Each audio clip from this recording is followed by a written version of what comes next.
Ruler School is brought to you by Odyssey Games, where you can go to pre-order upcoming Force of Will sets, ccgprime.com for singles and supplies, guest lecturer, full grammar alchemist, as well as all of our Ruler School students, faculty, and support staff. Class is in session. Hello there, rulers, and welcome to the last GP of the U.S. competitive season. I am your host, DMO73, Jeremy Franklin, and I'm joined remotely by Paul Reisman of Foul Archive. Paul, say hi. No. This is not helpful. I'll do a bad start. We are looking forward to bringing you some Paradox today. Got a pretty cool ruler spread, which we'll talk about a little bit more after the end of round one. But looking forward to seeing what people have brought to the table. A few interesting things to the ruler breakdown that I wasn't anticipating. But again, we'll talk about that after round one.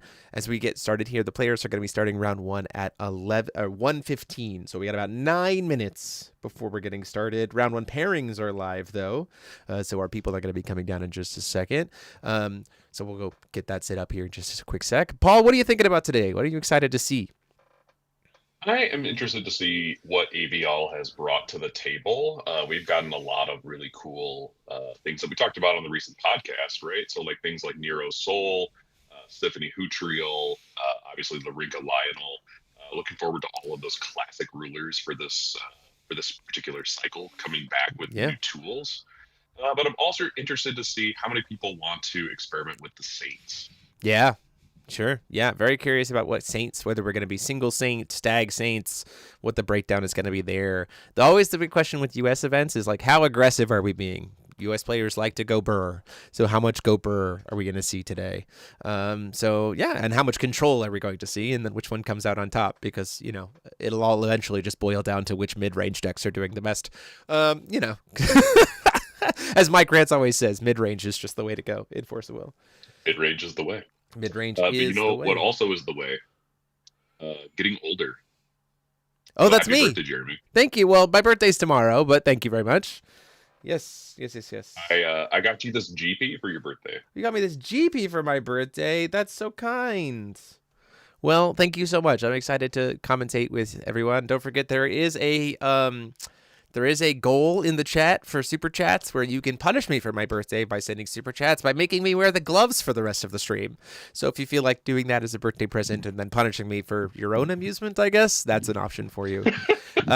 We are going to go quickly jump over to a quick break to get these players set up for our top eight. Or sorry, not top eight, our round one. Someone said top eight birthday in the chat. So and we'll be right back to get started there. So see you in just a minute for round one.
Making sure everybody's good. Okay, gentlemen, welcome to round 1. You have 60 minutes on the clock. You may begin. Okay. We are getting started here with our round 1. We have Daniel Negrete on the right playing Valencio Malik and Tupin on the Alex Tupin on the left playing Iris plus Soul. So surprised to not Nero Soul, interestingly enough. It's been a lot more Iris than Nero, which has been surprising to me.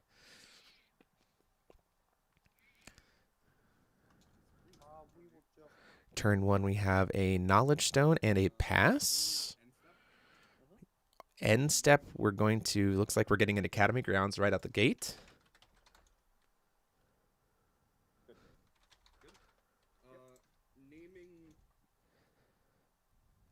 What are we naming here?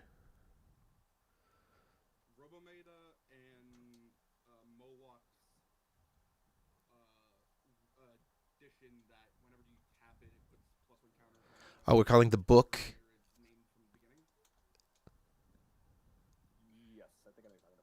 Okay, we're playing one of Malik's, called Malik's Edition. I think the Rusting Book, potentially. And Robomena, which I think are pretty good calls. What do you think, Paul? Yeah, I like that a lot. I think I it like is. those a lot. I mean, in terms of like what book of Moloch can do with this deck, it's still going to be able to tutor out everything that you want. Getting it. I also potentially could have called Alistair if he was worried about that. But that does not seem to be the biggest concern. Yeah, getting a first turn, getting the stone that we can Godsart in Soul on one, that's pretty gross because of a Vestige of Omardia's Grace. That's a pretty impressive first start. Yeah, Vestige plus coin in case people miss that. Yeah, because he is going second.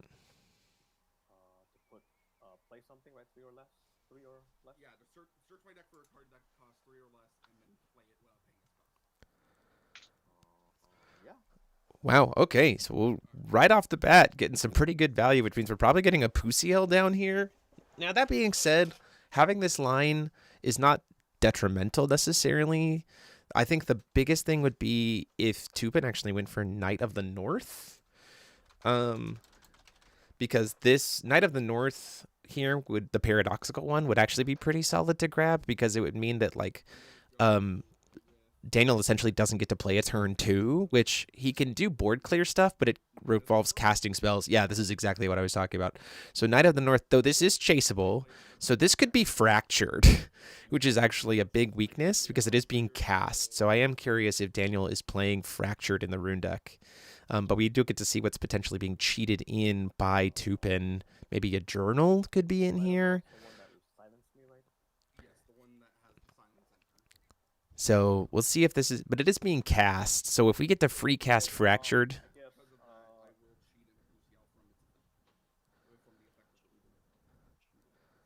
So he gets a Pusiel.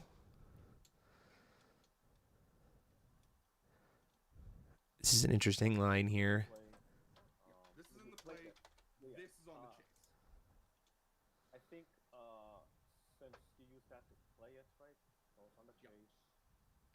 Yeah, fractured would be pretty good here to stop this knight. This is a little messy on Tupin's part because the XR has to trigger to put it in. So he's actually revealing his intended target before he... Yeah, he passes the priority over. Yep.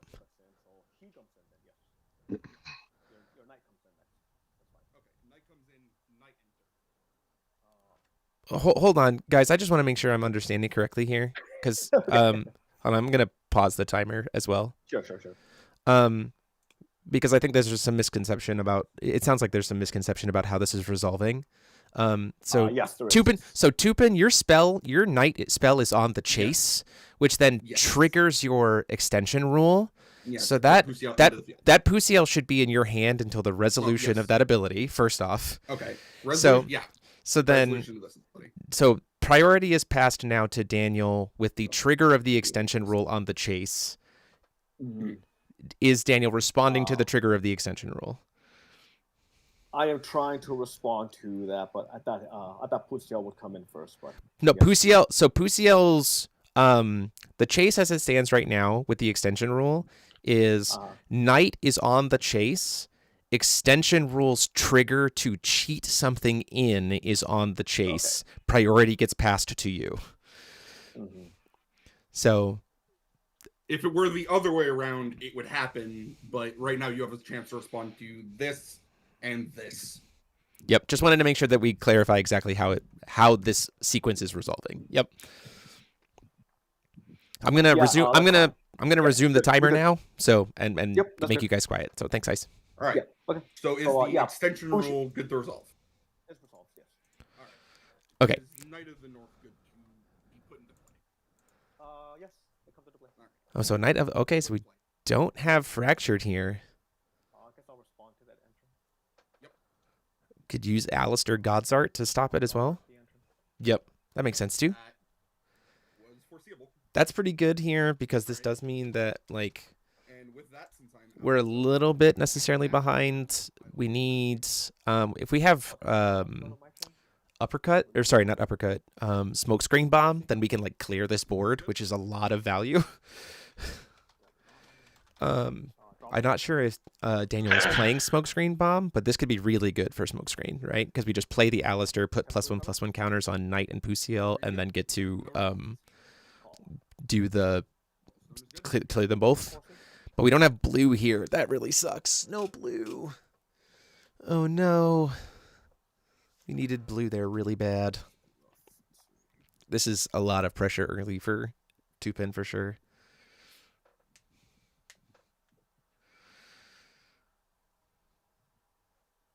Now, if he still plays Smokescreen Bomb and has Symphony, then that's fine, because like Symphony we can put -1/-1 counters on him, and then cast Symphony, right? It just burns a lot of cards. So we gotta look at what the runes are here to maybe apply some +1s or -1 counters to things. No access to blue really hurts. Paul, what do you think? I think there are tons of other things you can do here, even though you don't see blue. I think if you're Daniel, you have to consider for the fact of your stone variants. So even if you don't get to Alistair on turn 2, you still have other plays here. So I'm not saying this is detrimental in that play Sacred. I mean, case in point. So right? Sacred Flame here at least gets rid of the Knight of the North. Well, he gets to choose. Oh, yeah, because they have the highest defense, so he can get rid of the Puciel, and it doesn't target. So that's nice, right? So that's helpful. That's because that's drain and damage. And this Knight of the North has now already triggered once, so he'll only be able to do that potential silencing a second time this game. So this is not too bad for Daniel. This is still very much a spot where, because we got the Puciel off the board, like we're pretty good spot here. Because again, the amount of board clear that Valentio Malik has at his disposal is kind of huge. This does mean though that Tupin kind of gets a free turn, so it's a matter of what the follow-up is with only a white and a blue stone, because Vestige of Omartia's Grace is only producing white at this point in time. Tap the stone for 1 white. I'm gonna make Tupin. Oof, that'll be rough. Yes. So now we can go get another. Now we can go get a Puciel back into play, and potentially cheat another thing in. Do we have Journal on this one? Now that the Sacred Flame's gone, if he has Journal, this could be pretty bad for Daniel. Because now we have Chase locked. So let's see if we have a follow-up.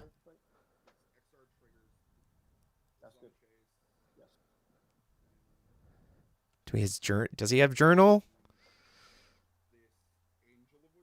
Ooh, Angel of Wisdom. That's interesting. It buffs up the other one. I believe this will also flicker the Knight of the North. This one doesn't flicker.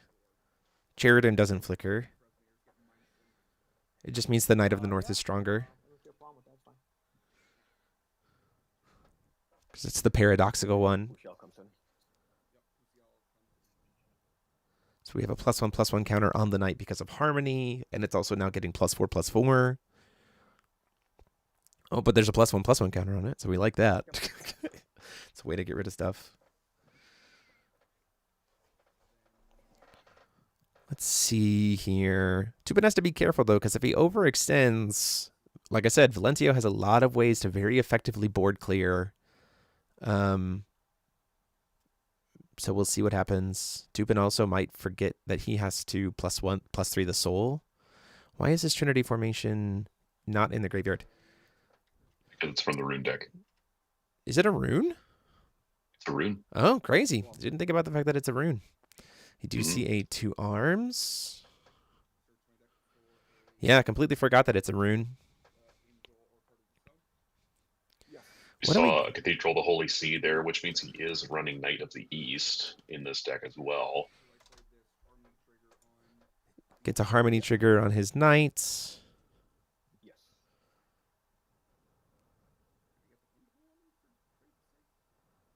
And let's see here. Or on the angel. The angel has harmony. What are we grabbing with this 2 arms here? Abel, potentially? I could see that. But I'm not sure, just to like lock things out of the rune deck. But again, I'm not sold on that play line because it does fully tap him out, and we know that Daniel has an Alistair in hand. So like We're grabbing Knight of the East. Okay. Knight of the East is fair. Because like playing Abel here doesn't feel super great, because then if we do have Alistair and Symphony, we just lose everything here, right? Which would suck. For Tupin. It would certainly be a difficult situation. That's one of the curious things to me about the Soul deck, is it doesn't have a lot of like quick cast stuff necessarily. It's building a lot of its board during its turn, which can be potentially problematic. Another Trinity formation from hand. Wow. This is his 3rd spell per turn. Do we not see Raging Winds? No, that's just going to get to resolve. No Raging Winds in the rune deck. Yeah, Matilda's good. Matilda comes into play here. So this would now prevent the Symphony from being cast. This does. Yeah, this now buffers the Symphony for sure. If we're playing plays Knight of the Holy See into the rune deck, it's like, again, huge board. I wonder if he's playing Smokescreen Bombs. That's a good question. That would be the way you out this board, right, at this point in time. Mm-hmm. Or play Wu Jia Wu. If you might be playing Wu Jia Wu in a power suit, that'll certainly do a lot of damage to this board. Let's see. I believe since you played Matilda, you get a harmony counter. Yes, harmony trigger on the angel. Yep, he is. So this does protect from the Symphonies. It doesn't protect from Smokescreen Bombs. So if we do have Alistair plus Smokescreen Bomb, like, dang, that's a lot of value lost for Tupin here. That's 2 Symphonies, Knight, all kinds of crazy stuff that happens here. Cool to see the Matilda Resonator getting used, though, right? 100%. This card is phenomenal. Yeah. Lets you do a whole lot of things that protect your board. And I mean, that's one of the things about AVL that really gave us a lot of defensive white tools. Yeah, for like sure. Abel, like Matilda. It's cool to see Matilda actually getting some play, though. Yeah, for sure. Sure. Finally getting to do some damage. 13, right? 13? Sure. 13 damage to getting taken here. 27. Sure. Gain 13. So it gains 13 because of Iris giving all of the priests. Because he's a knight/priest. Big life point swing. Yeah.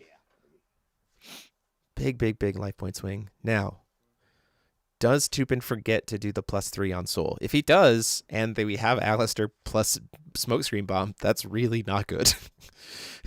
Then we did a whole lot of work to eventually do nothing. Yep. Trigger. Does the knight get to There's a recover? lot of triggers here.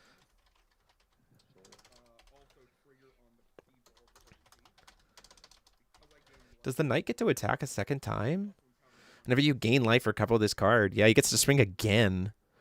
So he gets to swing for another 13. Wow, that's so much damage. It'll be 14 after this Holy See resolves. That's true. Why do you recover the knight again? Oh, but that's actually problematic because now you have +1/+1 counters on everything. So if we have Smokescreen Bomb, we could just do it now. Got it. Yeah. Because we We gained typically play 3 or 4 copies of Smokescreen Bomb in our Valentios. lock decks. Yeah. I mean, if we have it, then we get to steal this whole board without having to worry about going to our turn. And that's devastating, potentially. All these +1/+1 counters thanks to the sacred, the Knight of the Yes. East, right? Just going up for life cycles here. Now the question is, do we see, for those of you who are wondering, Smokescreen Bomb, I'll just pull that up since we've been talking about it a bit. You can expel a red card from your hand to pay this card's cost if you don't control a wind ruler, which we don't, we're Valentio. And so then we can just make your opponent banish all resonators they control with counters on them. It's the same effect that we get off of the Symphony. The Matilda is just protecting from the Symphony because Matilda says you can't play unchaseable spells.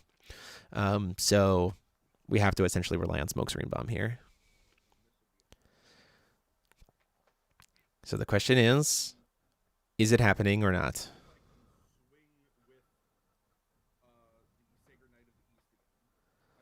Okay. Yep. So we're seeing if we want to try to potentially swing again. Pass turn or? Yeah. So now the Knight is swinging in for 17. Potentially, if he swings in again. It doesn't seem like he's initiated that he's swinging again. He doesn't have to find it, does he? Okay, so you can swing again.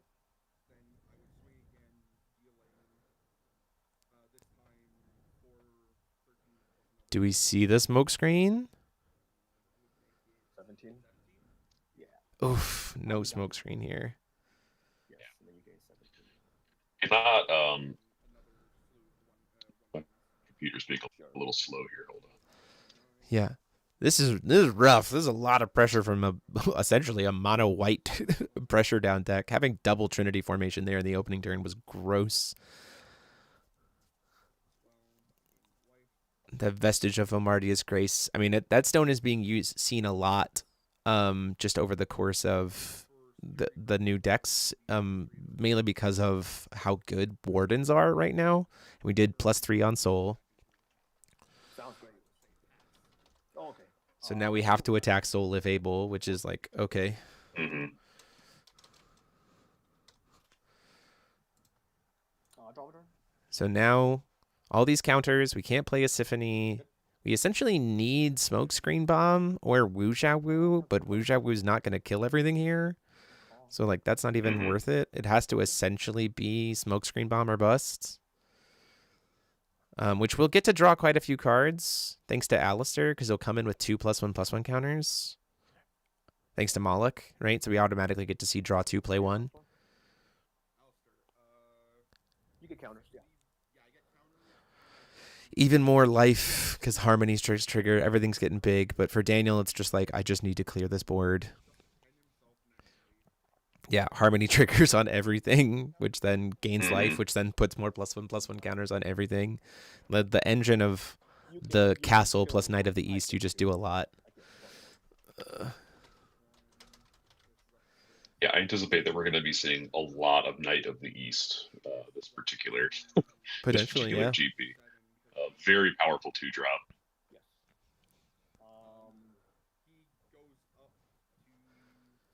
Problem is we're kind of eating into the clock a little bit here, so I'm just kind of like, it's almost so many things that if you're not going to stop him, I think there's a world where you just like, I'm going to keep moving forward while you continue to do this, please. Mm-hmm. Like, or sorry, I think he's at 72 life.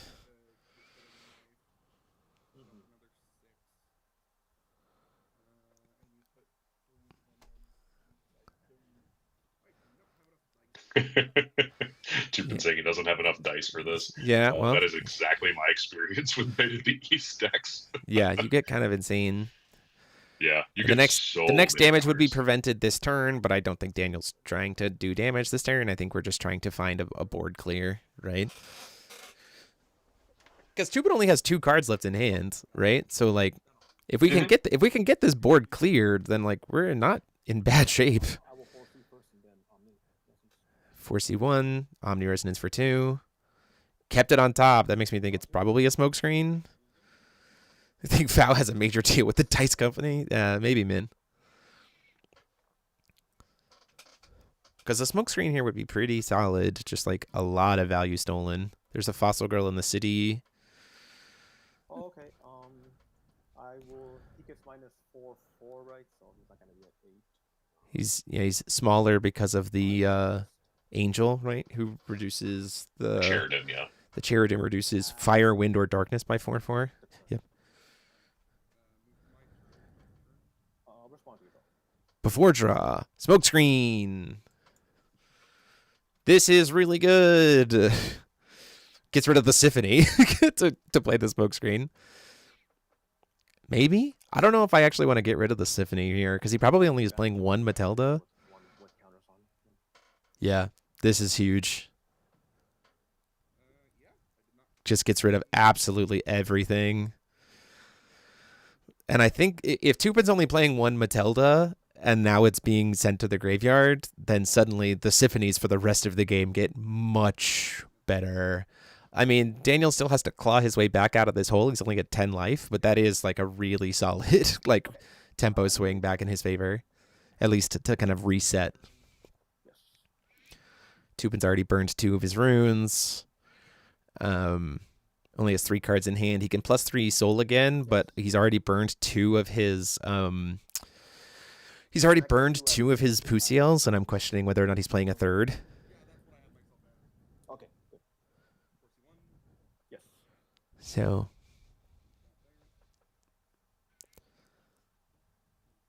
the question is, what's the follow-up for Tupin? We've kind of made the whole board, so now what else are we doing? It's obviously probably -3 on soul, though I suppose there's a world where you actually want to go +up on soul, given that you have so much life, to maybe flip to the, like, you can't play green cards, you can't, blah, blah, blah. Could see this being, ooh, Mirage Spirit, good play here. This is really, really good to help get things back in track, because there's not really much that we're going to be able to do here. That being said, we could be playing Historian's Wisdom, right, from the Rune deck, which is what we're certainly going to try for. If this Mirage Spirit gets to stay protected... So this is Salton. It's on the field. Yeah. Yeah, so then Historian's Wisdom. Are we going to cancel Fractured Historian's Wisdom?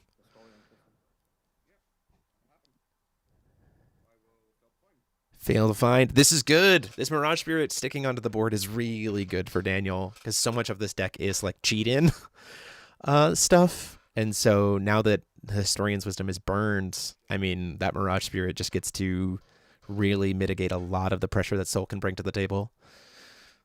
Daniel playing to his outs, for sure.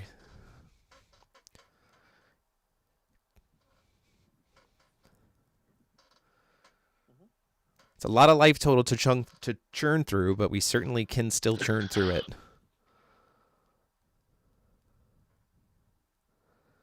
Tupin looking like he might cast another card here from hand, but it is a tap out, which makes him a little bit vulnerable. Nero's Studied Root looks like it's in the Rune deck. Don't know what the other rune is. Studied Root could be pretty decent here.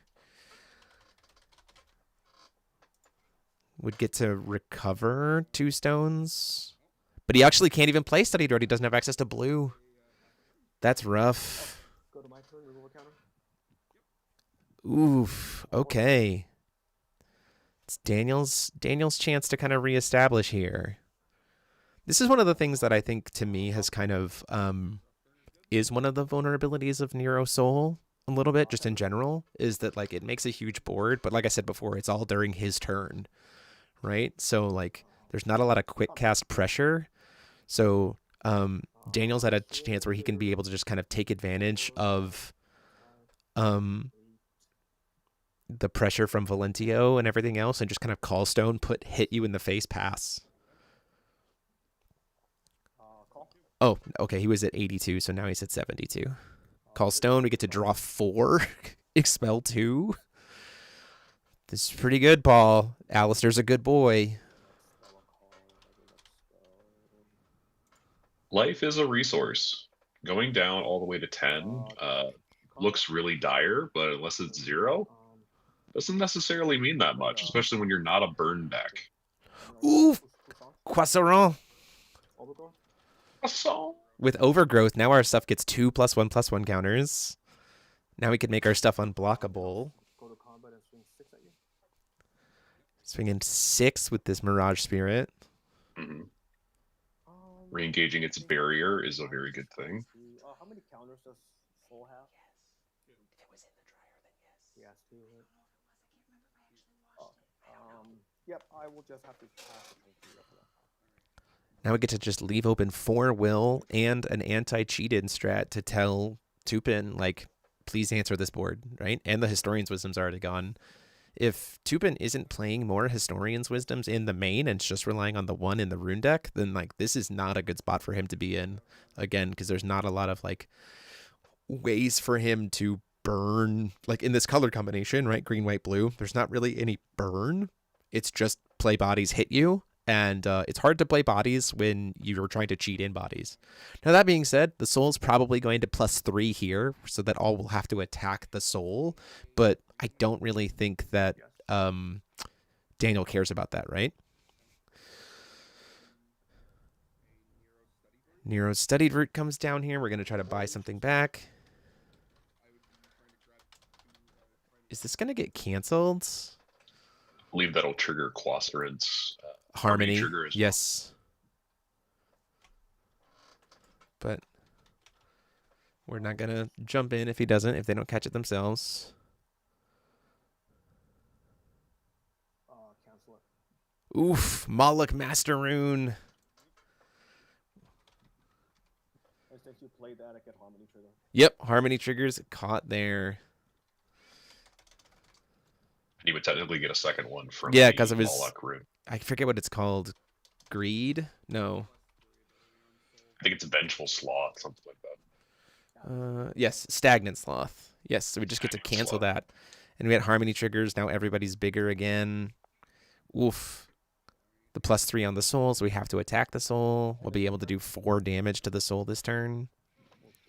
Just for everyone at home, that Quasterant should have now 8 counters on it. Harmony trigger?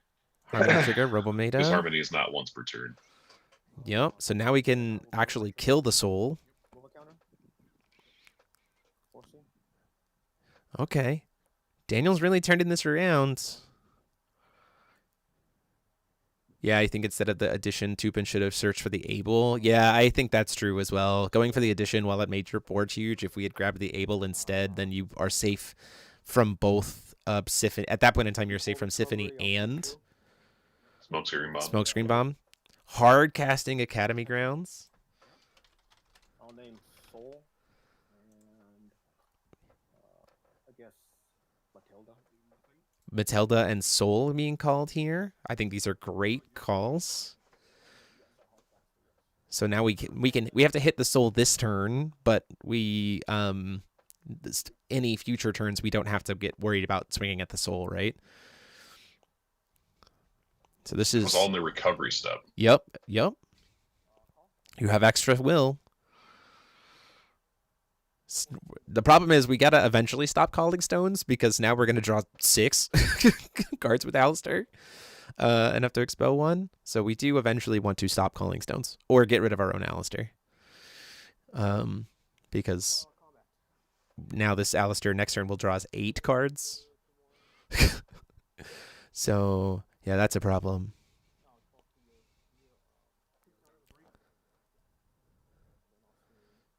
Quasterant's gonna attack. All 3 of these will attack and finish the soul off because they have to this turn. Yeah, I agree that there's a little bit of unfortunate, just too much greed there. Going for the pressure.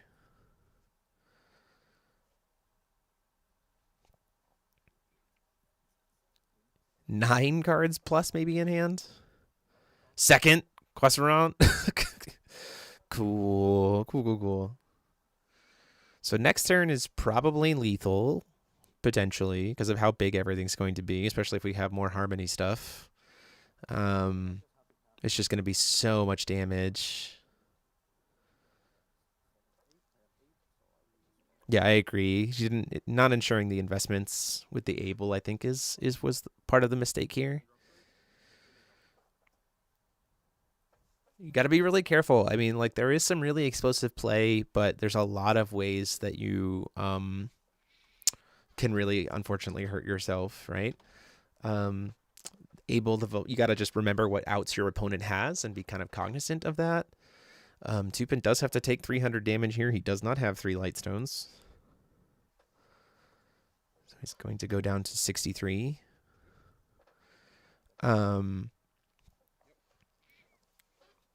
Yeah, the Able here making it so that like free spells don't get to resolve would have been really kind of probably nail in the coffin. I just think we overextended without being protected.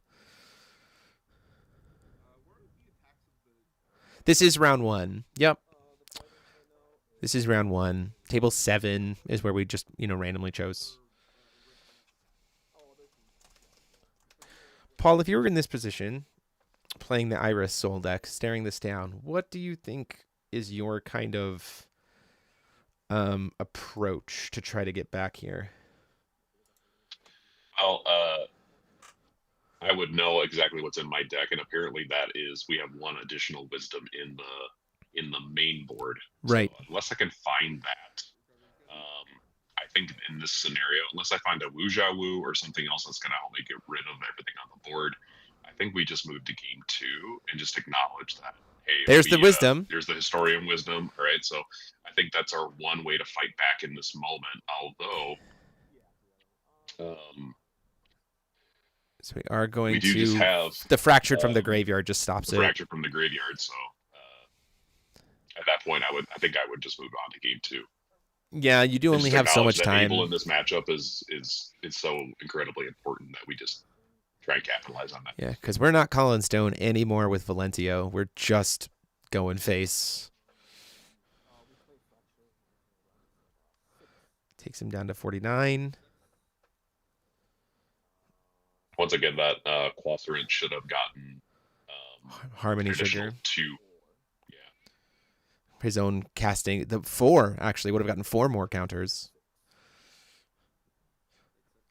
Each of them should have gotten 4 more counters because of the fractured. He has 2 Quasarants, but every time he puts a counter on them because of the Moloch rune, he's actually putting 2 counters on them. Because of the Moloch extension rule. So Historian's Wisdom and Fractured both would have put 2 +1/+1 counters on each of the croissants. Yeah. Yeah, that's it. Yep, scoops it up. 27, just under 28 minutes left on clock, gentlemen.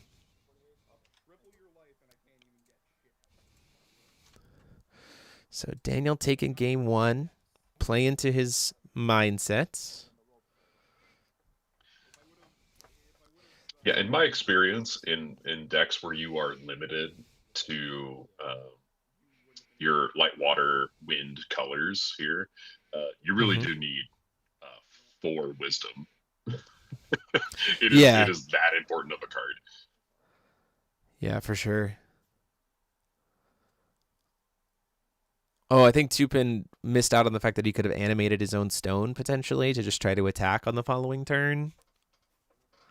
But there's so much. Yeah. Curious. Would have been able to at least done 8 damage.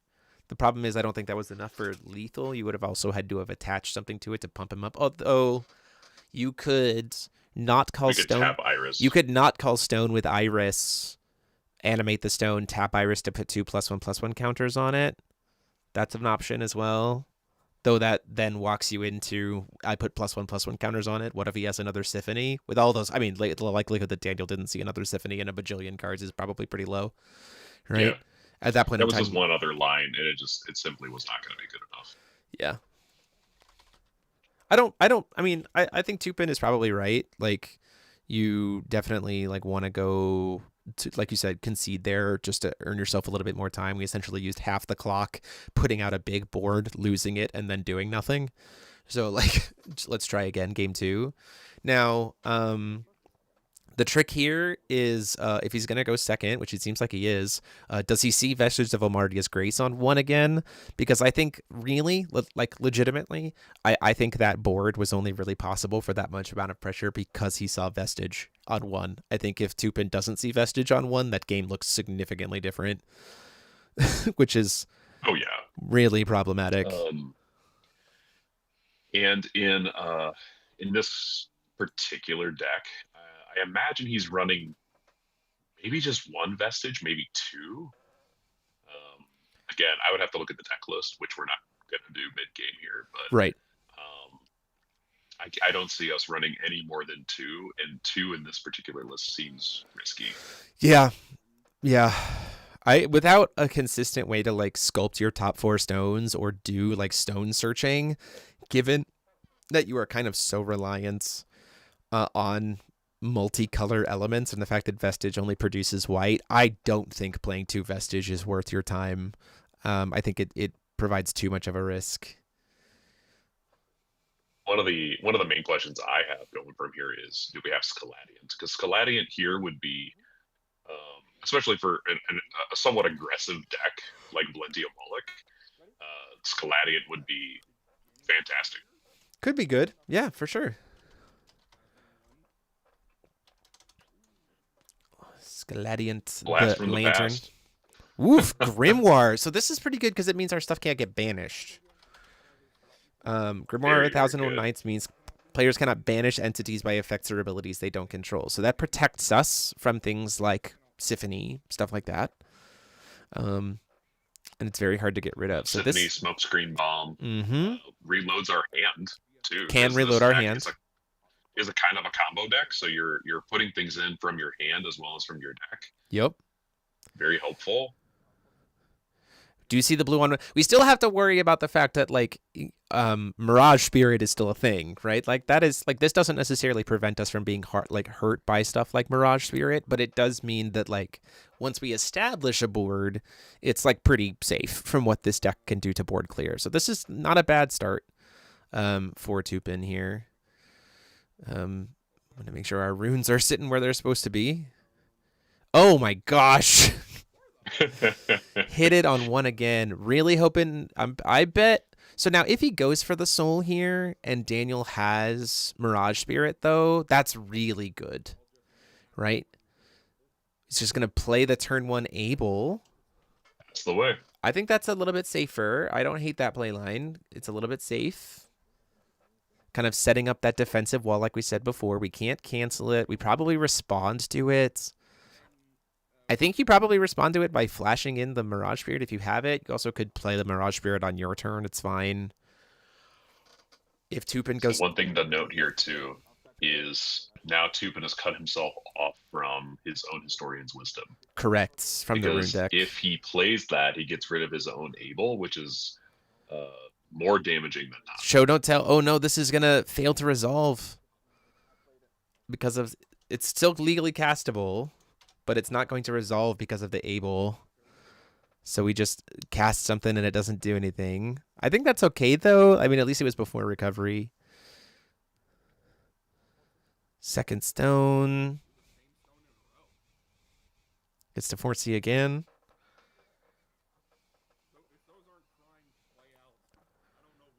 Missed trigger of Harmony for Able. Yep, but we're not interrupting matches for missed triggers. That's the player's responsibility to maintain.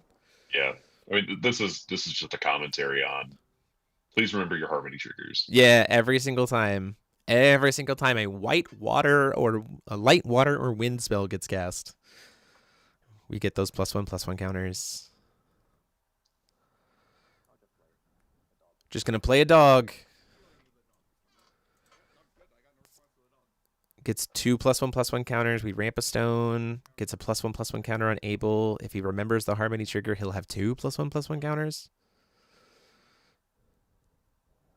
He did remember the Harmony trigger this time. There's our red stone. Okay, we're going to draw 2, expel 1. It's a little unfortunate that we don't have another blue stone there.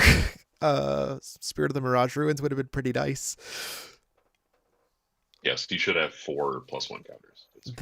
Though now Be able. it should be 3. It's 3. Doesn't the Moloch it doesn't. It's only on your own stuff, not on your it's only opponent's on your stuff. So he should have 3. 2 Harmony triggers and +1 from the Overgrowth on Abel.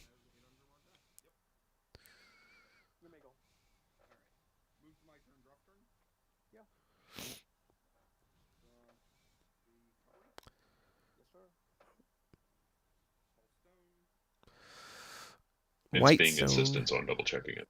Yeah, no worries. Just for the expansion rule. No, it should be 4. Oh, if you would put any number of counters on a J/. on a J/. +1. Okay. Well, there you go. Well, yeah. Error from both. We are going to see God's Art. Down comes the Abel here. So actually, it should be 5 or 6 technically.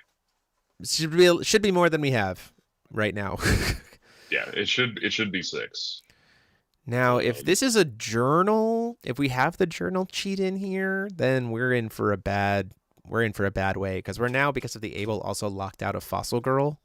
That being said, Ilfi, if we're playing Ilfi Liasker, we have some way to be able to interact, except not, because it's a resonator. So this Abel's putting in a lot of work. We're chase locking. Here's a Pusiel. Abel gets a trigger.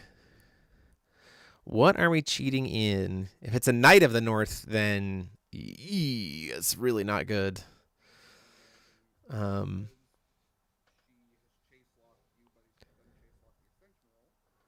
Get to make an unchaseable Pusiel. This is what we've talked about before in the channel.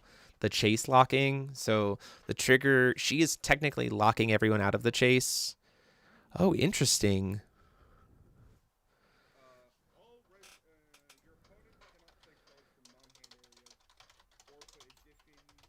Just trying to remember what this card's name is. Raphael. This is the Paradoxical Raphael. Cannot play spells from a non-hand area. Non-angel resonators you don't control cannot be recovered. So now this Alistair doesn't even get to recover. Gross. Very gross.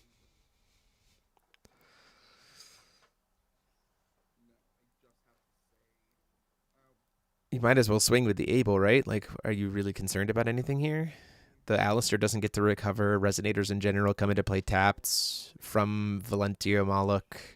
Can't play runes. I think it's the same heuristic as your Ray Asnable. Like, sure, I could get a free swing in, but that does make it vulnerable, and I would prefer not to do that personally if I were in this situation. That's fair.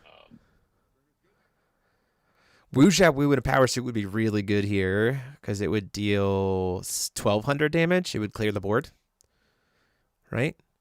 Looks like Abel has 3 counters currently. on him. Yeah, Abel currently has 3 on him. Yep. So we don't get to recover the Alistair, which means we don't get to put more counters on him. Wuxia Wu, but we can still call stone and kind of dig a little bit here. Draw 2. Wuxia Wu would clear this board, which would be really good right now, depending on if Tupin has Alistair or not. That's very true. So Tupin only has 2 cards in hand, though, so one of them would have to be Alistair. Can't force things to be banished. Playing 1 red. Double checking. Playing Croissant. Okay. Croissant's coming in. It would trigger the Harmony of Abel too, but I don't think we're going to catch Abel. Yep, Abel just got it. Oh, he just got it. We're catching it. Okay. Yep.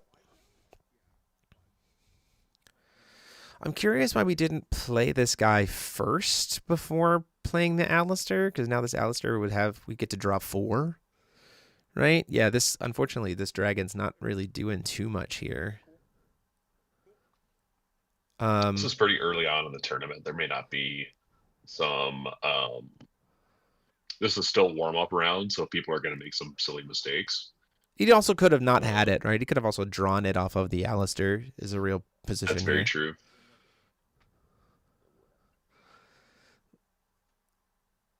Problem is we need to get this board cleared, and without being able to banish it because of the Grimoire, we're in bad shape.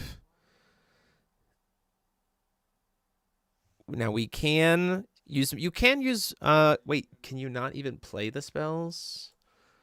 Can it play spells? Yeah. You also can't. Hold on. Yeah, so he's cut off of his.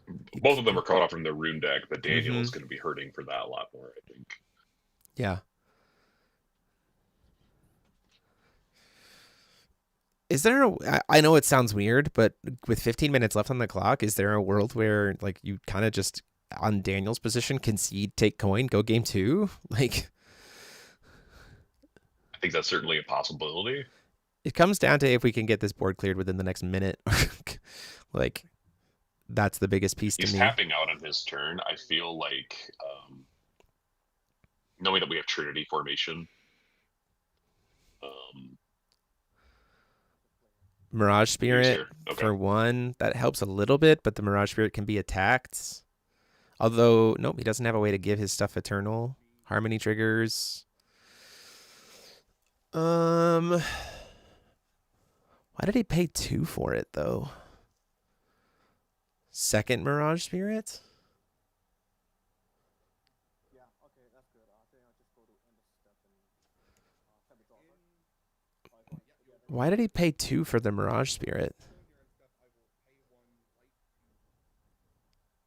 Philmardian Great Shields?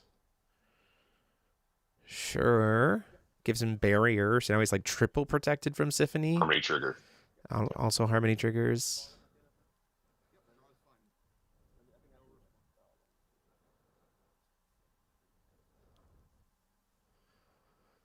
Interesting.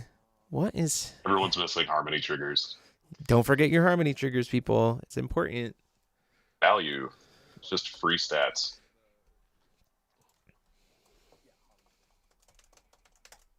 Yeah.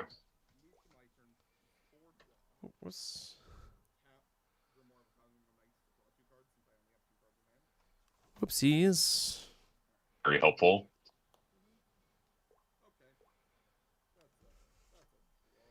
Our boy Matt has won his first round. Cheering him on. Matt Fackler wins his first round. Let's see here. We're not dead on board this turn because we haven't taken any damage yet. Especially if Tupin wants to try to like spend some of his time attacking the Mirage Spirit. Is a real thing.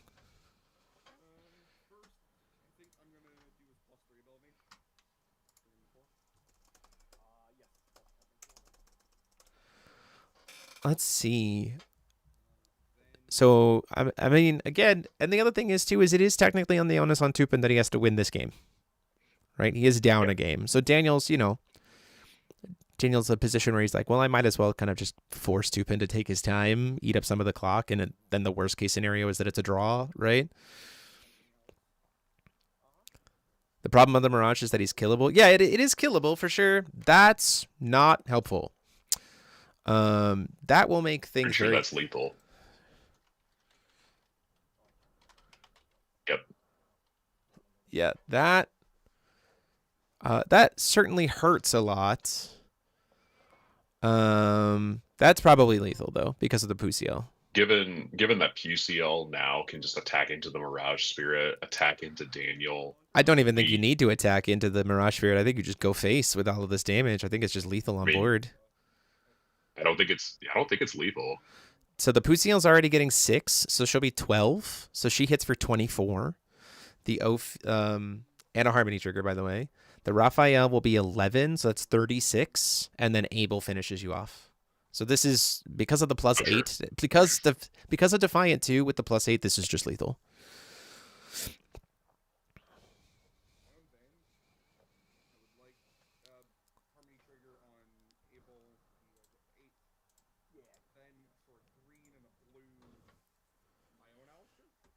And his own Alistair just for the... I mean, you concede at that point in time. I don't really know what Goodness Daniel... boy. I don't really know what Daniel could have here that stops you from not dying. Nothing quick cast. Yeah, well, nothing from Rune and nothing that's a resonator, right? Oh, and no chance. Yeah, no free chance, right? No discounted Yep. cost chance. No resonators. No chance. No rune tokens, deck. No rune deck. No blockers. Yeah, because everything comes into play tapped. You just swing out. +12/+12 to the board. I'll swing in the air with PCL for 5 Yeah, I think this is just lethal. I can't think of anything different that would be happening here.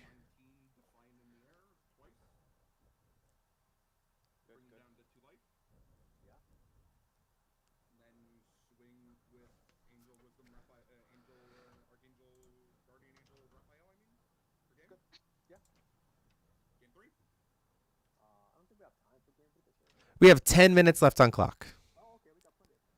Yep. 10 minutes plus the 10 minutes of overtime. So, yep.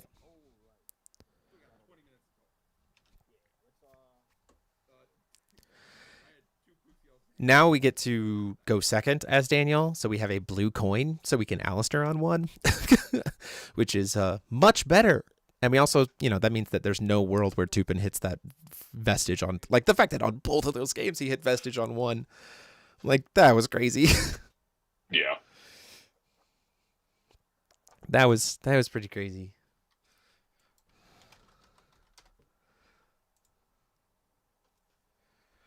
Let's see.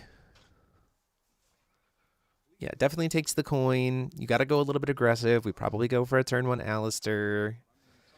Hopefully, also Tupin saw like his entire defensive wall in that one, right? He saw the Grimoire, saw the Able, like went for the correct play lines there.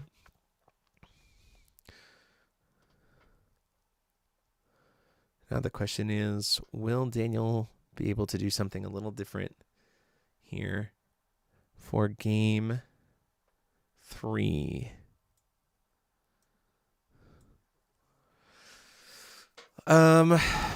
Yeah. If Daniel's not playing Fractured in the Rune deck, it would kind of be surprising to me. That being said, Moloch doesn't give you a ton of divinity, if I remember correctly. It only gives you 7. It only gives 7, which is not a ton to work with. And Fractured from the Rune deck costs 4, which is a lot. So if he's playing things like Engraved Rune of Motionless Freeze, like that could be problematic. That being said, a turn of like turn 1 Alistair into Motionless Freeze could be pretty good. Although even better would probably be turn 1 Alistair plus Mirage Spirit, just to like be defensive, right? I do think that there's a world where if Able comes down on 1, that's tricky, because if Able comes down on 1, then like even Alistair into Mirage Spirit is rough, because you can't protect the Mirage Spirit, and Able, because you've cast multiple blue spells and the Overgrowth, will just be able to kill the Mirage Spirit and then play Soul. So that's really rough. But still very winnable for either of these guys with 7 minutes left on the clock. We just got to move quickly. Yep, and we are taking the coin from Daniel's side.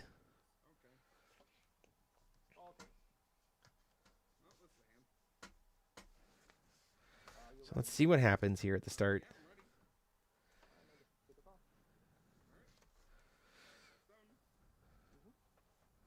Lightstone on 1. Tubin remembering the harmony. Yeah.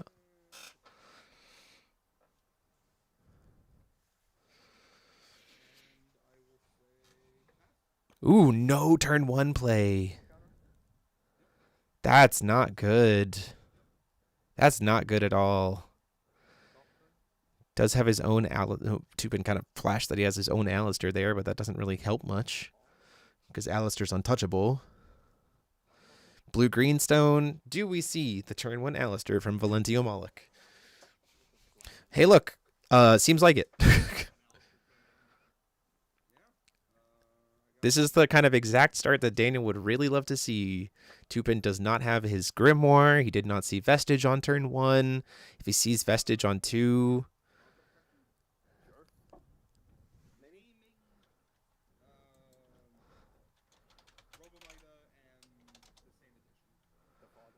Sees Protection is the same thing as called as before. So he's calling the Book of Moloch and oof, Greenstone on not great. We wanted a Bluestone there. That being said, we're still not able to play Soul unless we see the Vestige here on 2.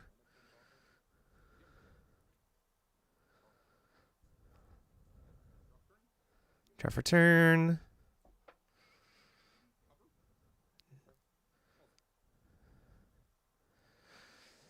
Tupin has just been nailing these Vestiges. It's got to be. Is he only playing 1? That is curious how much he's consistently hitting it. Goes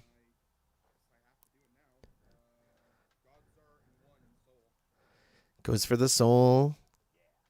Doesn't have a stop to it, unfortunately. Now the question is, what is he going to cheat in? Because if he doesn't cheat in a Knight, oh, we could. Fractured from Hand is an option here. He's going for the Pusiel, so we clearly are going there. The question is, what 3-drop are we cheating in? If it's Journal, we get to ramp 2 stones, but we don't get knowledge counters off of it. But I don't hate the idea of just getting extra resources here to be able to fight in future turns.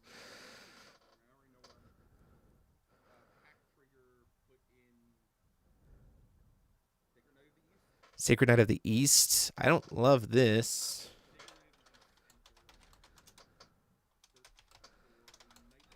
It's going to probably go get him Able, I imagine. If he gets Holy See, I think that's a incorrect thing to do.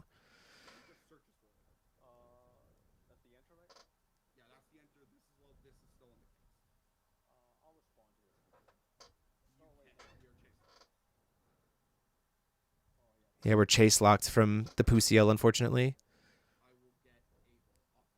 There's the Able. The Uber Able. This does still make you vulnerable to Siphones. That is Uber Able. Yep.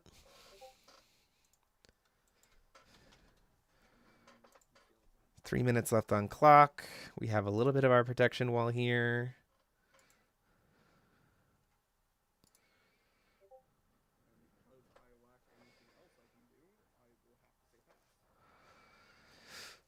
We are fully tapped out, though, with our Soul potentially shootable. So if we have something like a Croissant plus Siphony kills this board for only 3 will, and then we can kill the Soul, which is pretty good. We just need to find a way to put counters on, right? Croissant.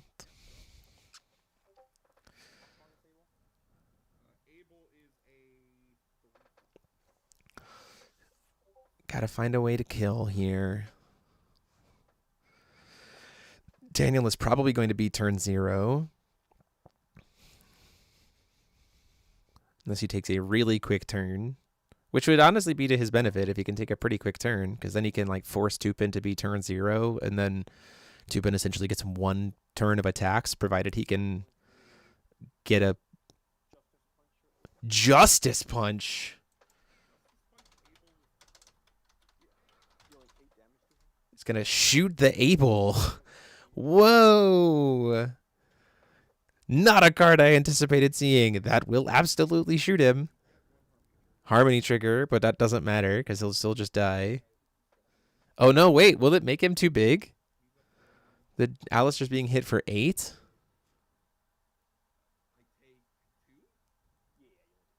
And he'll take 200 damage. Then the Yeah, Abel's we got to dead. do the math because the excess does go to our life total. So, Yep, for sure. but baiting out the Abel, like having the Abel be played that then just Justice Punch it. That card has never like. Wow. It will do damage. That's So fantastic. it will do damage. Oh, because of the Iris trigger, because he gained life. Oh no! I guess they just missed it. That's a fair point. Oh, okay, they did catch it. Here we go. Get to draw 2, expel 1. 43 seconds left on clock. Because he'll gain life from the Knight of the Holy See, and then Iris says the next damage gets prevented.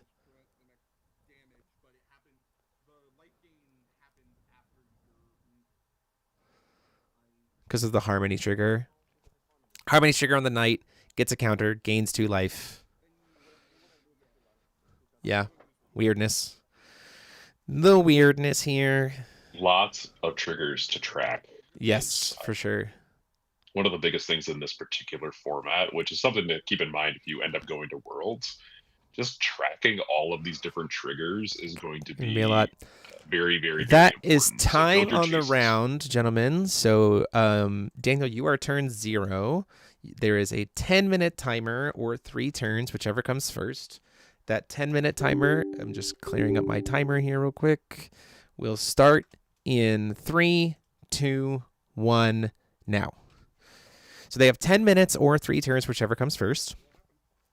So Daniel gets this turn plus 1 more. So Daniel's very clearly shooting for a draw at this point in time, whereas Tupin is thinking he might be able to find a way to win. We're going face for the Alistair because we can actually attack face. Now that damage from the Justice Punch is prevented, we can just hit him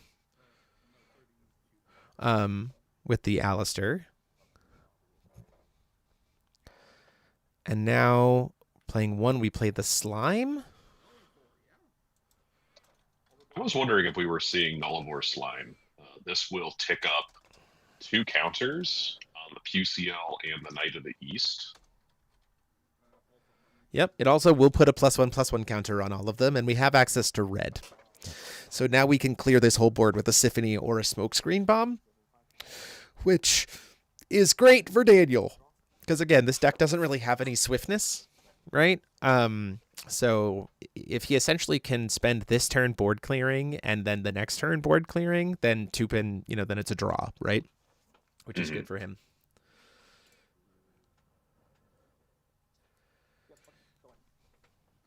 Just have to see if we have the Symphony, though. But before draw, Smokescreen Bomb. Okay. So we get... There's part of it done. So we do get to board clear. I do think that probably locks us to the draw, right? There's not really much that can happen here. He does get Trinity formation from the Rune deck, but Daniel has the ability to now interact, right? Because he didn't have Symphony, he used a Smokescreen. So this is like 99% sure that it's gonna end in a draw. No blue, which also means that if we do have a Mirage Spirit in response to the Trinity formation, then that's probably 2 arms. Maybe to what are we using 2 arms for here? So there's part of me that thinks we are going to search for a Raphael and then use Trinity formation from Rune deck, or that too. Grabbing the Knight to lock Daniel out of. Yeah, Tupin has ways to ensure the draw here. Yeah, for sure. So, I mean, just in general, doing +3 on Soul means that we have to attack the Soul instead. So, we can't even attack face anyway. So, I suppose there's a world where it's Trinity formation, hope it doesn't get answered, then play your own Soul, then have you could try to go for the lethal, I suppose, at that point in time, right? So this is Tupin's last turn, correct? No, he gets 1 more after this. Because Daniel was turn 0. So Trinity formation's coming down here. This can go get us, you know, a Pusiel. We do have a Fractured. Oh, Alistair. Mirage Spirit. This is what we were looking for. So this is really good. Because Tupin doesn't have access to blue, this Mirage Spirit essentially just means like no. That will end this game in a draw at this point in time. There's like nothing that can happen. Fail to finds. +3's the soul, so we can't be attacked, and they both just kind of stare at each other and call it a draw. Because this next turn is Daniel's last turn, right? So with Soul being able to not have to be attack target, there's no way he can find the pressure for lethal. So not bad though. A draw on turn one on round one isn't bad.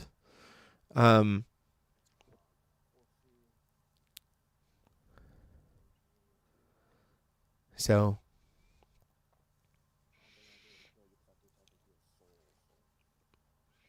still gotta see. This is, with this being Daniel's last turn, there's just not enough pressure on board to be able to shoot. Now that being said, there is a world where, if you hear me out on this, are you listening? You can that Justice Punch could maybe get you something there. If we try to play a Resonator, like if Tupin tries to play a Resonator and we have Alistair or something be big enough somehow, like Justice Punching to like pierce through for lethal, but I'm not sure how you would do that. I honestly think if I was Tupin, I just would be like, it's my last turn anyway, I'll just call Stone Pass. Like, there's not much anything else that can happen at this point in time.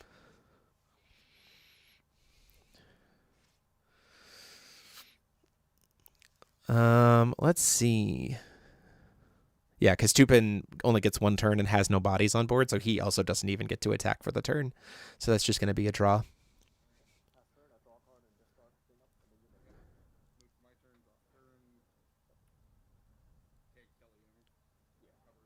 So that will be a draw, gentlemen. I'll go ahead and report it for you, so you guys can go ahead and take a break and prepare for round 4. Or round 2. Okay. Thanks, guys.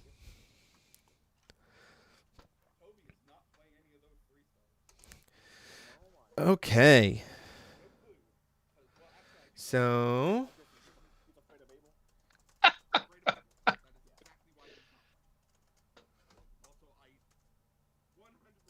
okay. So round 2 up next. Not a bad fight. I mean, Daniel fought back on that game 1 very hard, and then Tupin just kind of like had the nuts in game 2.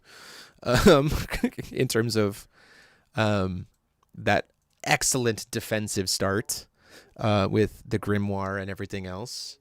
Round 4. Yeah, we're jumping to round 4. Round 2 and round 3 we're ignoring. Just go straight to here. So far, looking at the match reportings, our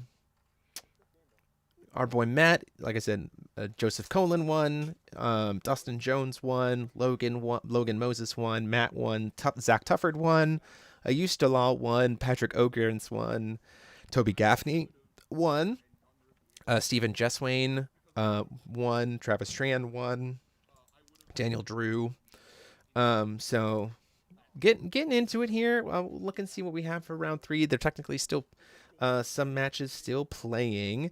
I do have a deck that if it wins its round 1 and maybe if it loses its round 1 that I'm probably going to put on stream. That's pretty spicy. It is the 1 Larinka deck in the environment, and it is like it is chef's kiss. Very, very cool. So I'm looking at that one for potentially round 2. But Paul, any kind of thoughts as we walk away from that round 1? Just 2 lessons for me are play decisively and confidently, always. Just that's part of the reason everyone plays so slow is they're not confident in their moves. So that first and foremost, and second of all, harmony triggers. Just remember your harmony triggers. It's free value. Just remember those harmony triggers. A lot of them's gonna happen. So yeah. By the way, he was blessed for my luck for this stone in all 3 games. Yeah, he saw it within the top 2 stones all 3 games.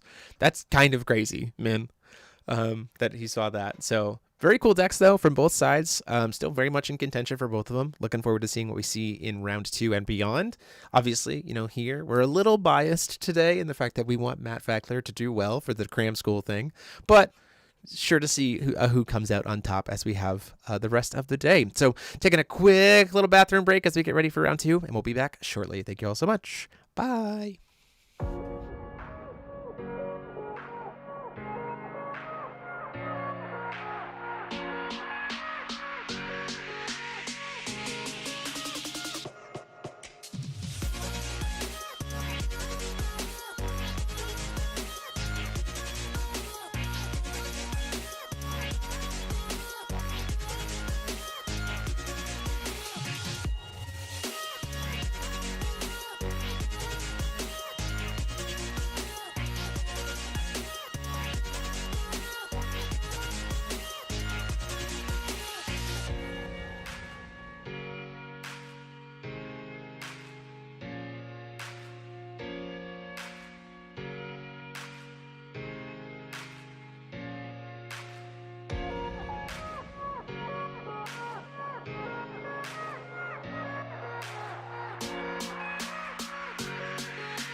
So we are going into round 2 here. We have the other Valentio Malik deck that's in the event, but from what I've heard, at least according to Tupin, their decks are very different.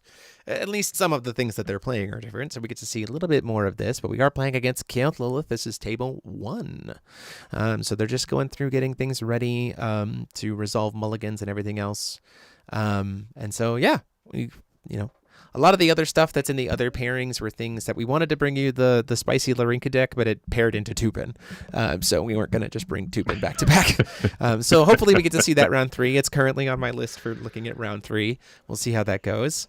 And yeah, I'm excited to see how it goes. Back to back, the 2 players you've been testing against. Well, man, you've been very involved in the testing community right now. So, we appreciate you. So they're just going to get ready through resolving mulligans here because the timer hasn't started. I'll go unmute and then we'll start their 60 minutes. So Canth Lilith, let's talk about that a little bit.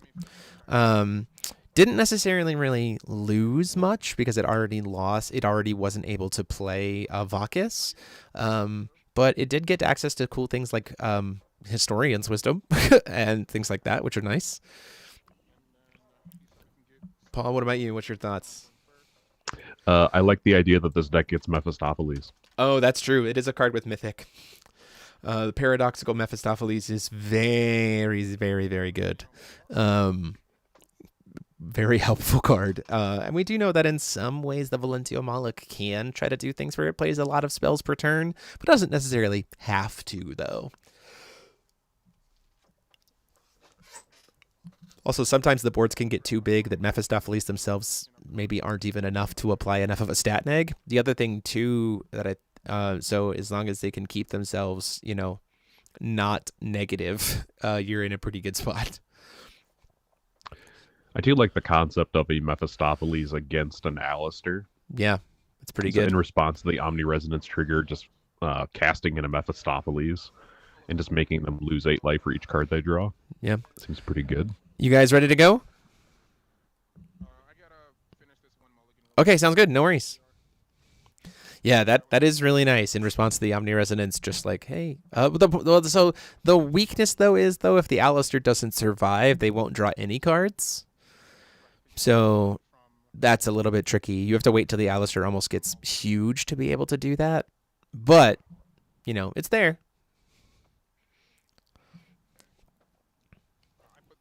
Doing our mulligans here.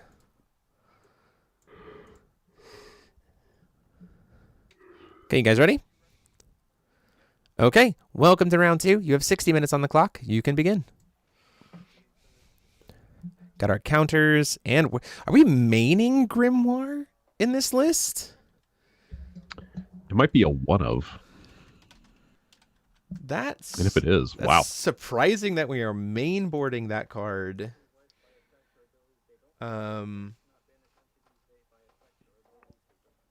It is kind of helpful because it allows you to cast your Alistairs without fear of Siphones in response, right? So that's helpful, I suppose. And if you do end up getting low on cards in your hand because you are a more aggressive deck. He's running 4 of them. That's, like you said, it is protection against Siphony. I guess, it's protection against Siphony, right? So, that's fair. Siphony and Smokescreen Bomb. It's going to be really helpful against Kael'th Lilith because now your stuff cannot be banished. Mm-hmm, that's true. So there's a lot of incidental value that we have here. Absolutely. We have Robo-Meta in hand for Toby. No Alistair there. Protections. Yeah, could discard the other Grimoires off of Alistair if he sees the other ones later. Yeah, that's very fair. Very cool opening line here. You're going to see a Brad, so we get a +1/+1 counter on our Brad. Do we see that +1/+1 counters? Do we see that Academy Grounds? Should we?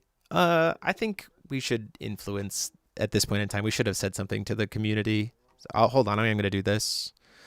Just so you guys are aware, the Brad should have 2 +1/+1 counters on it because the Moloch extension rule applies to both sides. Like if Toby's stuff is giving, if Toby's giving counters, it's to all of them. Just to clarify for you. So Now, the Academy Grounds in Toby's hand could be used to stop that Brad from producing Will, and that's why it's coming down now.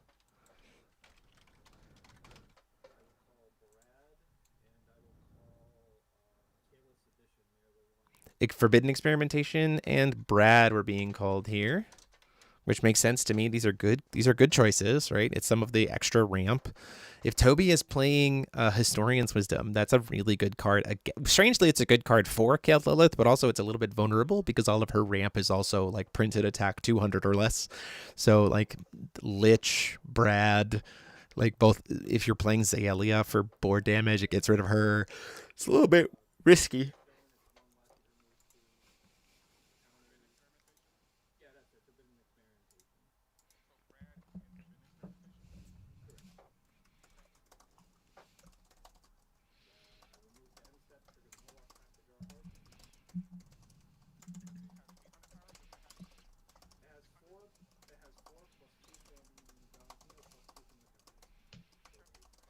Okay, so plus 200 attack, Aegis, everything's a little bit bigger because of the Valentio rune. Forbidden Experimentation, Academy Grounds being, and Brad. I mean, this isn't a terrible spot, like, but this would be one of those great spots where like being able to force him to banish the Alistair would be great, right? We can see a. Do we see, oh no, we can't produce. I was like, oh, we could see a journal here. No, we can't. This is one of the vulnerabilities of Brad. We can still hit for 8 damage though, right? I think there might be a world where you're supposed to swing this Brad into the Alistair. He only has so Alistair only has 800 defense here. So we are dealing 800 damage to the Alistair. Right? Like, that just kills him, and Brad has Eternal, so, like, that's just free value. Oh, nope, choosing to take the damage instead.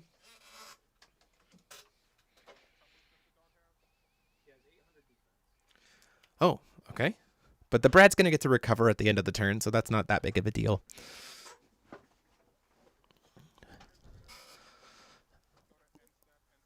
Moving to end step, we're just going to do Kayle stuff. Going to just recover, probably do nothing with Kayle because there's nothing to banish and you don't want to lose that much life just to draw cards quite yet.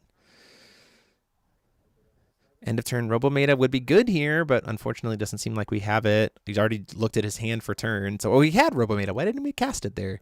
Worried about Fractured, maybe? Although I think at that point in time, you're like, well, that's fine. It's just going to hit me at the end of the turn. Want Omni Resonance to draw 2. We don't want to... Although I'm also curious why we didn't swing with the Alistair here first to try to draw 4.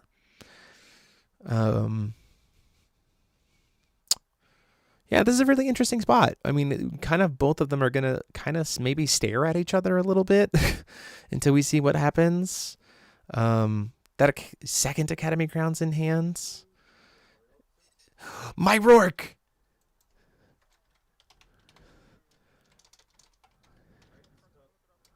What is his name? The frog. Mixarourke. Mixarourke. MYX? Yeah. We played this back on the channel when we first tried Valentio Moloch. You just played this big old... This is definitely one of the reasons to play this ruler and pack together. This card is incredible. Yeah, it does a lot of work here, right? You have a Resonator with at least 800 or more attack because of Alistair, so he comes into play as a 2-drop. It gives... You get to start putting 3 +1/+1 counters on all your things every time they attack. You have more Resonators than your opponent, so you have outnumbers. Like, this Alistair is swinging for a lot. He's going to get 2 counters when he attacks, plus another 3 counters. Although Mixarourke won't be able to put any counters on Alistair this turn because of Aegis. But, oh wait, no, it's only your opponent's stuff. Opponent's entities? Didn't we say this before, that Aegis only prevents your opponent's entities that entered the field this turn? So Mixarourke will be able to put 3 +1/+1 counters on his Alistair, and then he'll get another +500 attack. So essentially getting 1,000 attack when he swings. Mhm. It's very chunky and Pierce, which is really nice when you have the fact that there's a Brad on field. So, yeah, this is this is a lot of damage coming in. I'm surprised we used the Stone of Knowledge to pay for this, though, as opposed to just the greenstone. So we had different color production. So he gets, up to 7 counters. And then he's getting plus 200 from the Aegis. And he's getting plus 5 from the Mixer-Rourke itself. So base 4, plus 2 is 6, plus 7 is 13, plus 5 is 1,800 coming in from this Alistair. Boy, howdy, that's a lot of damage. And shout outs to these big dice for being able to see it. Yeah, for sure. Yeah, this is quite impressive. Did we take it? 17? So, yeah, let's see. 4 plus 7 is 11, plus 3 is 18. Down to 22. And just like that, almost fully dead. And then we draw a card at the end of the turn thanks to the Moloch rune because we have big stuff. So, like, lethal presented on board, pretty big. Do see our own Rumble Meta at end of turn here.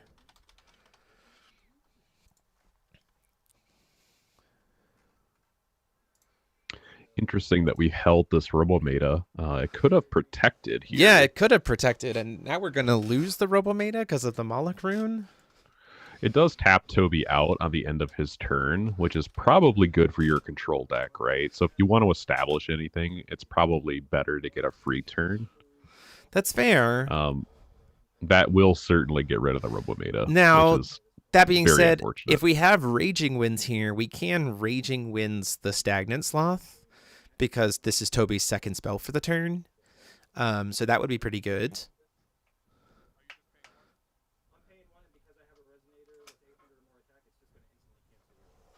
Yeah, so because of the Stagnant Sloth, because he has a big Resonator, Fractured can also stop it. Yep, either one of those is a way to be able to stop it. Some kind of cancel, right?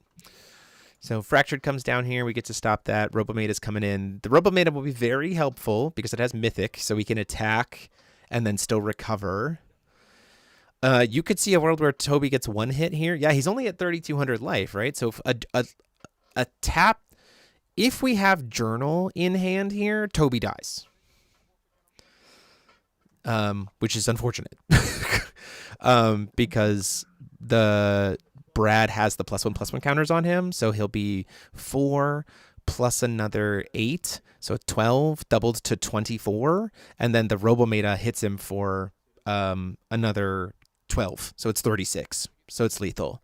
So if we have Journal of the Six Sages, we still get to turn this around here, in a big way. That's from his rune deck. Called wrong position. 4C1. Yeah, because there's nothing Toby. Now Toby could be playing. Yeah, he has a +1/+1 counter thing, so Toby could be playing Smokescreen Bomb, but we've seen in his hand that he doesn't. So unfortunately, Journal is just lethal if it comes down. The question is, do we see Journal? And does Marcus see it, right? You would say Journal should be banned in Paradox. I disagree. I don't think it needs to be. I could see a world where you combo ban it with Alistair, but I don't think it needs to be banned quite yet. Clearly, we don't have Journal because we're going to combat here.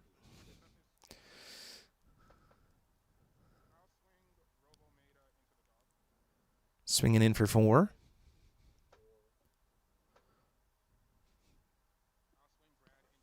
Takes it. Swings 8. Wait, is Mixer-Rourke? Hold on. Mixer-Rourke should not be active at this time. Right, because he doesn't have Outnumber. So, goes down to 20. Has a bunch of will to be able to... you can't play Mephistopheles because of the Brad. We were clearly trying to go for a Mephistopheles on Toby's turn. We can't do that. We don't have enough will to be able to do it.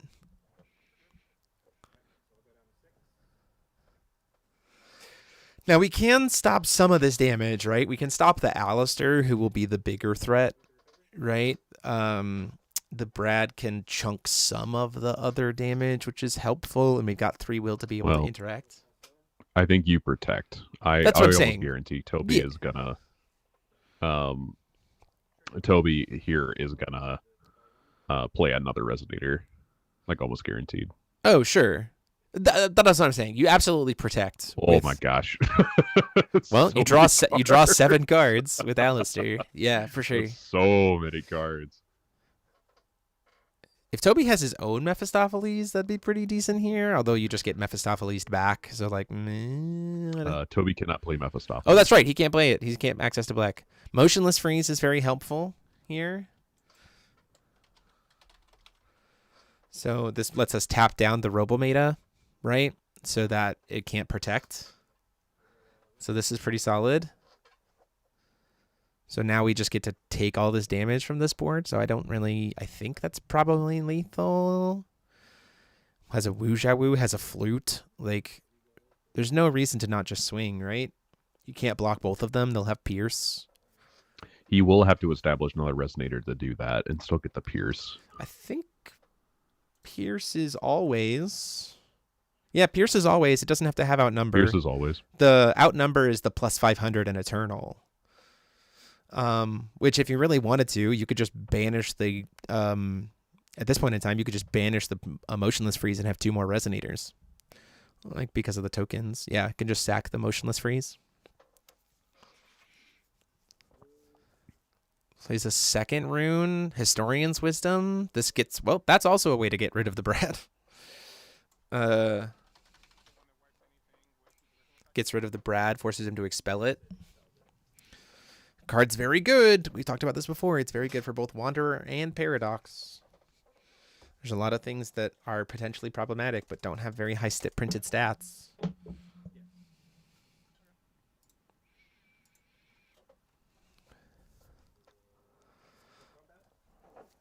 So let's see. I mean, I don't really know what Marcus could have here that isn't less lethal. We could play Mephistopheles for 2 now. That might be what we're trying to do. How big is Mixerork right now? He dies. So my Rourke dies to a Mephistopheles, which is kind of huge. Like, you might just like accept the damage from Toby here. Yeah, there's the Mephistopheles. It's going to apply a -11, which kills the frog.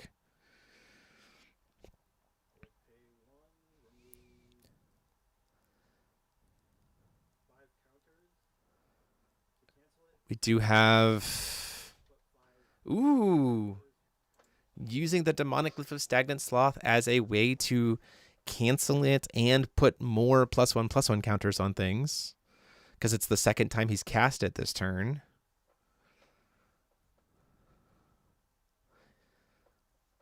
How many cancel spell fight? Mysteries of Feathsing would be probably pretty good here. No Raging Winds. Very surprising. Yeah, we didn't try to fight it at all. So then it's just, yeah, that's just lethal. Yeah, he just scoops it up. We say next game. Yep, that makes sense. 44 minutes left on the clock, guys. So going into game 2 here, I think that the fact that that's crazy to me, but it's also good, play for Toby to be playing 4 of this Grimoire. It works really well in this matchup as well. If I'm Kael'th Lilith, knowing that I might be losing my ability to force banishing, how am I changing my play line? I probably try to find Academy Grounds so that I could call Academy Grounds. Because then at that point in time, like, if you can get the board, like, with everything that Valencio Malik is able to do, if you can get ahead of them will-wise, then, like, you're pretty advantageous, right? So if you get access to Lich and Brad and Forbidden Experimentation, then, like, that's not bad.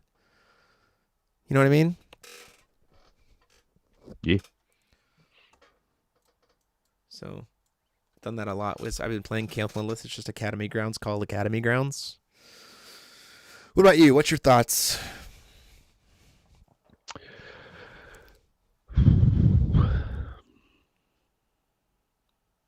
I don't know yet. I don't Okay. have any thoughts. Okay. I mean, in terms of like what I would play instead, not entirely sure. I do think Marcus chooses to go second. I think that's the simplest thing I can offer. Oh yeah, for sure. He's gonna go second, so he has access to a Darkness Will coin, which is really helpful to be able to get Mephistopheles. I'm not sure how many journals he's actually playing, but being able to see a journal in your opening hand, Valentio Moloch has no way of interacting with your hand, so that's really helpful as well. That is true. Just knowing that whatever is in my hand is safe, I can just mull for whatever I need and find it. So there's that aspect to it as well. But I do think journal is probably the way to win this, because if you can get over everything that he's playing, and your stats are high enough, you can maybe just swing it out. So strangely, you kind of have to play a little aggressively here. Yeah, agreed. I think, like we saw on that turn that tapped Toby out, he won the chase war. So if he had journal there, it would have been lethal, right? So I think you have to kind of lean on that a little bit, except that you maybe are taking like 2,000 damage or something from Toby. Try to force him to be tapped out in a position, because the mixer work comes into play tapped, right? So even though he's huge, he doesn't actually pressure you that same turn, and he doesn't serve as a blocker wall. So like if you can kind of keep things moving, you're in pretty good shape. Weirdly enough, Kael'th Lilith wants to be aggressive here. Now, that being said, if Toby doesn't see Grimoire in this opening 4, then it's a whole different game, right? Like, her in this opening mull, then it's a whole different game. Though with 4 copies of it, it's pretty likely that you're going to see at least one. But stranger things have happened. Yeah, so we'll see. You're looking at it maybe like a 70% chance of seeing it in your opener if you're hard mulling for it. So that's maybe something that he's considering. It does insulate him from things like just so many things. It insulates him from so many different things. So yeah, in this particular matchup, yeah, for sure. Kael'th saying, I don't want you to have to, like, Kael'th does so much banish that, like, it's really solid. I don't see it there in the opener. I do see we're mulliganing 4, keeping it look like exclusively an Alistair. That makes sense to me.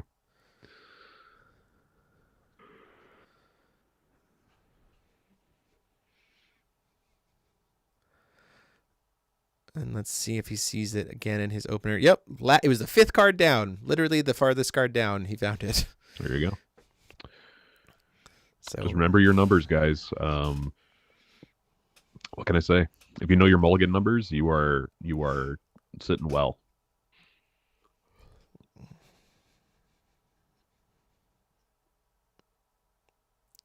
And off to the races we go. We do have the Grimoire coming down.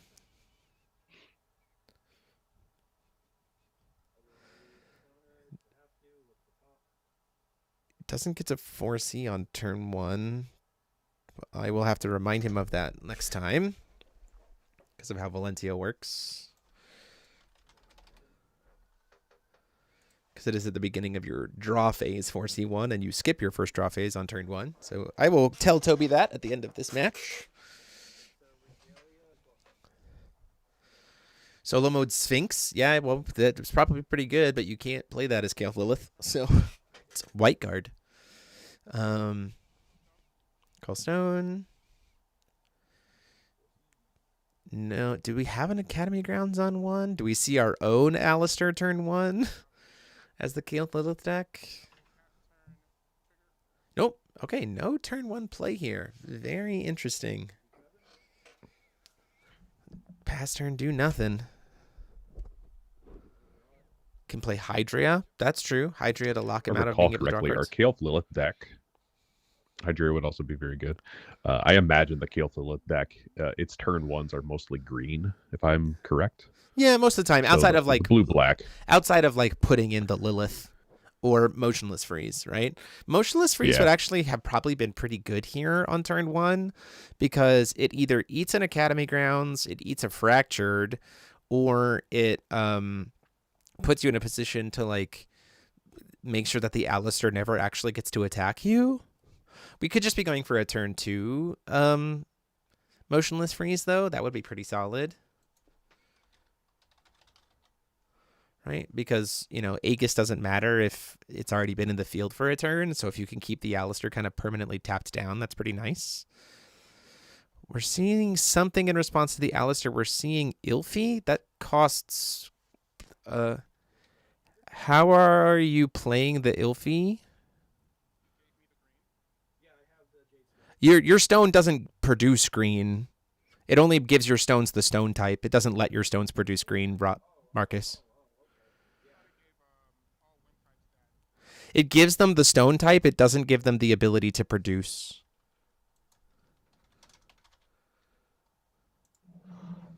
It's magic stones you control. Gain tap, produce green, blue, green, void, or moon.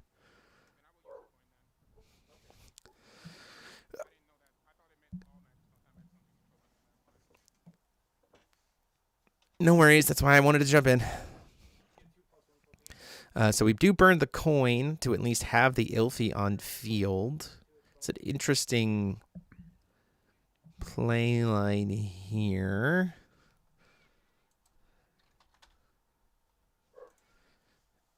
Does mean we can tap our ruler to cancel a demon spell, but I don't really know how that necessarily helps us here. It does also mean that our own journals don't get anything now. So that's problematic. Motionless freeze. Ooh, Book of Moloch. Seeking of ways to be able to deal with Aegis.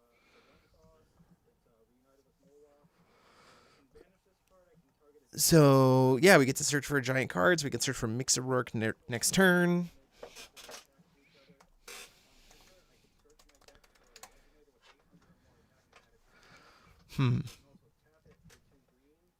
Yeah, just explaining how the book works here. Paul, how are we feeling about this position for Marcus? This is not a great start. I'm not feeling great for him right now. I'm getting the sense that Marcus plays very confidently, whether he's on the back foot or not. Sure. So just from board state, not knowing what he's playing exactly, I think Toby is just far and away just ahead in terms of his just his advantage, his momentum, his tempo. All of it is just ahead right now. So quick Marcus has question. gotta find a Sorry, way one second. to... Quick question. Yep. When was this book activated? Whose turn is it right now? Okay. Ilfi has Aegis.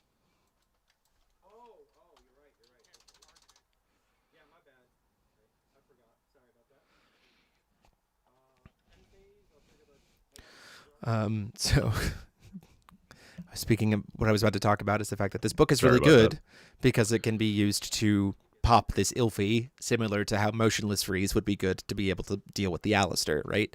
It's the same position. So has to wait a turn for Moloch.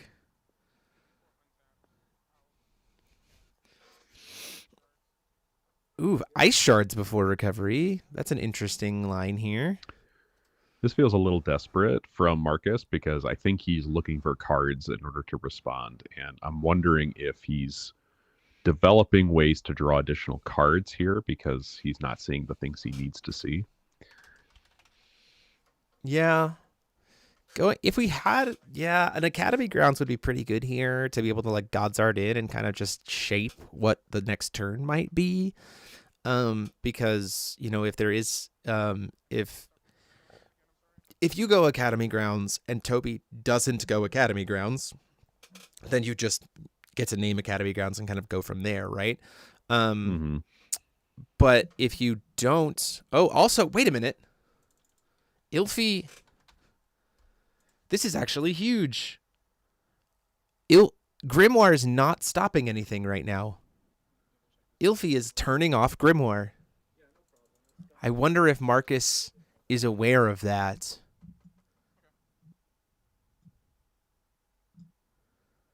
That might be why we were playing this Ilfi to turn, because it's a regalia of total cost 4 or more. Oh wait, can Grimoire not lose abilities? That actually might be a piece too. Nope, it can lose abilities. So yeah, Ilfi is turning off Grimoire right now. King's Hopeless Scream. They lose all automatic and activate abilities. Oh, you're right. Not abilities. continuous abilities. You're right. My bad. Good catch. But Hopeless Scream helps here too, right? It gets we get to at least get the Alistair off the board. Paying 200 life for that. I do like King's Hopeless Scream. That feels very critical right now. Just being able to draw 2 cards, get that Alistair off the field. We are tapping out to do that, which feels really icky. But, Valencio Malik, all of their Resonators come into play tapped, right? So it's not like it's suddenly going to be able to apply a bunch of like attack pressure on this turn. So I think that that's fair. You need to buy yourself some time, essentially. Yeah, I mean, we're not a traditional aggro deck, but even just the idea of I'm a control deck, I want to be reactive, and now I don't have the ability to do that anymore, and you're ahead of me 2 stones makes me feel really anxious. That's true. That's kind of where I'm at, and I'm thinking he's gonna play the Wuja Wu here to get rid of the Ilfi, draw himself another card.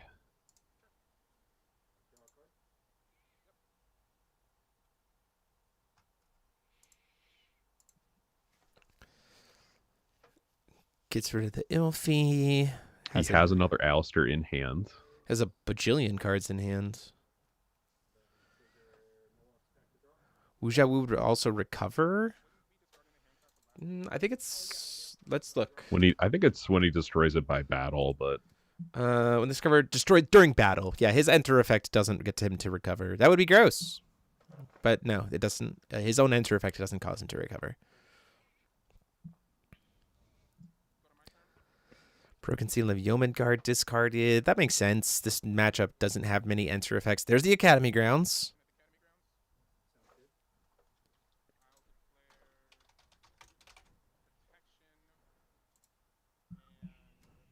Probably Book of Moloch. I'd still call Book of Moloch, yeah. Or Alistair.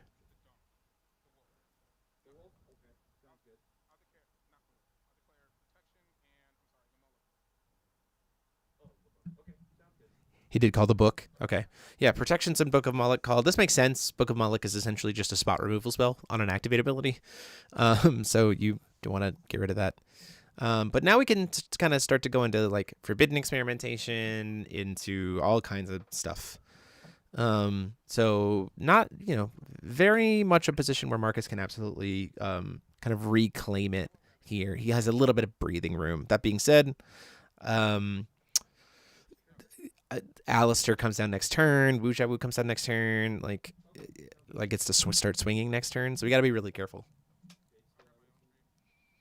Setting up towers so that all of our stones can produce green. Because right now we only have 1 green source, and that's rough. If Marcus has his own Alistair, I could see that being played here to put out the tower, right? Kind of set us ahead, or catch us back up, I should say.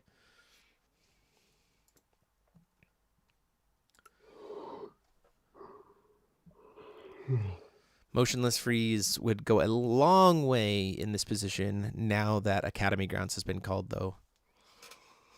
Because we don't have it turned off at that point in time. So, Forbidden Experimentation gets to come down here. Now we get to start gaining some life back. And we set up board clears.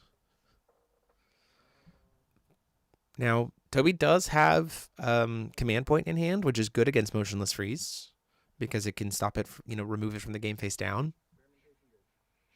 Which is pretty solid. I think you just let that resolve. Yep. Pay 2. Go down to 36. Do see a Lich. We're going to lose another 5. He has to pay. He has to mill 2 as part of cost, Yes. by the way.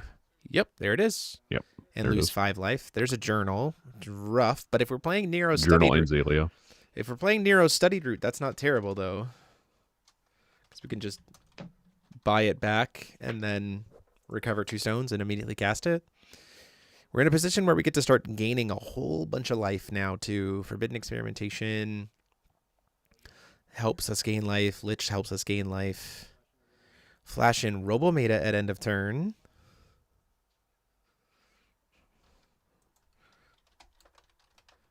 This makes sense to me. It's a great card. We only have access to blue right now, so not really much that Marcus can do to stop it unless he wants to burn his Forbidden Experimentation now, like to tap it to recover a stone, which is a little awkward. It's probably going to hit the resin drop. Next turn, we will be at a position where resin drop starts gaining us life back, which again is good. The problem is that Wu can swing into the ramp guy. Wu does not have first strike though, so it is a trade if he decides to swing into the Lich, because Lich does have Bane, which is one thing to be considered of. It's got Necrobloom, Bane, Vileborn 3. So this is still a little bit in Toby's favor, though, having won game 1, right? Because Marcus is still on the onus that he has to certainly win game 2 and then try to win game 3, which is, as the Kael'th Lilith deck against a deck that's playing Historian's Wisdom, both in the Rune deck and in the main deck, it seems, that's hard. It's hard to do.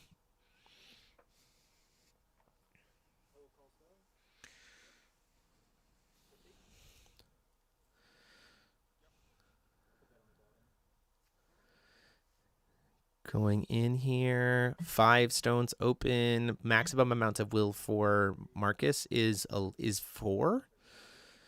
We do see a journal come down.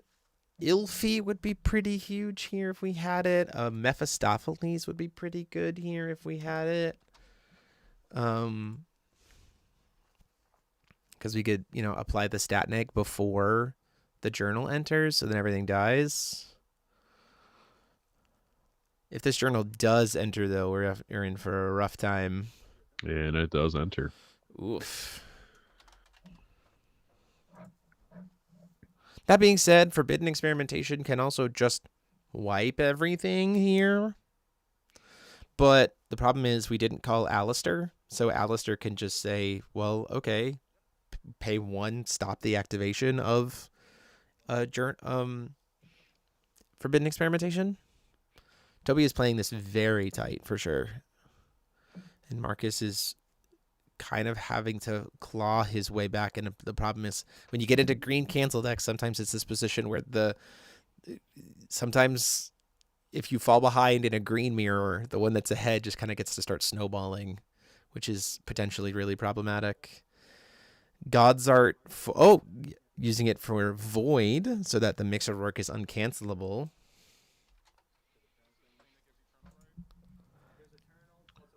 Oof. So because we used Void, the Void mode, Mm-hmm. It is cancelable. That Mixo-Rook is still cancelable. You can target that card. Unless he pays 2 from the Crown Stone to play it, which I didn't Right. quite catch if he did.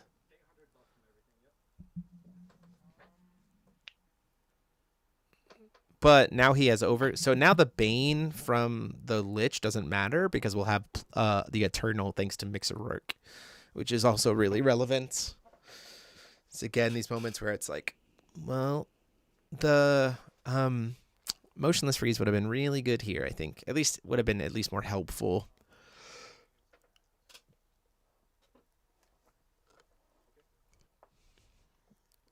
Because right now everyone's getting +8. So Wujiawu is an 18. And he'll be able to block, producing gaining some life, getting 4 life back thanks to Lich. Or I think it's 3 life back, right? It's 4. Yeah, 400 life back. Get 4, produce a green. Plus another 3. We're trying to go for the Forbidden Experimentation to blow everything up. This is probably GG at this point in time because of the Alistair God's Art, because we didn't call Alistair before.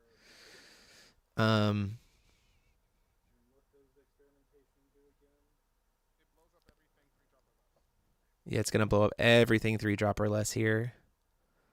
And if he does try to stop it, we keep the Forbidden Experimentation around. Marcus should definitely be tapping the Forbidden Experimentation to recover a stone before this happens, though maybe he's kind of threatening it. He already has tapped it this turn. Did he? Yes. To recover his resin drop. Resin drop to be able to do it. Oh, yeah. So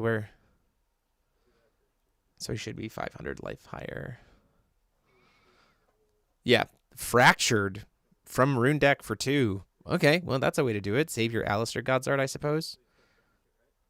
So nothing gets destroyed, and that should be lethal. So it's 23 from Wu Zhao Wu, who can kill the Lich, recover, swing 23.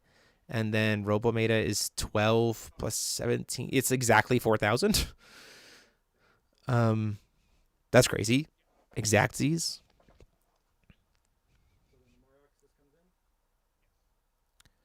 Oh, this was all in response to the Mixer Orc being cast. Yes. Okay. This makes sense. Does Toby see that this is exact lethal because of Mixer Orc? Even without swinging at the Lich, I think it's still 18. Let me double check my math. Robometa is 12. Mixer Orc swings. It's even more, actually. Mixer Orc puts 3 +1/+1 counters on each of them. You can actually get even more from that. If you have the Wu Zhao Wu swing at the Lich, you'll have Eternal, get 3 counters, kill it, recover, swing face, get 3 more counters. So this is unfortunately just lethal on board. I don't think there's an out, provided that Toby executes properly. Mixer Orc is a very, very good card. Puts on a lot of pressure very, very quickly.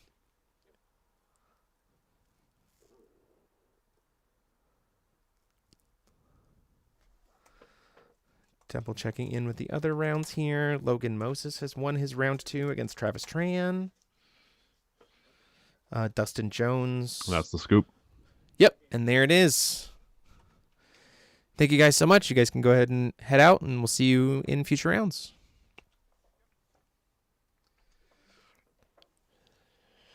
Yeah, I do think that there was maybe a piece of that match that was potentially matchup knowledge too. I do think that once the Academy Grounds called Academy Grounds successfully, that Motionless Freeze could have put in quite a bit of work there.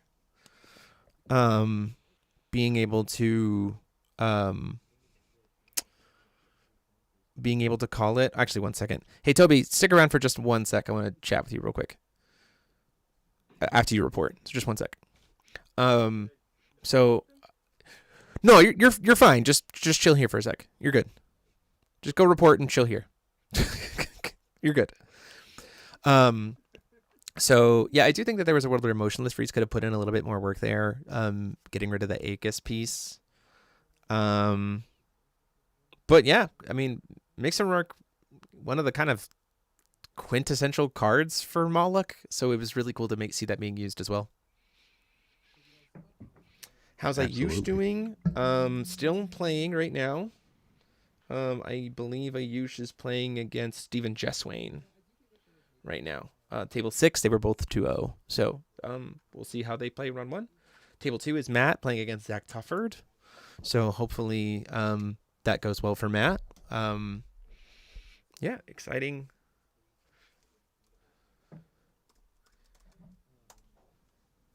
But yeah, any kind of closing thoughts as we go to a little break for round 3? Don't underestimate Valentio Moloch. Still a very powerful deck. Definitely got some new tools. Very curious to see what it picks up from QSK once we finally start to get some spoiler reveals from that. So definitely keep your eye on this deck. I think it's going to be pretty good for a while. Oh, yeah, I think so as well. Okay, be back in a little bit. Bye.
are my sunlight.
so we are getting ready here for round 3. We have, on the left, we have Joe Ramirez playing Symphony Hutriel, and Kevin Spencer is on the right playing Larinka Lilith. This was the list that I was kind of wanting to chat about. These guys are currently sitting at table 12. So Kevin is 2 draws and no wins, and Joe is, I believe, 0-2. But this deck I really wanted to show off, this Larinka Lilith, because I think it's a very cool list. So I wanted to be able to catch it before it leaves. So yeah, Paul, we haven't really looked at Larinka plus Lilith before. Walk me through some things for me on that one. So Kevin has talked to me a little bit and has said that there's some spice in here that we don't normally get to access with the Lilith pack because there's just more efficient choices. So you might be seeing some different Lilith cards than you're used to experiencing in other lists, just simply because of how Larinka interacts with them. So just be prepared. There's some interesting stuff coming up from these lawn decks. You guys ready to go? Okay, 60 minutes on the clock. Welcome to round 3. You can begin. Yeah, playing some Lightwater Nature. Lightwater. We have a turn 1 blue source, which is exactly the stone that, according to Kevin, when he was talking to me about it earlier, is exactly what he wants to see, because we get to do something pretty cool here. Our first addition out of the rune deck is going to be the one that gains Mythic while you are solo mode, which is Culinary Glyph. And now Nama gets to be a 2-cost. So in response to the Larinka trigger, we're going to put in Nama on turn 1 because you control something. Oh, maybe not. Maybe he forgot he didn't have it. Maybe he was really hoping to do it, but he just gets to put the 2 counters on Carlina and doesn't get to draw a card. Because this Nama gets to come down as a 2-drop, but it still costs 4, and Culinary Glyph helps pay for it. So suddenly, for essentially 1 stone, you just get Nama. And then she gets 2+1/+1 counters, so you just start the game with an 11-13. Isn't that neat? That's really neat. And that's some of the stuff he was talking about yesterday with me, actually. So I didn't want to spoil it for anybody, but Nama's pretty great in this list. Didn't play any spells. We should have had a missed trigger potentially, as we're on the. Didn't play any spells, so we missed a detention counter on Symphony Hutriel. Do you see the Raven's Order stone? This stone does so much work in this stone in this list. Being able to put extra counters on Symphony, being able to pay 2 for Judgment. Did you know that Hutriel's Judgment only costs 2 white? It's pretty good. So you can essentially like put Hutriel out on turn 1, use his +1 ability a single time, and then the next turn Judgment him. And then because of the pact, every time all your J rulers gain Divinity 9, so suddenly you have like Divinity 18, and then also you ramp a stone, right? And because of the XR being able to recover stones by putting in Regalia into the play, you don't really care about the fact that the stones aren't going to quote unquote recover, because then as long as you don't use them, they just recover.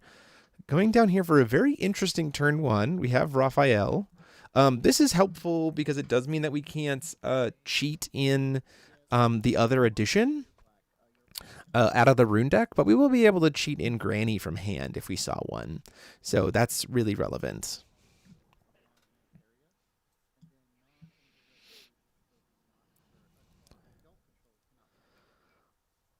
So we'll see how this goes. End of turn, we played 1 spell. We get a merit counter. We do have a Granny in hand, it looks like. So that's pretty solid. Granny Carlina coming in.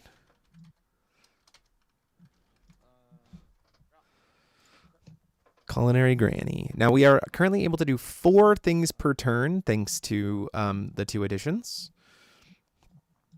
I did see that there was a Brad in hand there too, which is pretty nice. Granny unfortunately does not have Mythic, so she is not swinging for much right now. She's only a 0/4, which is a little bit rough. Especially considering this Raphael is significantly bigger, would definitely be able to beat it. That being said, we can start putting +1/+1 counters on at the end of turn, which is pretty solid. One of the other things that I've really liked with Granny, as you see before earlier this week, was playing with Lionel to be able to make use of like the Symphony Resonator thanks to Granny, but this is a pretty cool idea as well. Non-angels not being able to recover, though, is pretty rough for Granny wanting to be able to tap. Especially considering the Lilith extension rule makes your stuff with Mythic recover. You will lose 300 life on this stone, Joe. You have to have 2 already in play when it comes into play.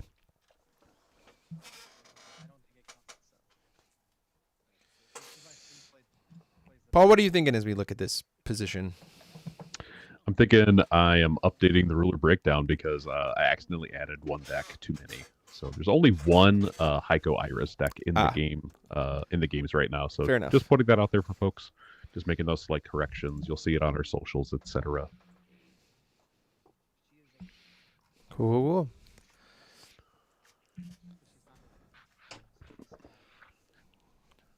Don't see any regalia coming down yet for Joe, which is a little unfortunate. Those are most helpful in this matchup. 2 arms, probably. Yeah, I was about to say 2 arms either goes, potentially is getting us Hootriel if we have an extension rule. Ooh, Hanzo Resonator. I like this a lot. This is the other spice he was telling me about. He is absolutely in love with the Hanzo Resonator in this deck.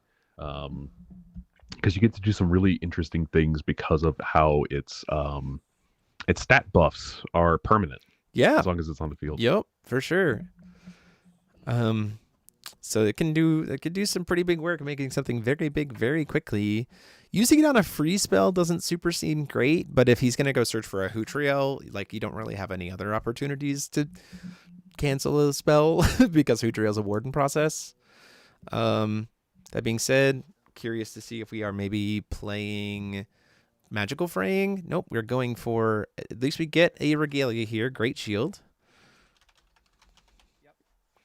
Fomardian Great Shield's going to get to come in here, attached to the Raphael. So now she has an even bigger defense.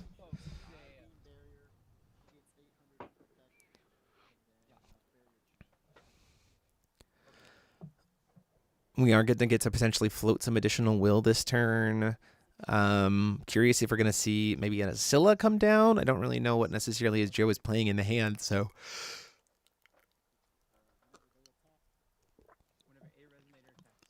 we'd hope to probably use that will that from these 2 stones that are going to recover for something. That being said, if Joe doesn't float will here, he will technically have to recover 1 of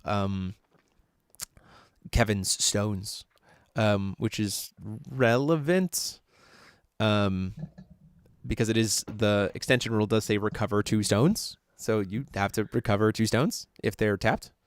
You can't choose to not. But we're playing something else on our turn anyway, so it doesn't really matter.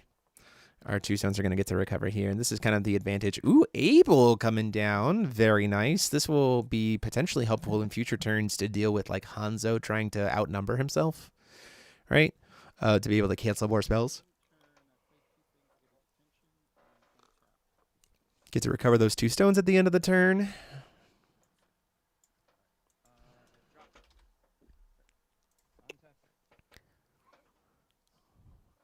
Don't want to tap the Granny to get +1/+1 counters on stuff because 1, we don't have any way to get our opponent's Resonators off field with that, and 2, then the Granny won't recover, and that's not great. One of the things that's a little unfortunate of the fact that you don't have access to red is that we can't play Reunion of Orpheus, or like Meeting of Orpheus in Larinka. Get to go grab Book of Lilith, which is nice. I could see us going for a potential, like, beginning of our next turn. Or maybe this turn. Oh, no, the problem is that we got to get that Raphael off the board is the biggest problem, because one of the biggest advantages of the Lilith extension rule is that your stuff with Mythic recovers. And so without that, we're in for a world of pain. Like, you can kind of just get outvalued here. you think we see an Asilla come down at the end of the turn, Paul? I would hope so. That would be a really good follow-up here, just to get additional cards. I believe she also messes with detention counters, correct? So you can modulate some of your stuff. Yep. Very helpful for that.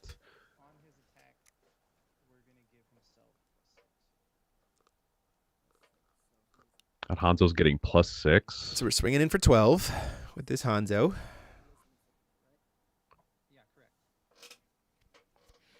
Let's see if this damage finds our way through. It is permanently now +12. The problem is we have to find a way to recover this Hanzo. Otherwise, the plus will just, that's as big as he's going to be. That being said, he can make other things, you know, it's whenever a resonator attacks, right? So if as long as he survives, then suddenly the granny can still get being +12. So it just means we're kind of stuck at a static +12, which is relevant. So the way that the Raphael resonator on Joe's field activates, even after the Lilith trigger to recover it happens, it will not recover, correct? Right. Correct, because it specifically says non-angel resonators you don't control cannot be recovered. So they are just stuck.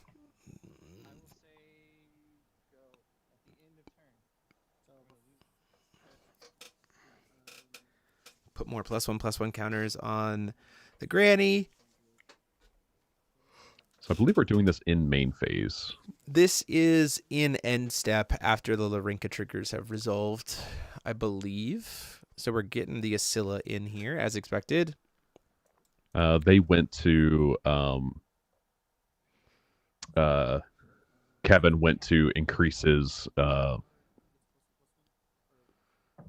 do things with Larinka, and before that Joe said no. Oh, okay. So this is before Larinka gets to resolve her +1/+1 trigger. Now, end of turn, we're going to get triggers for Symphony and Larinka. So yeah, he was doing that in mid phase. Well, it could be end phase before the Larinka thing taps. The Hanzo will not recover. He is not an angel. And therein rise where I think Kevin didn't realize how or why in this matchup particularly, this Raphael is putting in a lot of work. Yeah. Now before draw or after draw on our turn, we can drill even more with the Asilla to get more cards and more counters.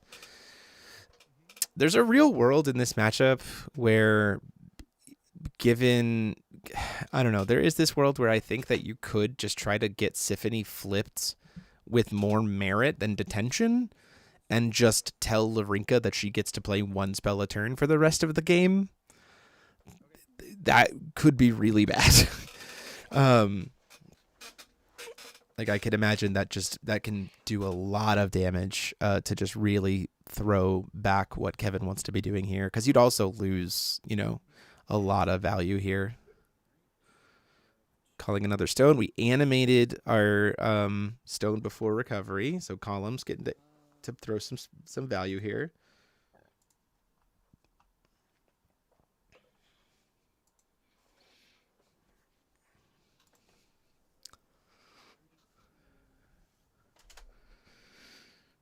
I think we're just doing math on Joe's end here just to see like what do our stats look like. Yep. The Hanzo will be able to pump up the Carlina when one of Joe's resonators attacks. So that's kind of relevant. It's not super great, though, here. Though, that being said, Joe's best quote-unquote board wipe position is the fact that, unfortunately, can't really be used now. You can't risk it because you'd lose so much of your own value. This does make me think that we maybe found Hootriel, though. Oh, Durandal. Okay. So now we can attach the Durandal to the stone, probably? You can't put resonators in at the end of because of the able. So, like, I don't know how this is going to not resolve. Nope, can't do that.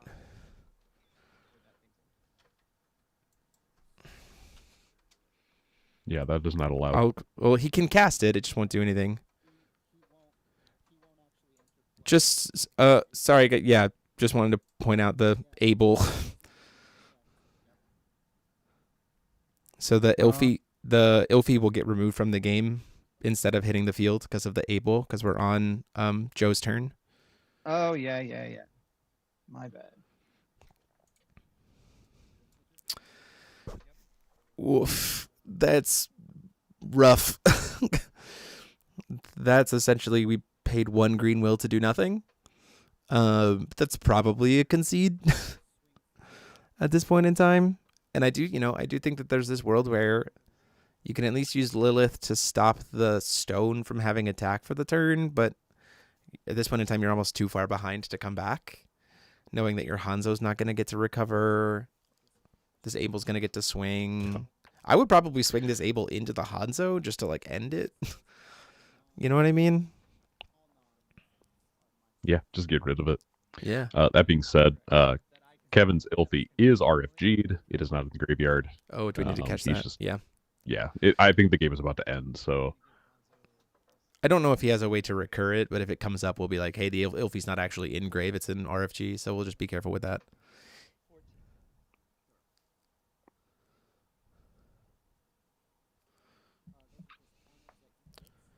Oh, he's just making his own Hanzo even bigger? So now the Hanzo is a 24/24? Okay. They're not counters, but it is getting bigger. Oh no, it's even bigger than that, isn't it? Because it was a 12/12, then it had 2 +1/+1s, so it's a 14. So now it's getting plus 26. So he's a 32/32, or maybe plus 20. I can't track the number of pluses that are on there right now. It's very big. It's a big Hanzo.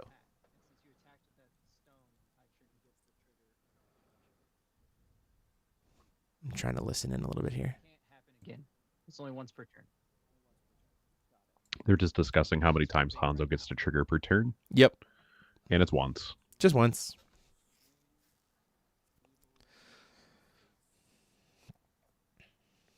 Swinging with Abel. Granny's gonna block. No, I'm not. Sorry. Deciding he's not gonna I'll block. take my 5. You gain... He only takes gains 9. Only deals 5 damage there because didn't have enough life yet to get the plus 1,000 from Durandal. Oh, that's right. Okay. Yeah. Okay.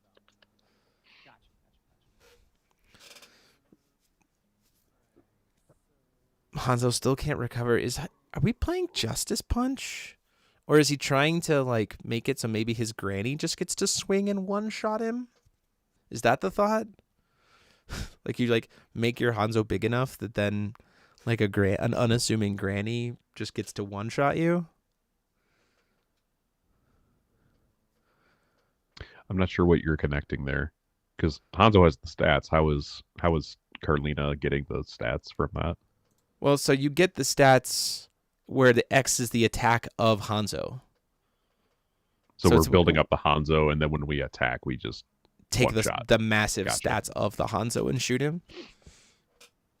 Yeah, unfortunately, I'm not familiar enough with Hanzo, even though Hanzo has been kind of trending in popularity a little bit ever since for Foulfest, right? Yeah, for sure. When Patrick won with Hanzo in his deck.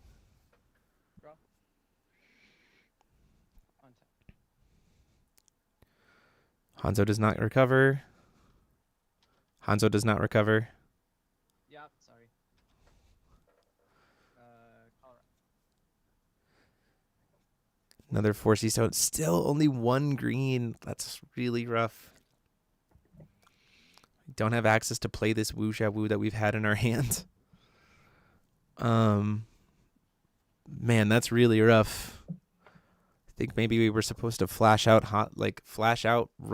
Brad at the end of, or at the beginning of our turn. The problem is that Abel's putting in so much work here too. This is really just like the perfect pincer against like Lilith in general here, right? Like you have Able, so they can't cheat in quick cast resonators, and you have Ophiel, so their stuff with Mythic doesn't recover. Like, oh boy. Play a blue and a green. Gonna go for Nama, probably. We're gonna play a Nam. There's the Nama. Precision Doesn't Aegis. do anything on it. She has an inner, but I have more than cards than it triggers. But she has precision and Aegis, and then Yeah, this is whenever it deal battle damage. very interesting card for this environment. She'll be big enough that like she can potentially one shot, but again, she doesn't have Pierce. We need something like Journal to be able to give Pierce, but the problem is now that Raphael has Protect, so we gotta get this Raphael off the board. Very curious what comes out of it here. We're gonna play Brad. We do have a Brad. So next turn we'll be able to play Wu Zhao Wu, which could be enough, right? If we can survive. We still have, 3,500 life. But we do have to deal with the fact that, like, this, in the worst case scenario, this Asilla can just clear the board. And then we're gonna declare attack with Emma. We're gonna go to combat. Granny is going to attempt to swing. She has Drain. So getting huge from the Hanzo would be helpful.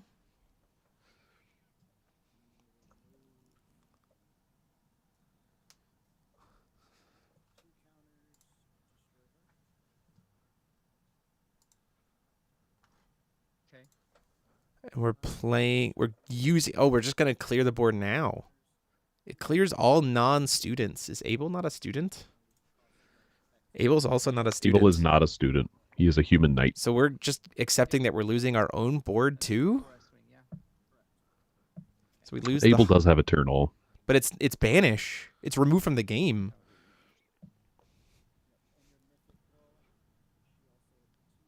Abel will also be removed from the game. How many counters did you burn, Joe? So everything that costs 2. Oh, it is exactly... Exactly. Oh, you're right. It is exactly 2. Apologies. Good call. Thank you. Yeah, no. I have 1, 3, 4, and then Didn't realize it was exactly. It's not X or less. So this is, we've still got the Able, but this is still not a... Got rid of your own... yeah, as long as I have the We got rid of our own yeah. thing just to avoid the granny swinging for a bajillion. I suppose that's fine. 4, so you don't get her back. And he is paying 4 Yeah, I don't want you to get her back. so that we don't get the Asilla back for free. Okay. But now we can start recovering our stuff again. Spell for this turn. We're gonna play Ophiel. Ophiel. She says on enter, players cannot play non-resonator spells until the beginning of my next turn, and then I gain 1,000. Wow. Okay. Yeah, this is a common lockout card. We Mhm. usually see it in Wanderer. This is not seeing a ton of play. This also in now Paradox gets us. format. This also now gets us our last edition. We'll lose 2 here. Sorry. This gets us our last edition with the stuff. We have another Asilla coming down here at the end of turn. Not surprising. Where there's one Asilla, there's more.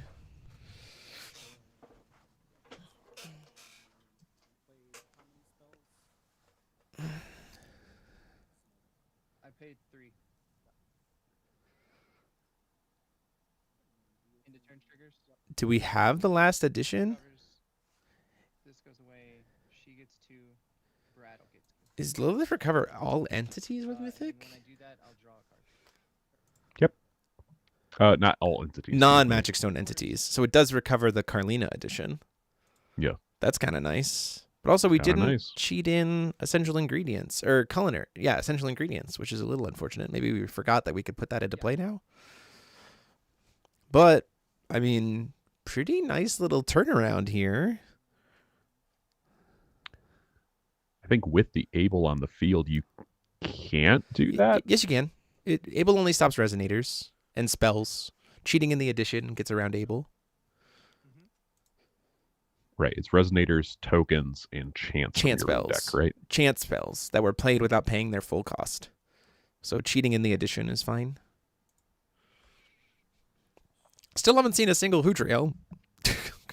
There's the Velmardian Trinity, the vestige of Velmardia's Grace, but we don't have a way to search for the Hootriel now. Very interesting how this is lined up.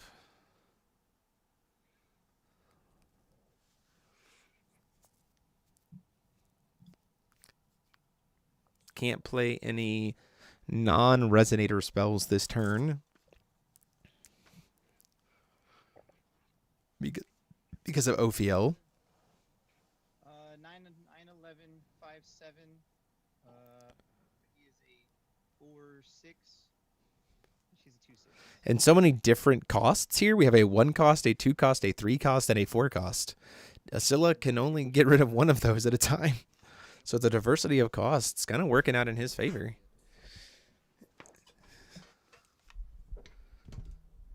Interesting. I do kind of question whether or not getting rid of our own Ophiel was worth it there just to avoid the granny hitting you for a bajillion damage. Because you could just block. And then maybe we were just too concerned Raphael about the was doing a drain. lot of work, right? Yeah, it was locking us out of our rune deck entirely.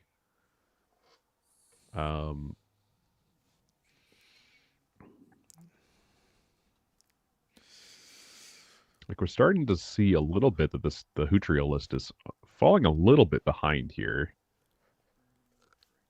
It does have enough life that now this Durandal is putting in some damage, right? The Durandal will be able to force him to block with the Nama by giving it because of enraging.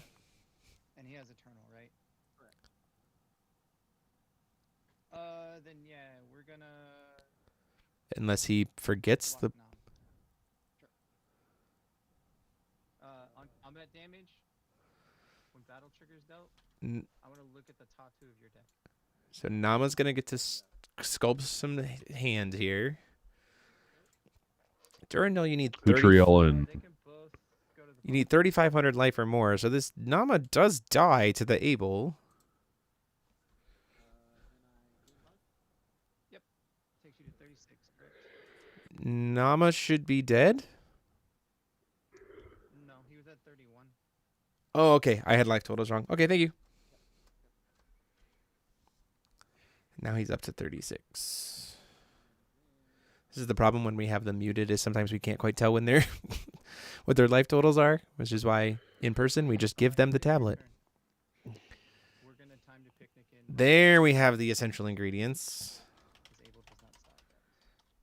And now we get to do some gross stuff potentially. This is a lot of will going into his turn. And again, the diversity of the threats currently is pretty nice, that it makes it hard for the Asilla to answer all of them, right? We're going to put a 1/1 counter on everyone in play, and I'm going to get a fruit counter. We get a fruit counter back up so that we're not losing life at the end of the turn thanks to fruit.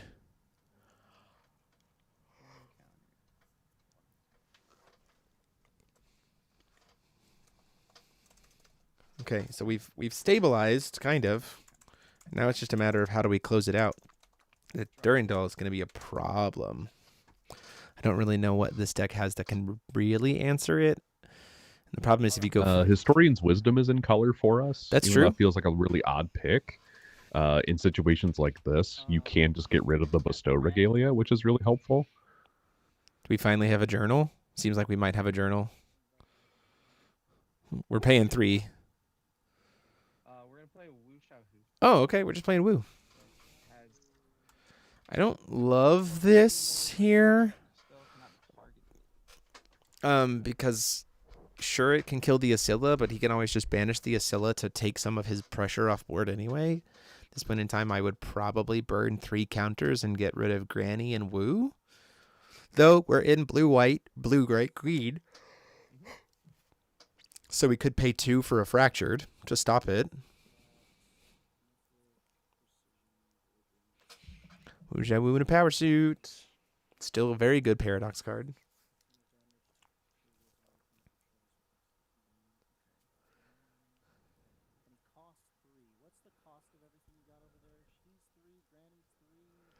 Seems like Joe is trying to contemplate here, like, what do I actually do? Because he's checking all the costs of things on the field right now just to see if he wants to pop this Asilla. Either way, the Wuja Wu is going to draw him an extra card, which might really be helpful. Yeah. Which might be the reason we're playing this over. Like, he may not have Journal in hand, so he's looking for it. That's true. We have enough stones that it's definitely going to kill the Asilla. The problem is if he banishes the Asilla here to stop 3 drops, so like get rid of Granny and Wuja Wu, we still get to draw a card, and then Nama still gets to swing in.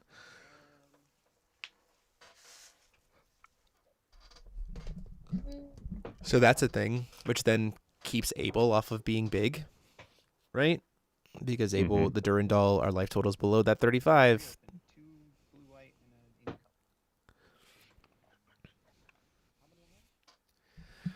Very curious. 1, 2, 3, 4, 5. 5 cards left in hand. He doesn't have access to his own. Joe doesn't have access to his own rune deck right now because of the Abel. We have 2 red, white, and 2 black, white stones, but all of them cost us life, which also doesn't super help when we're trying to use Durandal.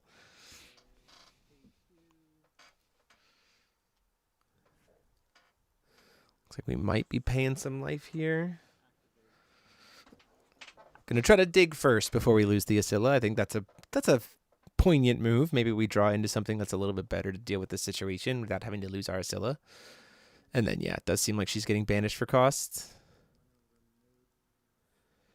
We're removing, looks like 3 drops. Removed from game all of the guys. Do we have a Cost 3, response? yeah. Yes, that's going to be fine. I need to know. I need to call a judge real quick. Wuja Wu will still did his enter effect. Yep, the enter effect will still happen. Okay, so this card will still do the damage? Oh, okay. Hold on. That's why I was like, because it says this card. Yeah, yes. Let LKI, it's still there. Yes, the damage is still dealt. Yep. Okay, then I'm going to gain 36. No, you lost the dude. 2, 4, 6, 8, 10. Oh no, the drain's not in effect anymore because he's not on field to see his drain be there. That's what I was making sure. Yeah, for sure. So it's still, the damage is still dealt, but the drain isn't active. So, Okay, yep. That's what I was making sure. 'Cause Good I was call. like, you know what? Yep, you'll still draw a card and everything else. Thank you. Yeah, I still draw a card. Thank you.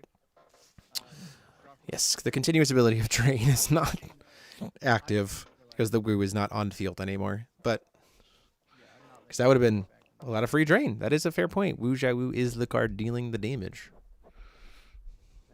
With the fact that all of your resonators gain drain, that's pretty nice. Oh, we're going to pay 2 blue.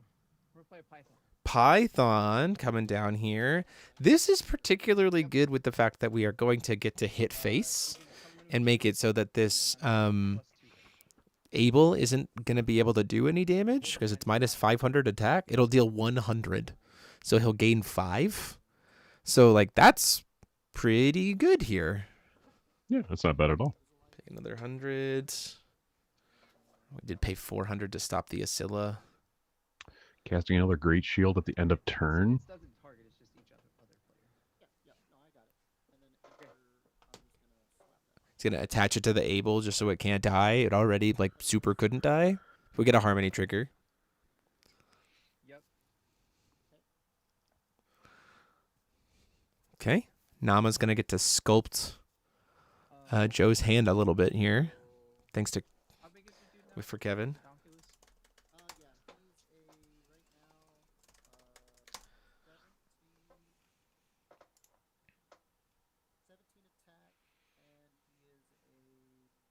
So he's 12 because he's minus 5.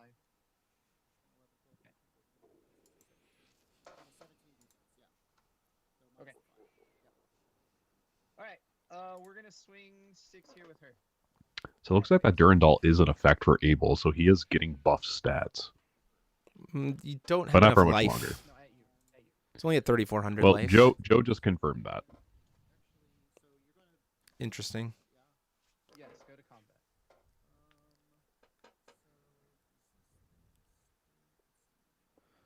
Attempting to go to combat we're- here. Yeah, we're pausing as Kevin enters combat. That's not how bracers works.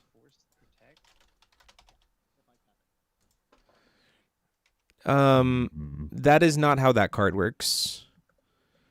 It gives protect to Abel. Abel is already tapped. So Abel has to be the one to tap in order to do protect.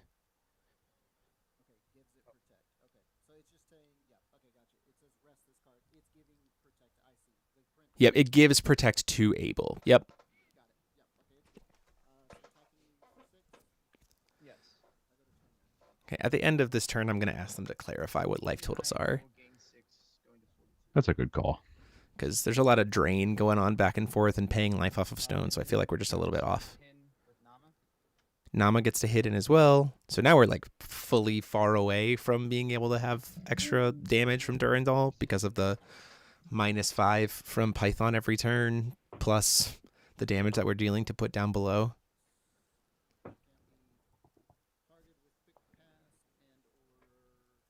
Inter triggers. Yeah, inter. Yeah.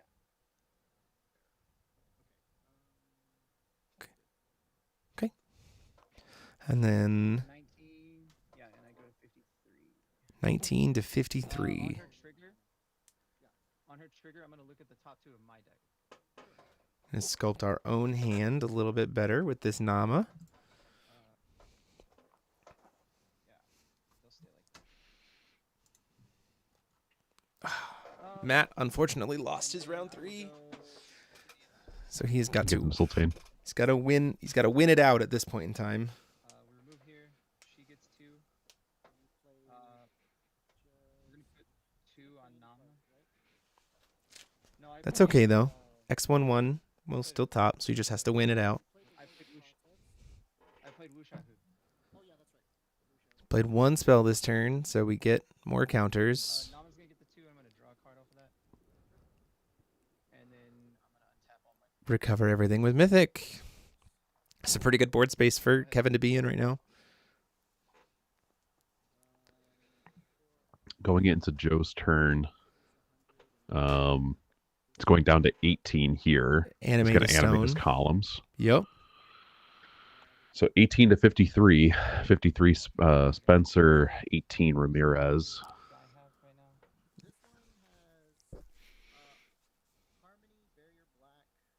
Double checking what this text of Abel is here.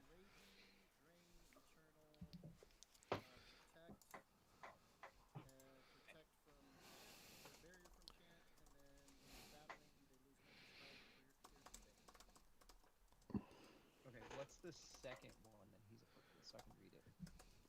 Not Durandal. Not Durandal. What's the other? Okay. Okay. Thank you. You're good. Keep going. Durandal is not giving any kind of buff right now, and also keep in mind that the stone is still hitting for 4 this turn, but the Abel is only able to swing for 2 this turn because of the -5 from Python.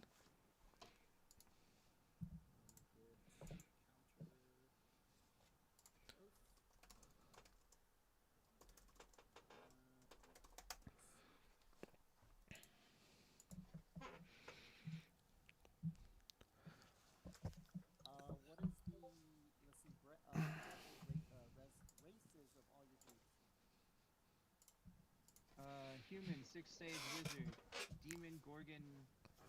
Where the fact that Joe hasn't seen a single warden all game has been really rough here. Like, we had that good opening kind of control piece, but then we kind of Well, stumbled a little. Joe did see 1 Warden, and it got shipped to the bottom after that first Nama hit.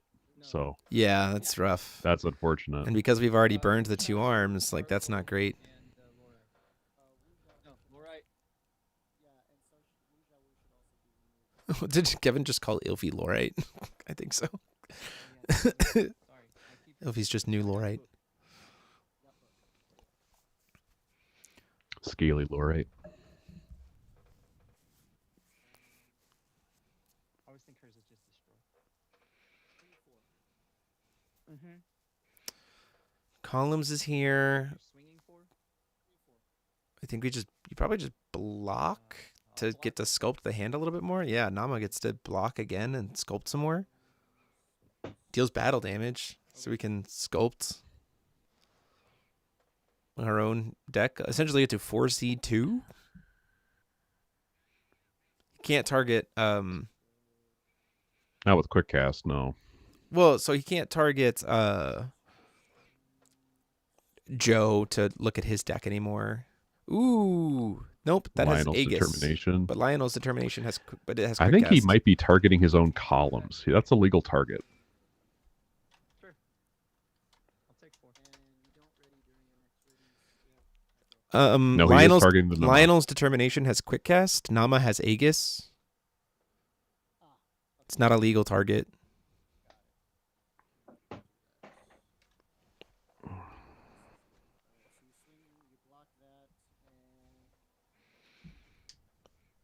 Aegis is a good keyword. I gain 10. Also, even if he wanted to, it wouldn't resolve from. He was casting it from hand, right? Yeah. That was the only way to make it so it wouldn't resolve. So it would still resolve. 1 on top, 1 on bottom. Can only scry his own deck now because of the Great Shields giving him barrier. Oh. Also, don't forget all your dudes are -5. The stone, just so you're aware, the stone does have stats because it becomes with a later timestamp than the Python. Oh. Neat. Timestamps. Layers. Timestamps. Layers. Layers.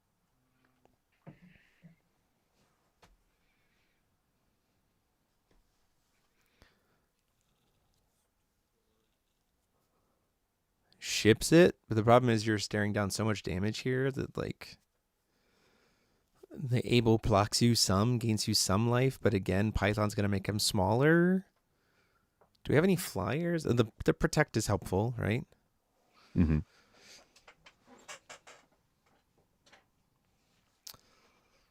We're running out of time, though, is the biggest problem.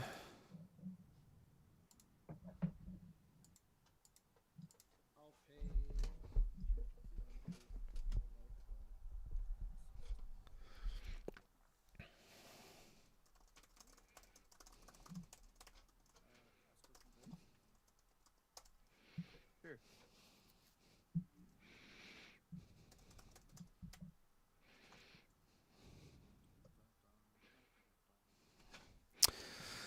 Asila's back down here, so we can clear the board again. Paid another 200 life to cast her from the grave, it looks like. Matt is currently 1 win, 1 draw, 1 loss. Nama does not have Maddie. No, yeah. So Maddie will get to recover. Or sorry, we get to recover the Nama.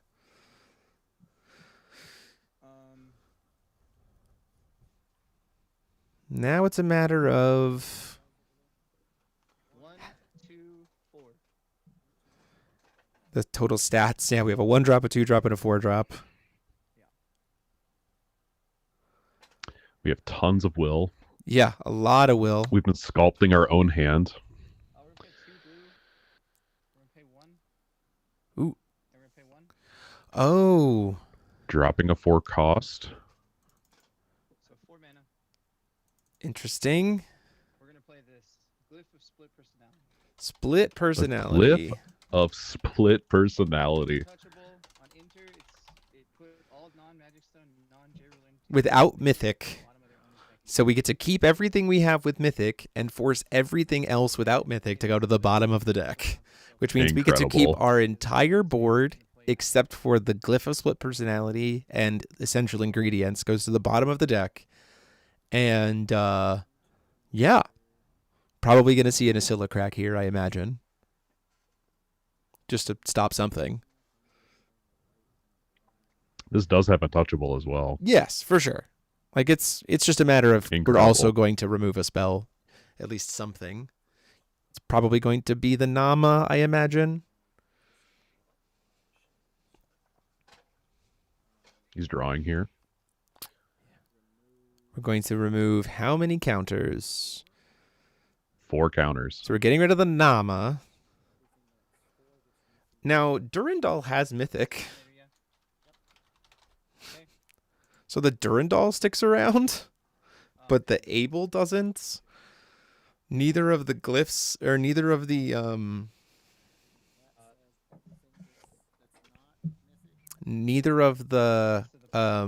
shields stick around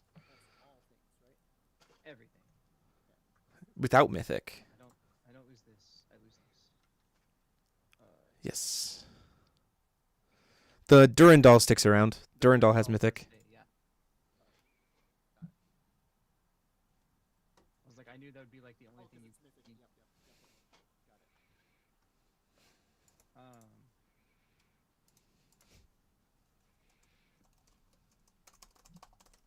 I am going to put attack here for 6. Going to uppercut.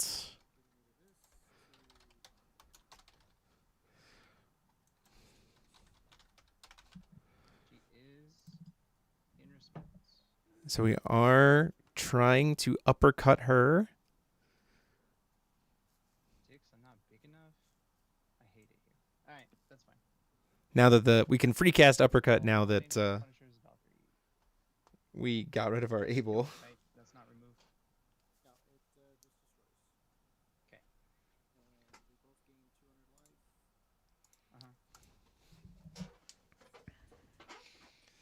Now, this Brad will still get to hit for 10, which is pretty nice. Double damage, I'm right? gonna swing Brad for 3, 4, 5, and he'll deal double damage.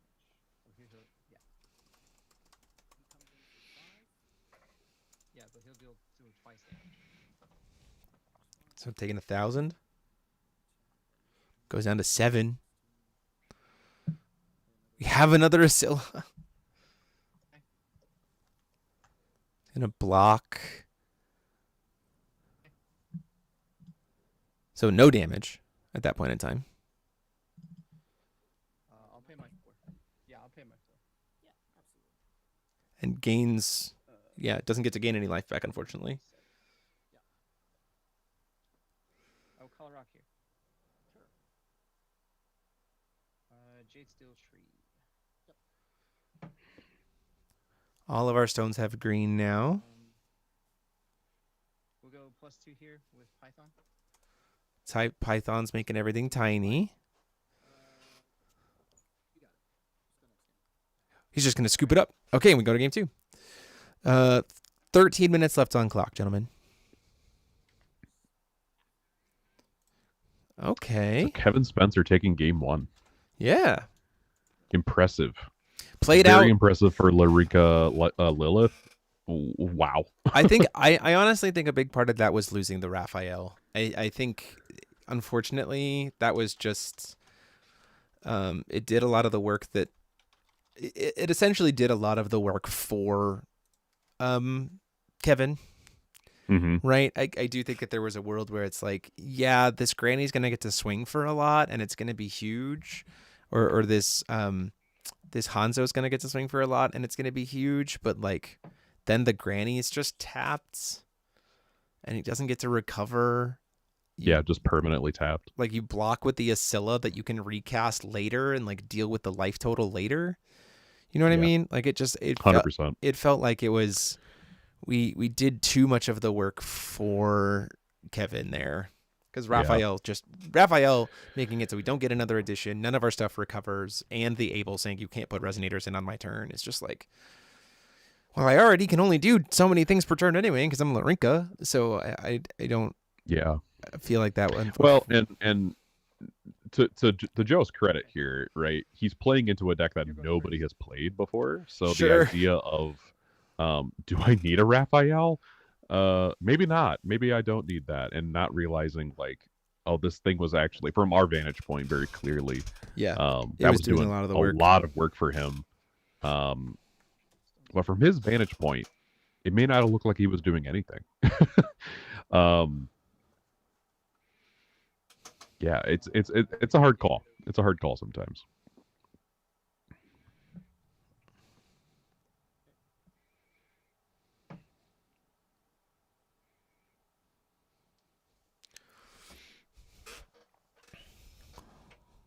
It's getting to the point here where we're shuffling up and playing. Yeah. Kevin's going to be on the coin. Siphoning Hootriel choosing to go first. This deck does really like to go first, especially if we see like a turn 1 Chainmail Gloves, right?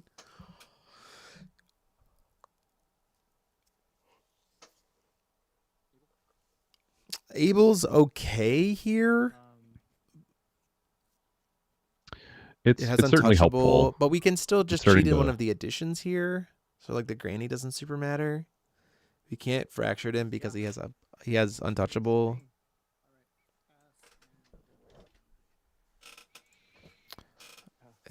No, but we also, the problem is we've locked ourselves out of 2 arms. So why did we not cast 2 arms then play Abel? Right? We can still cheat in essential ingredients. We now have blue-green on 1, which is nice.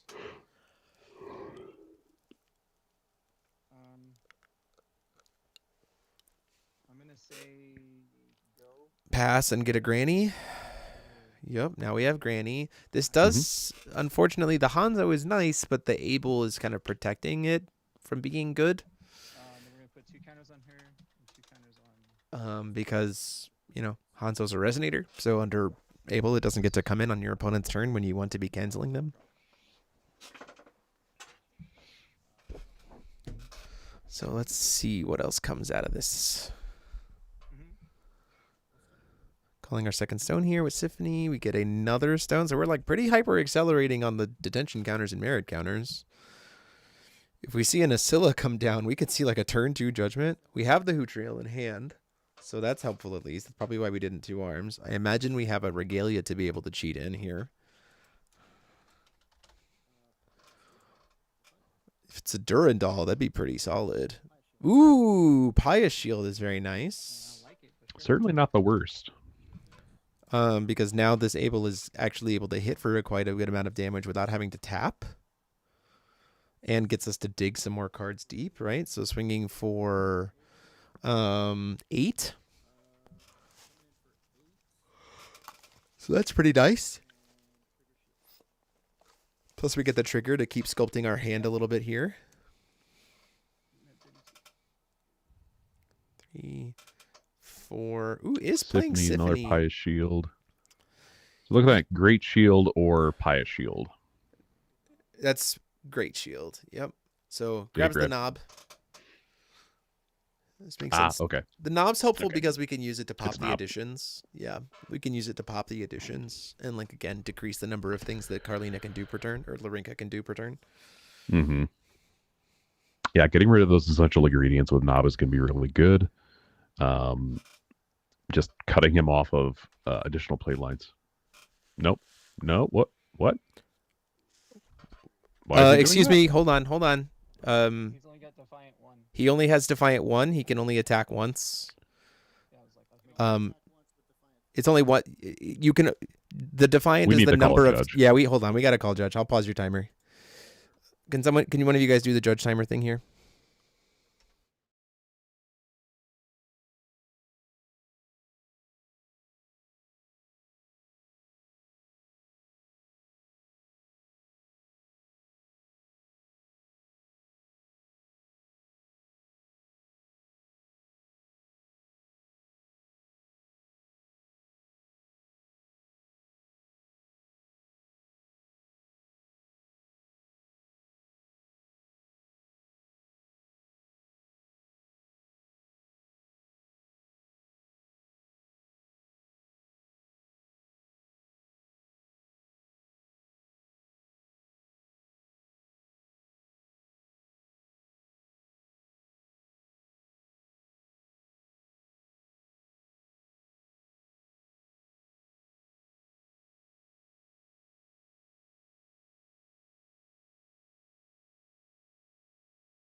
And we're back. Just verifying with Cal that the way we repair the game state is just shuffle the deck and rewind to before attacks. So, yep, Defiant works in the ways that you get to swing once. You get to swing that number of times total. And you also don't have to tap to attack. It is. I still just have to have the divinity for it, and then it comes into play. Which I have the divinity because I haven't. Yep. And so we are now in Kevin's turn. Yeah, but once they're in play, they don't count as divinity. Good. All right, draw for the turn. Toby Gaffney is currently 3-0 What's the trigger? on Valentio Moloch.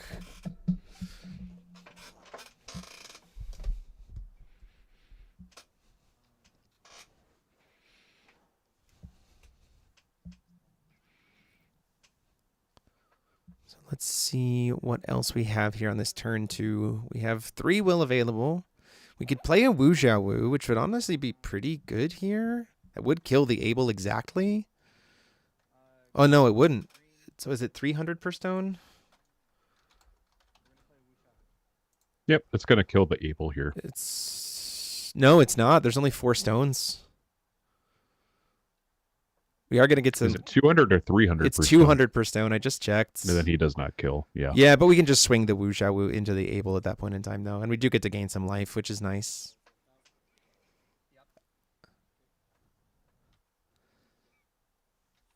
Able won't be killed by the Wu Jia Wu. It's only taking 800 damage.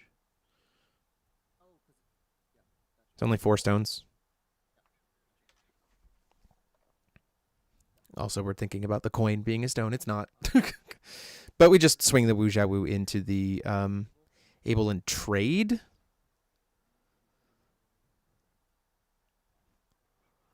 It's not great.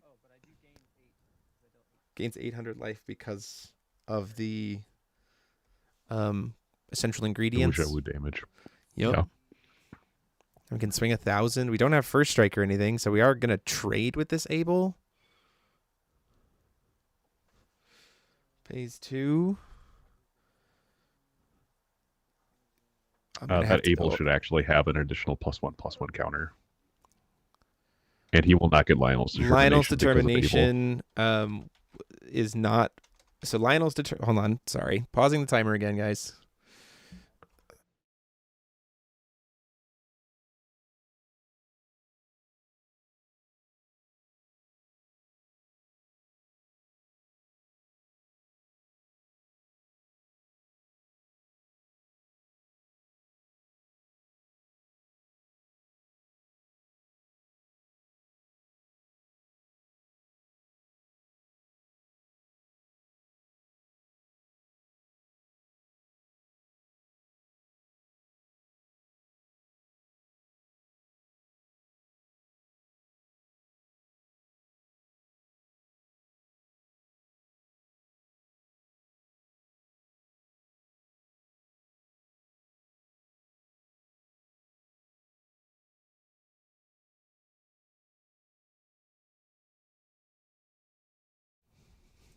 Okay.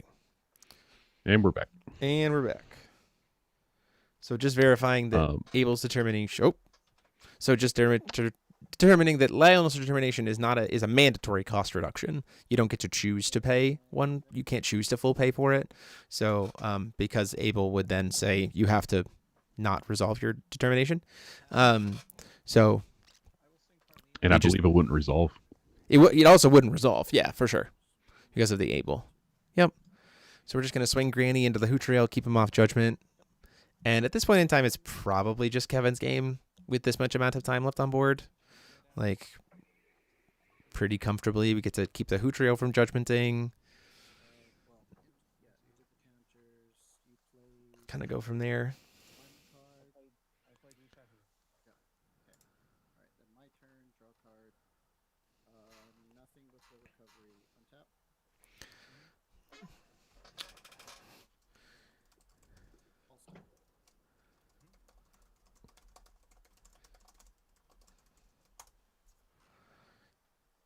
Determination was not castable because there was an Able on board.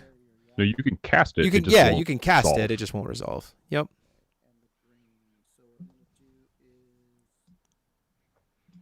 lose 100, 36, pay 1 to play knob. Has his own knob. Knob's gonna be able to pop one of the additions here now. On enter, I'll remove a merit counter, and then I'll destroy your addition that's giving you barrier or drain. Blows up the addition that gives drain.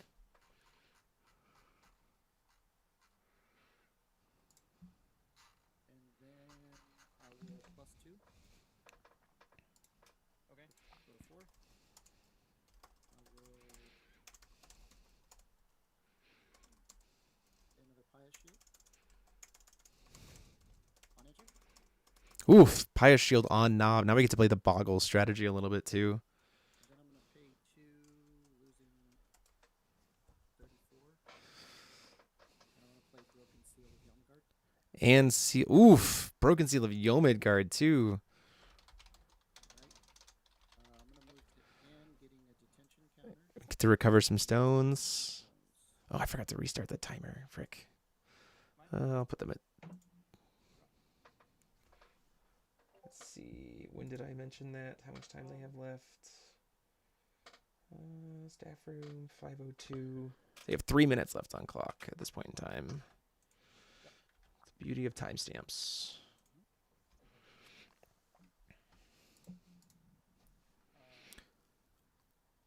Yeah, so the nice part about Knob is that he has barrier, so you can just kind of like play this Boggle strat of like loading him up with a bunch of regalia. We're gonna go ahead and remove your knob. What does it say?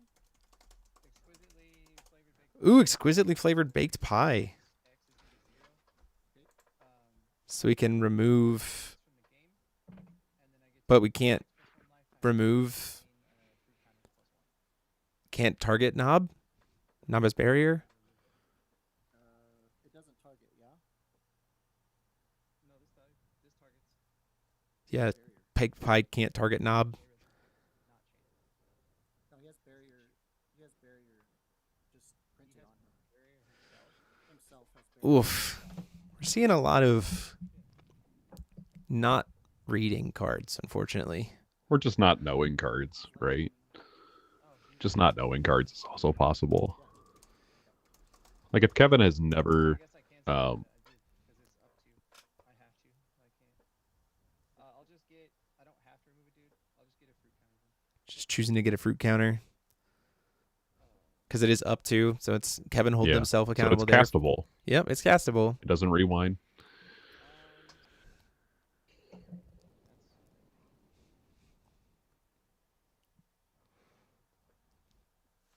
just going to. Don't get any enter effects anymore either, which is real rough. In a deck that really likes its enter effects. She'll get 2 counters or triggered end of turn. Do we just pay to attach the Pious Shield? The second Pious Shield to Knob? 100%. I think it comes down to if we have a way to get Drain, just so we can get a second swing in. But the problem is also Kevin has so much life. And this is probably going to be turn 0 for Joe, meaning he'll have this turn and one more. So, it's tricky. Pay a 1, make this a 2, down to 32. Paying Columns 100. is being animated here. Okay. Why are we not animating the guy? Pulse Don't know. We just animated columns. Okay. Maybe Why he's is just, columns not in it? he's just keeping it back at The his col- stones, I guess. Yeah, okay. +2. +2 on Hootriel. We're putting in some more stuff. I will play Randall. And that is time on round. So, Joe, you are turn 0. So it'll be 0, 1, 2, 3. And then end of turn procedures after that. Or 10 minutes, whichever comes first, which I will start that 10-minute timer here in 3, 2, 1, now.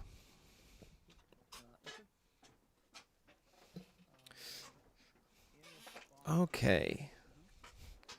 Blue green. Blue green in response to the Durandal to oof. I don't have an inner. That's fine. Okay. But from this point forward, anytime I play a Manifested Paradoxical Maiden. She can cancel not the enter ability of a Resonator. So everything just costs 1 extra.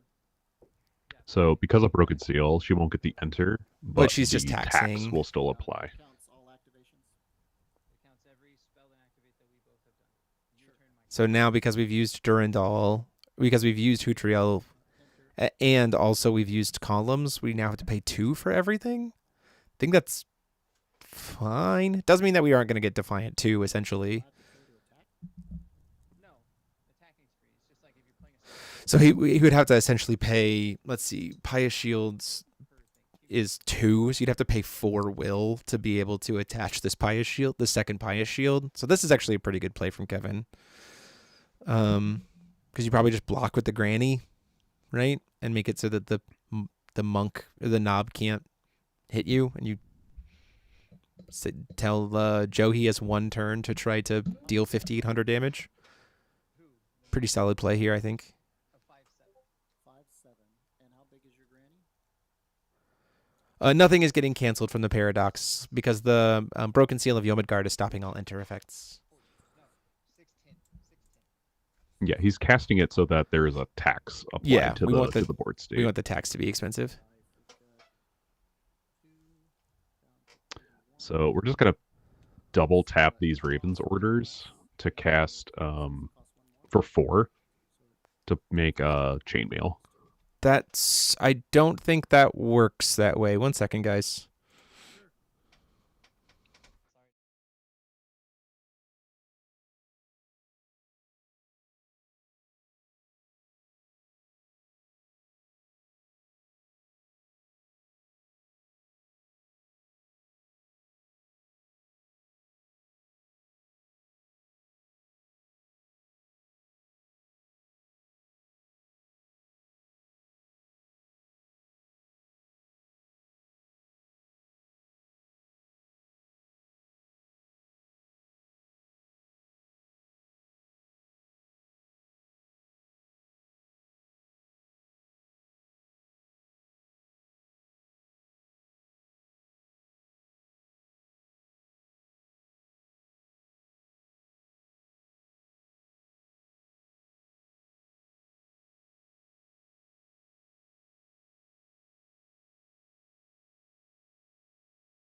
So we're getting the light weapon mode of this chainmail To make it even bigger. Yep. to make it even bigger. Durandal,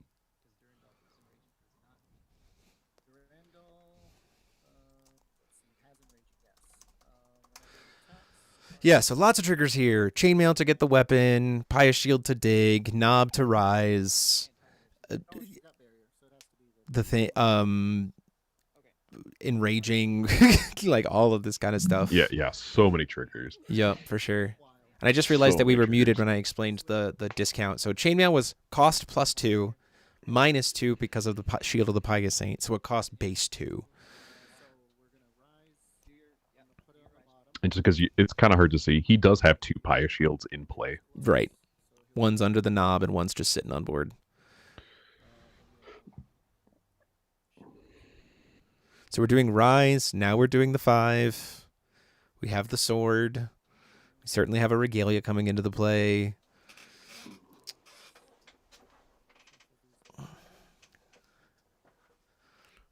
We do get to block with the manifested paradoxical maiden, which means we're no longer taxed. So if we wanted to attach the second shield, That would be pretty good here. It would tap us out, but then at the end of the turn we would recover 2 stones.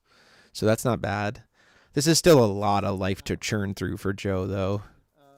And then In this turn plus 1 more. 6,800's a lot. yep. This is the token resonator, 300 and first strike. Yep. So How big is your Double checking how big this knob is. The Boggle Strat come into play. 18? So gaining 22? She dies a violent death. And Maiden most definitely dies. her extra cost ability Now the cost ability is gone here. Correct. I had to slow you down though. I was like, no, no. I know, right? Do we pay 2 to add the second shield? I mean, you get a lot of value off of it. Just go play Chainmail Gloves. That'll do it too. Chainmail Gloves is going to get very, very, very big. Yes. Because we have 4 or 5 Regalia on the field. 1, 2, 3, 4, 5, 6 Regalia on field currently. So it's adding +6. That being said, though, if Kevin can put out a second, Does it count Broken Seal? 7. Because is Broken Seal a Regalia? It's a Regalia, but does it count it because it doesn't Yes. have the stow? It doesn't care. It just wants Regalia. 1, 2, 3, just wants 4, Regalia in 5, general. 6, Okay. 7 Regalia on field. And Chainmail Gloves plus anti-magic Chainmail is also gross because every time you swing, you get another Regalia. The problem though is like this is a lot of life, and we have a barrier blocker, and this knob will be able to swing twice. So like I don't know if it's enough to get through 5,800 life. Get a Lilith. So I do think, unfortunately, now that being said, if Joe has an Ascilla to be able to like flash in, get rid of the 3-drop resonator, and then swing in, right? Then that would be probably able to find the lethal and get the draw here. Otherwise, we're looking at a little bit of a loss here just from the amount of life that we gained thanks to that Woo Sha Woo, right? It essentially was clear your board, gain 1,800, which is pretty solid. Mm-hmm. I'm not gonna worry about it though. Blue-green. Blue-green, we get a Nama. She has Aegis, so that's helpful as well. Doesn't have an enter effect, but Aegis is kind of just as good here as barrier and just pass. Yeah, Kevin's just trying to not lose at this point in time, having one game won. And because it's Hootriel can't even get us anything here. Now, that being said, how many... Ooh, we have more detention than merit. So that's unfortunate. Because if we had more merit than detention, we could just clear the board by flipping Symphony and then swinging in twice, maybe? Would be probably enough. I don't even know if that would be enough. She's an 11, 13, and then 6, 10. I just don't know if we have enough damage on board, unfortunately, without cutting out some bodies here at the end of turn. No, 11, 13. 11, 13. And the blue chick, what is her Protect Aegis precision. We're just trying to double check. Let's see. Currently sitting at 18. Chainmail Gloves put it to 25. Put the sword goes to 29. Swing twice with 20. Well, no. Okay. If we can clear this board and attach the second Pious Shield, Joe has enough damage on board for lethal. Right now, with just this knob. Oh, very much so, yeah. Yeah. It needs to be... The problem is Ascilla makes that stone into a dude.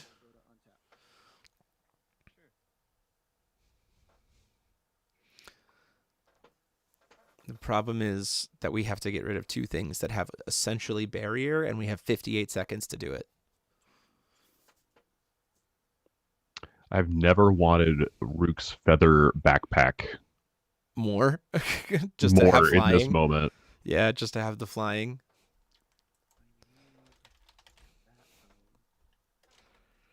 Call stone. Joe's crunching just to figure out, like, hey, Feather what wings. can we do here? Oof. Calling stone with Symphony. Red stones at. That's what I want. No red. He said He's no looking red for this whole red. game.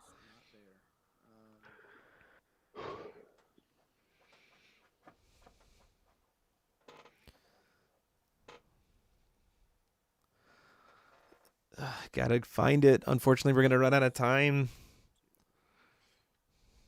This is the problem with, sometimes having a way to drain and stall when you win game one as a control deck is worth it. That is going to be time on round, guys. That is the end of sudden death. So unfortunately, that is going to be a draw in game 2, and Kevin, having won game 1, will win the match 1-0-1. Thanks, guys. Down. So. What were you swinging with first? I needed. So round 4 coming up in a little bit. Take a little bit of a break for water. We were not a long one though, but we'll get started here with round 4 in a minute. Hopefully we'll cheer out. Matt has to win out at this point in time, so cheering him on, and we'll see how the rest of the day goes. So be back for just a little quick break as we get ready for round 4. Water break. See y'all.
Yeah, I'm going second. I have Lionel.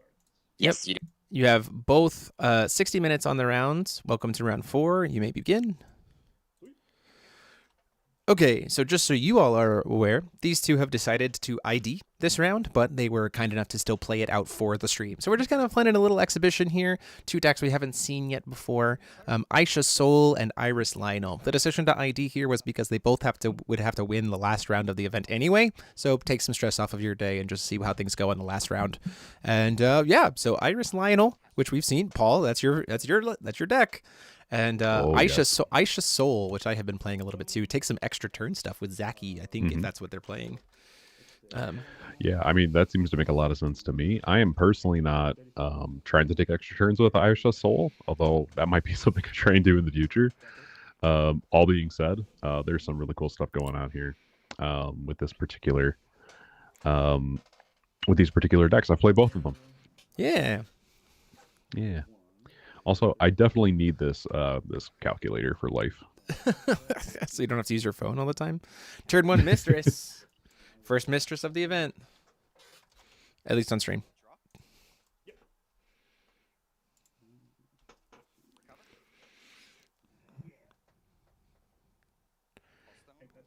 Getting rid of the glare there, thank you. 4C here. I do have to wonder how aggressive this list is going to be. Particularly the Iris list.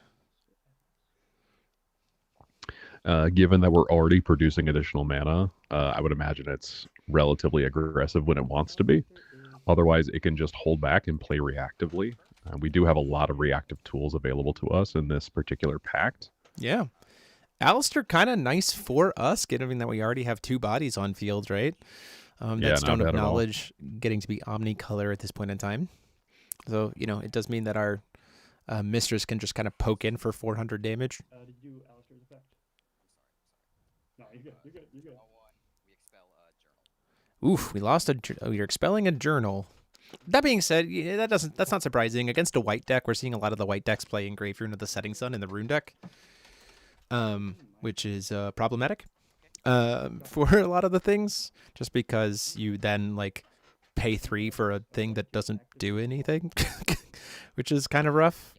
So we're trying to animate columns here, and we do successfully do that. Pretty aggressive opening start. Probably going to be putting on a lot of damage very quickly here, especially if we do see a Lionel come down, right? There's a world where you swing twice with the Mistress, use your stone plus the Mistress to play Lionel, put a bunch of counters on the stone, swing, like, you can get a lot of damage very quickly. Yeah, especially if you know, if our next stone is a vestige of Vilmardia's Grace, but we are playing Historian's Wisdom. It is going to get rid of the Mistress and the token. It's not going to get rid of the stone. So we keep the stone, we lose the token and the Mistress, but at that point in time, there's kind of a world where it's done its job already. We still get to just swing pretty comfortably. Ooh, we're playing the stone, the Mythic Stone. That's an interesting choice as well. Playing Ravidra. Yeah. There's not really a reason to not just attack with the stone here.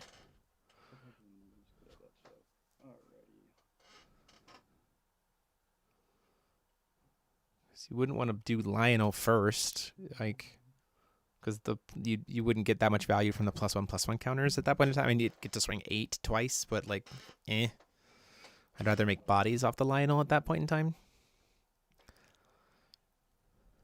So What's the thought here?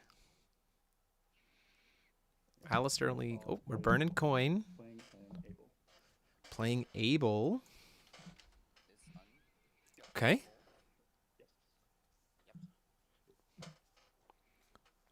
Locking some stuff out of the rune deck, but only leaves us... Oh, and one red.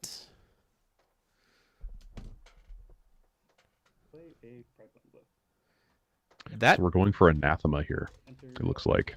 Pride Flame Glyph protected because he's tapped out. So I like this line of playing the Able and then playing Pride Flame. This makes sense. Now the stone is going to be able to hit for more damage. Essentially, we'll get to hit for 6 twice. We're safe from Raging Winds now. We can kind of play as many spells as we want, right? Because Raging Winds is automatically discounted and Able's kind of protecting us. Swing 4 with 6 columns. Taking the damage. We'll do it again. Swinging for another 6.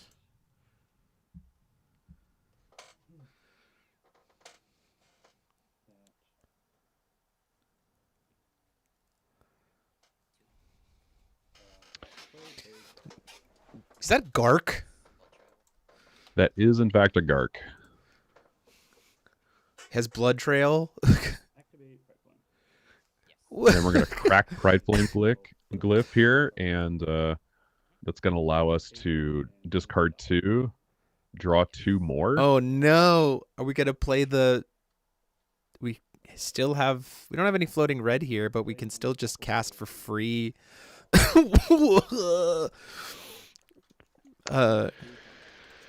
I forget what this one's called. Madness? Something? Unstoppable Anger. Unstoppable so it's Anger. free because we discarded a card. So now we've attacked twice. So, jeez, Louise. Swing for it'll be 8 now. So it's swinging for 7, and then 8. Swing for 15 with Gark. 15 for lethal with Gark. You just block. Yes, that's fine. So Alistair dies. At the end of the turn, we're going to lose our whole board. 15. Yeah, 15, 13. And then Oh, it has Defiant too. again for 16 this time. Yeah, jeez, Louise. Cool. Who needs Lionel? who needs Lionel? That was crazy. 53 minutes Garkin. left on clock.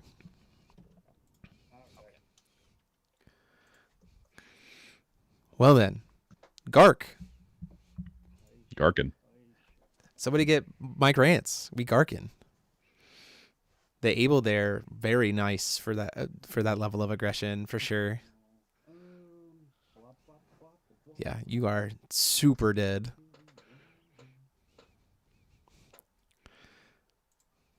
Let's get some Keurig flexes in the chat for Gark. Cheering it on. Wow, crazy.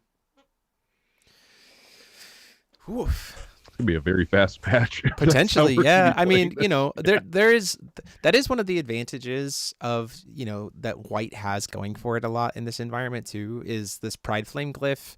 Protection of the Academy Grounds is also very good against Pride Flame Glyph, right? Because you can, both of its enter effects and its sack abilities are named abilities, right? So Academy Grounds can just call it in response to it being cast. Or, you could fractured it, but at that point in time, again, that's what Able is good for, right? Able is a very good card. Like, we're seeing it in a lot of different applications, and this is one such, right? I'm curious to see if we were maybe playing the had he saved the Historian's Wisdom, he would have punished the Able play. That's true. Though I hesitate to see what the follow-up would have been. He would have needed to have had Raging Winds as well to be able to stop it. So we'll see. So I'm curious to see if maybe this, the way that this has been built by Logan is to kind of primarily use the extension rules, look at top 4 stones side of things more than any of the Lionel package. I'm curious about that. I see, that's why you're playing aggro. This is the first aggro deck since I've played since Kirik. Yeah, Logan is saying, but you guys can't hear it necessarily in chat, but Logan just mentioned that this is the first aggro deck he's played since he played Kirik back in the day. So it's been a while. Logan typically does play kind of control style shells. Bottom 3. I do want to say congratulations to Toby Gaffney and Justin Jones. They should be locked in for top 8 because they were 3-0 going into last round and ID'd on round 4. So they should be locked in.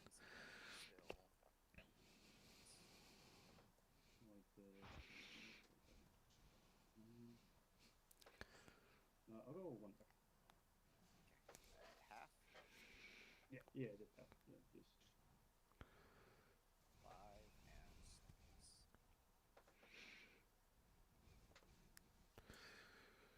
So we'll see how this goes here and seeing if the coin helps a little bit more.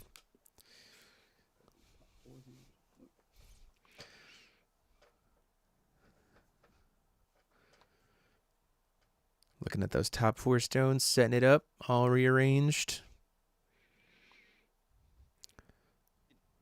I cannot believe Gark came into play. Just out of nowhere. Yeah. Out of nowhere, Gark. It's pretty good.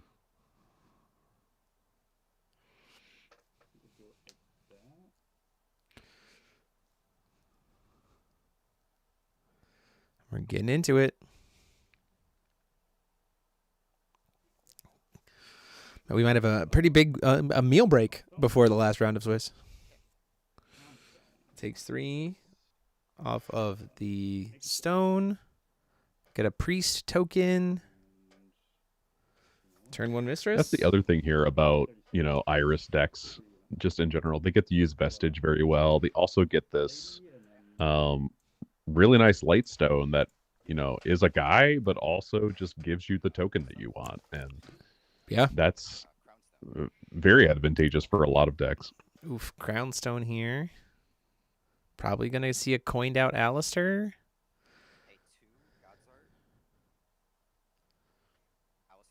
Same kind of line as it was before. Second verse, same as the first. Hopefully, maybe a little bit different than the first. Because we need it to be a little buffed here. Oof, greenstone on 1. Greenstone off the Alistair. That's not good. That's not good at all. Now we can't even use Historian's Wisdom. I don't really... Academy Grounds is kind of what we're hoping for here at this point in time. We can animate you. That being said, if Logan is going to gas out, this is Raging Winds mana. That's why I'm saying the Able is like the best. Like, we don't have a way to answer the Able here, right? So if we just play it, if we have an Able, his own Crown Stone, right? You can just pay 200 life to play the Able and then proceed to vomit out your hand as we did before. It's the same amount of pressure, and we don't even get Historian's Wisdom. Like, this might just be a turn 2 kill, or a turn 1 kill. Turn 2. 2 stones. Hitting that green stone is particularly rough, which is one of the things that's been interesting to me about Alistair, right? Is sometimes, like, you think coin Alistair is pretty good, but going down to only 1 resource against your opponent when they're going into their turn 2 is can be rough. Sometimes it's better to just call stone pass and leave yourself open with 2 will to be able to fight.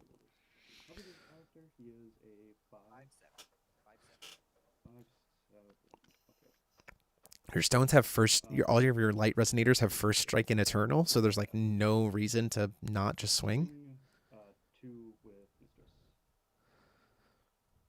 Don't block the mistress. Swinging in here. It won't get killed by the... Yeah, it won't get killed by the Alistair, unfortunately. So, like, if you block here, you'd probably just die. Much darkness. I think he's going to adjust his light here. There we go. Thank you very much. Overhead light does glare, though. It's on my combat swing 2. Second attack with Mistress here. We could use so Mistress. Now Blood Trail is active. We can use Mistress to play the Pride Flame Glyph. Oh. This to me tells me we don't have Able.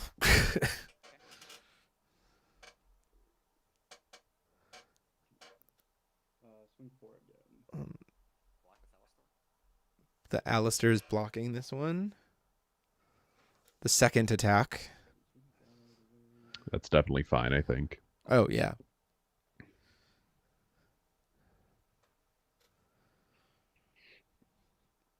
This makes me think that Logan does not have Able, because if we had Able, we probably just go for the same line as game 2, right? Or game 1, right? Yeah, probably. Or we don't have Gark. You know, yeah, we certainly don't have certain pieces here. Pride Flames coming in. Do we have an Academy Grounds in response? We do have a green, though. We're just going to cancel it looks like, or try to cancel Fractured it. That's pretty good. I mean, Fractured stops this line. It's curious that he's not playing...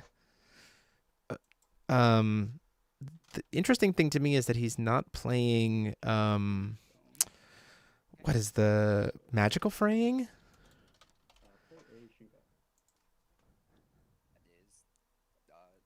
sadly untargetable. Shinka comes down here.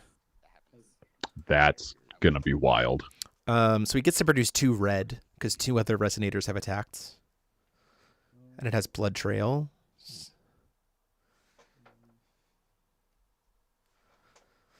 So we do still get to kind of follow up here, but it does tap to swing. Because it doesn't have, because we are tapped out at this point in time, so we don't have a way to give it Defiant right now. But we do have 2 red. Once it swings. It's whenever this Resonator attacks. So we would have missed the opportunity to give it Defiant at that point in time.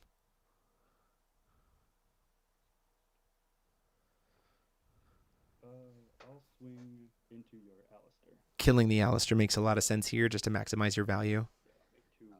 Gets 2 floating red because 2 other Resonators have attacked this turn. Because it's not the number of times Resonators attacked, it's the number of Resonators that have attacked. Mm-hmm. Now, what Other do we... Resonators, specifically. Yeah, not itself, yeah. Birds.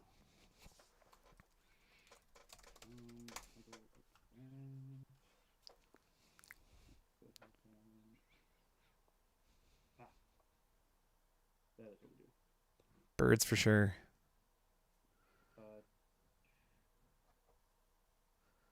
We just play Omen here. Because then we get 3 birds on the opponent's turn. Well, Jeremy maybe not. Lindley. Welcome, Yeah, Jeremy Shinka Lindley. is Good to see you, buddy. Quite good. That's your kind of card. Yeah, Shinka seems pretty cool. What are we using with those double red? Logan, what are we doing? Since I'm a dummy, we will. Hard cast Protection of the Academy Grounds. It's untouchable. Yes. I'll name. Let's see.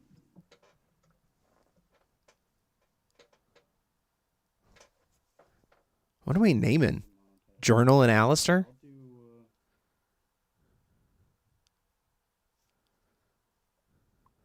I'm listening here. Soul and Historian's Wisdom. Soul and Historian's Wisdom are called. I like that playline a lot.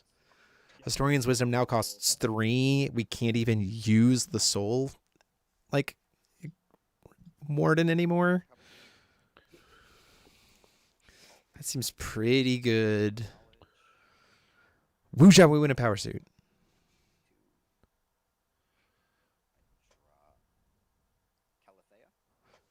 Calathea coming in here to brainstorm and set up the top 2 of the deck.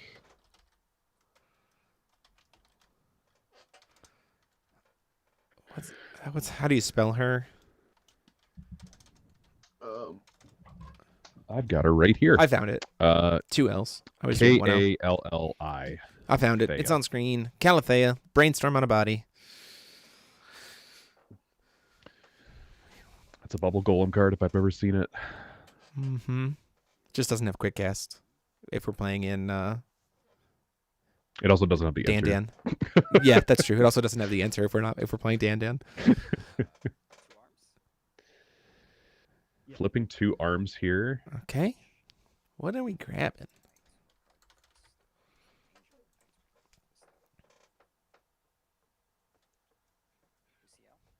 Pusiel. To grab QCL. Helpful to kind of reset us a little bit. I love this Uber, but God, it's so hard to see. It's fine. Logan just has a second Academy Grounds in hand. He's just going to God's Art the Pusiel. That would be backbreaking.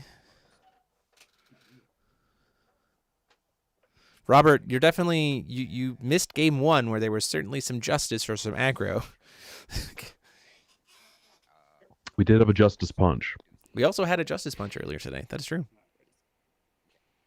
We're not going to be able to animate this columns before recovery, but that's fine because you can like swing with your Mistress and then Rinka produces you 1 to then be able to animate the stone.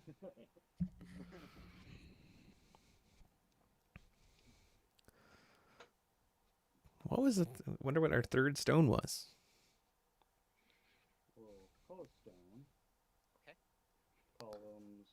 Have to pay 3. Another columns we here. get another priest. We knew the columns was coming because we got to look at the top 4 stones. Shuckle. Indeed. 2 green will open and not an able insight. I don't know if the stream can or cannot hear me, so most likely not. But Let's see. Doing aggro math. That's true.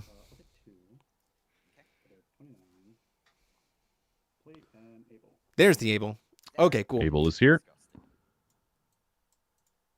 Now we're about to be in a lot of pain. So we have now essentially protected ourselves from any form of aggression or cancels.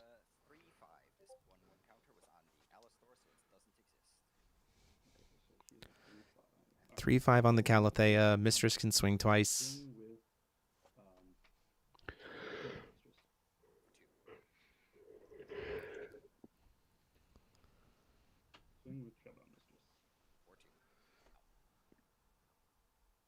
Down 26. Use Mistress to animate columns. So then the columns can swing, and then you get even more will off of the Shinka. Right? Like we're Possibly. We've definitely set up Blood Trail. That Able is injustice. Maybe. Oh, interesting. Not using Mistress, using a stone to animate the stone. This is the one that came in this turn. That's fair. So I'm assuming he's animating a stone that can attack. Right. I would just use like the Mistress to pay for the stone. Is my only thought.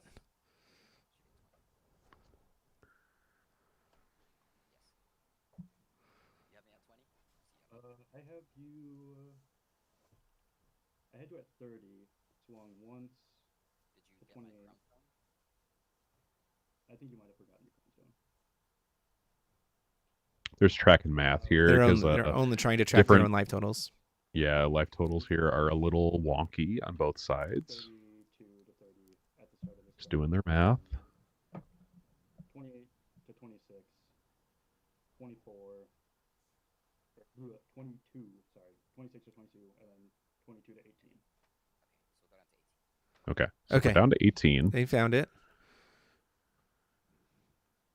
Logan should be a little bit lower on life total. Move to. Logan, I have your life total at 28. Can you confirm? Yes. It is 28? Yep. Yep. Okay, thank you. Okay, we're just making sure that's Both sides are correct. the right there on Zapata's end. Yeah. And then we can just burn for 2k here To after we attack. make you fire. Yes. She is 8. Pay. Do we have Anathema? We don't have Anathema live. Do we not have anathema? No, we only have 1 card in the graveyard. Just Pride Flame live. Then never mind. We can't burn for 2k. We're just going to swing in for damage. You can pump up twice, Mm-hmm. and that will kill them. Definitely. But we're just going to deal 8 and produce 2 floating red.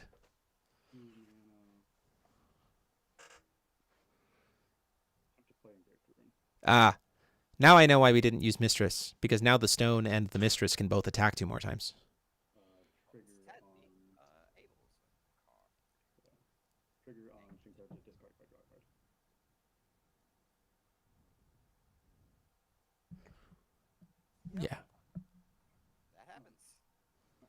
will discard this Isis.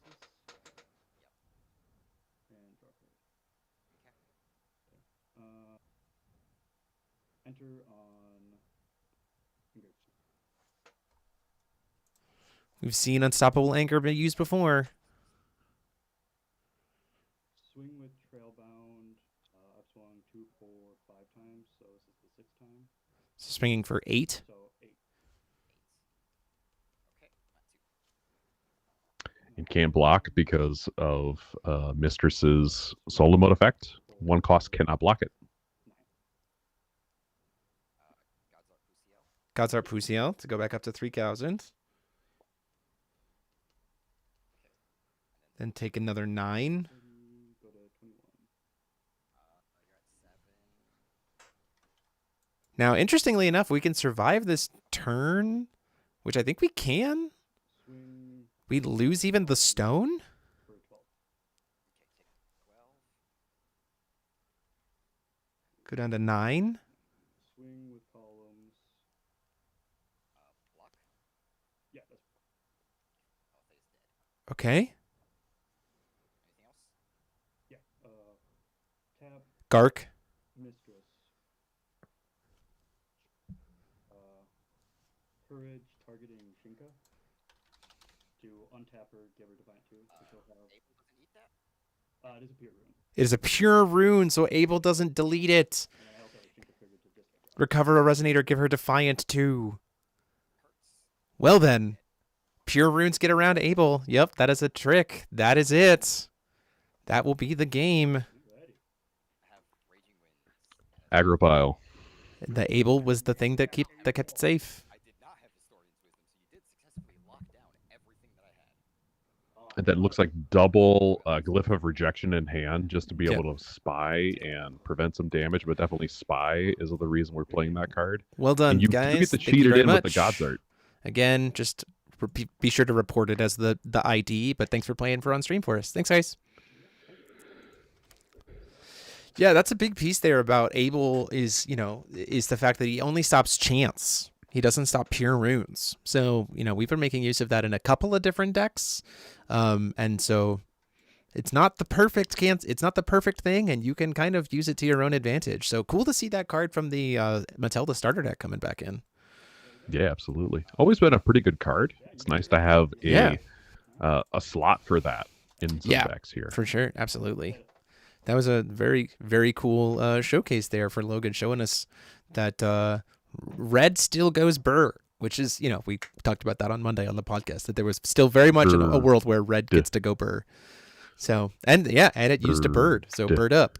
So we're going to take a quick, a little bit longer break because we've got quite a bit of time left on the round. We'll kind of catch back up here and get ready for the last round of Swiss in a little bit. So thank you all so much. I'm glad you guys enjoyed it, and we'll see how things go for round 5. A lot of people who are going to be on win-and-ins for round 5 because of like weird ID matchup and records and everything else. So we'll be back in a little bit for that. So see you all soon. You are my sunlight. You are my sunlight.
getting things ready here for our Got top, six. our final round, table 1. Seeing who gets to be the undefeated person in Swiss. You guys can go ahead and go up through resolving mulligans, and then I will give you the 60 minutes. Okay.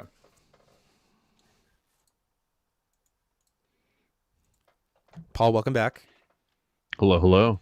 We were just talking about the crazy spread of top cut. Right now, we know it's two Mistletanes, two Symphony Hootriels, and a Valentio Moloch are the only things that are currently locked. Two Symphony Hootriels are playing on win-and-ins. Kael'th Lilith is also on a win-and-in. And then Aisha Soul is on a win-and-in as well. So, and yeah. The Iris list was conceded to Paul Martinson. So two Mistletanes in the top 4, or in the top 8. So like we said on the podcast on Monday, don't count her out. She's still very much there. Mm-hmm. Right? Like still very much Very contention. much. You guys ready? You guys ready? Okay, yep. Timer starts now. So we're in. Symphony Hootriel again. And we have Mistletoe. You got to be careful in this matchup because Brunhild has the ability. It's the only way currently in the game to instant speed respond to a warden and get rid of it, which is really important to know in this matchup. That you have to kind of give yourself the barrier first. Otherwise, you could be in big trouble. Going for the turn 1 Able. I like this a lot.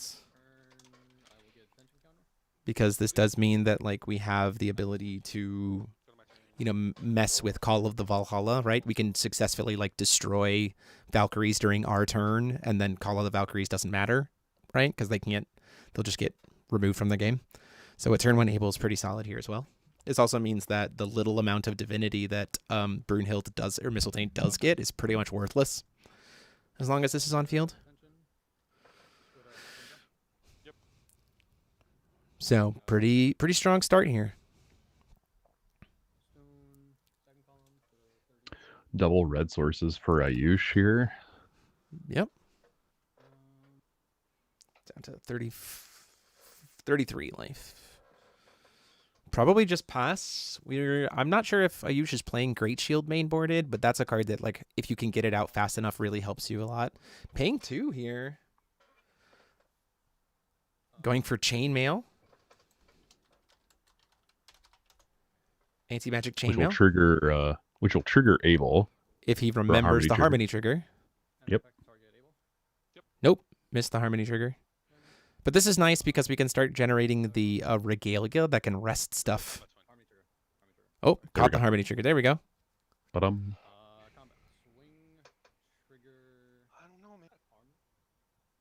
I use a mistrigger. You can call it if you want to. No. You're fine, dog. I don't care. So this Abel's going to making the shield. Yep. So now Abel is swinging for 6. So we get to hit for 6. Oh no, it is 7. Oh yeah, because Abel's 3. All right. This is pretty strong. This is a really strong opener for sure. This addition, it means that like there's no blocker that's really safe here, right? Also, you can't flash in a blocker anyway because of Abel. So this is good. This is a strong opening. And at the end of the turn, recovers the 2 stones. So like the amount of pressure that he's going to be able to generate possibly on the next turn with like double columns is like just so much. Especially against Mistletoe. That is incredibly helpful. Yeah, and no therapist is rough. Right? So now like we have to either play therapist and then judgment for 2 or judgment for 3. Like this is very strong. Yeah, you're good. Half gets all the way, bro. Okay, sounds good. Move to my turn, draw. Yeah. Before untap, I'm gonna pay 2 life to produce a white to pitch Phoenix to gain 10. Ooh. So pay 2, gain 10, go up to 41. If this resolves, Phoenix, World Tree Phoenix. Just pretty good. This lets us now judgment for 3. I don't super love judgmenting here, but like,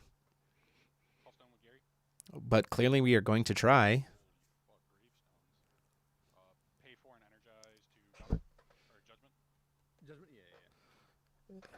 So we're gonna get to start Mistletoe out here.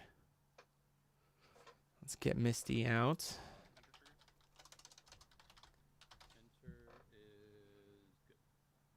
Dark Sword Mistletoe out onto the field here.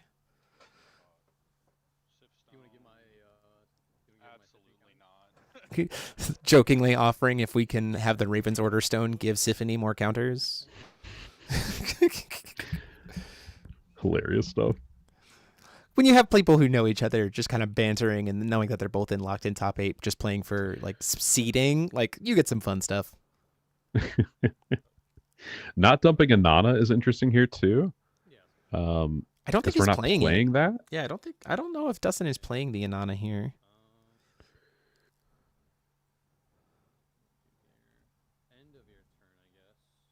I still think these columns are really good against the Misty here, right? Because you can just swing a bunch of times. We get to play an Asilla for 1 at the end of turn. Because you get kind of a free turn here. Angelic Seal.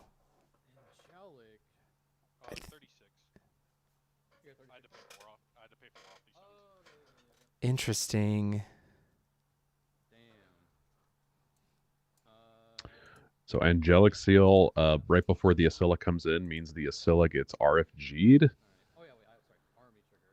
Double harmony trigger. Harmony trigger. Double harmony trigger. Yep. Abel getting a little bit bigger. Oh yeah. Never mind. Yeah. Gets sent to the RFG, not expelled. It is your fault. We're still just probably using columns here, right? Like, Yeah, I think we draw, make columns. That is one of the ways to get rid of Mistletoe. it's just attack enough times. Yeah, I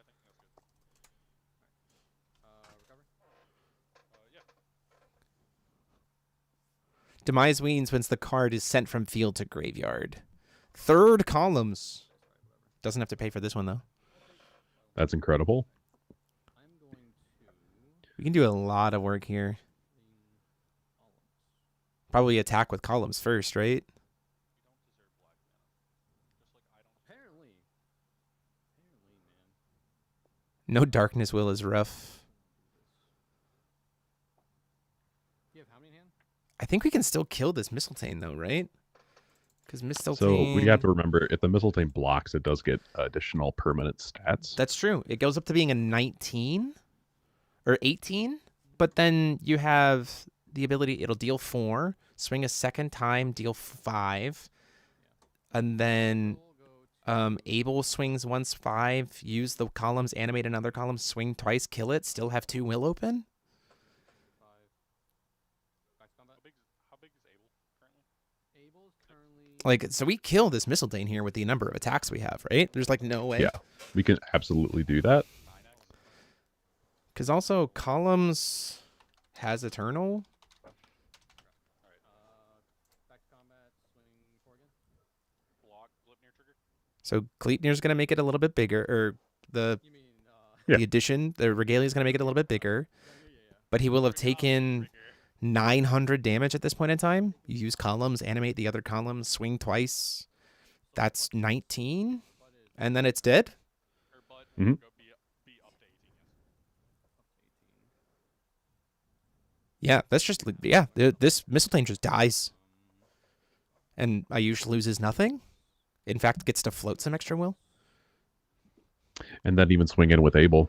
Yeah, and then also gets to swing in with Abel. Got baited by the Angelic Seal. And we have Epiphanic. So now it just dies that way.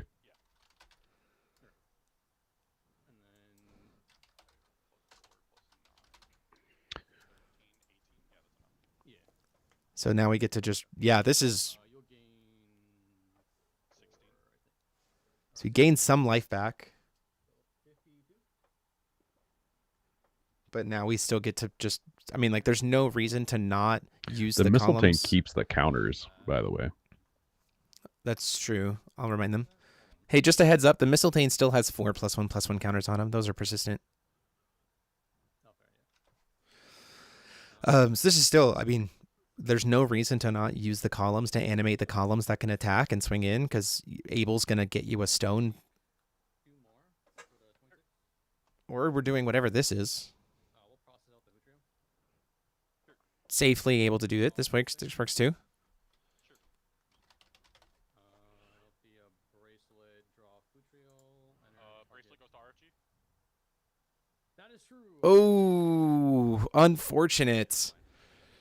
Doesn't So even. does not Oh, that's enter, right. He but doesn't we even. do draw. He also doesn't even get to make a thing off of the chainmail gloves, or of the chainmail because of the angelic seal. Mm-hmm. Oh no. Not attaching. Fail. Armor also doesn't enter the field. Oh yeah. Angelic seal putting in some work. This is a 9, yeah. 3, 6, 9, yeah. 43. End of turn triggers, recover, and... No, you didn't have a Regalia enter the field this turn. I did not.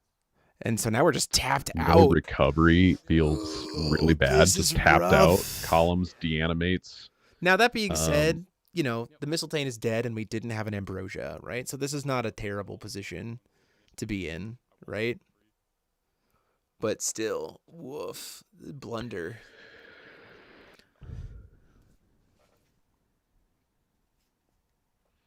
There's a Gravestones one are of, yeah, turned there's a on, one of so- Ambrosia. It's just not on field right now, right? So and we have no way to search it. Yeah. Those gravestones are now active, so we're going to be able to lock down the Able in one of those columns. That's true. Oof. Now this Brune, when it dies, gets to... Well, the Brune's probably never going to die, though. King's Dragon. Scotty would help there. Scotty would help to be But able to we're shoot gonna it during... discard those. Yeah, Scotty would help to be able to shoot it during our turn, right?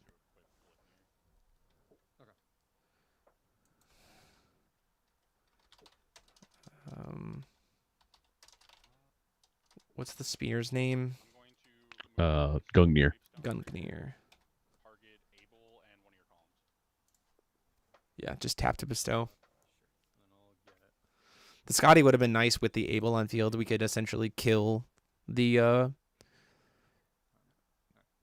with the with the angelic seal, right? The angelic seal's already making Call of the Valkyrie pretty bad. Oh, why did we not tap down the Brunhild with the shield before recovery? It doesn't have barrier. That just seems like a missed advent. Because it's a token that doesn't have text on it, so we forgot. Yeah, unfortunately. Yeah. Anti-magic chainmail, you just have a regalia that you can tap to rest a resonator. So suddenly this Brunhild is not very threatening. We can't cheat in Academy Grounds at this point in time.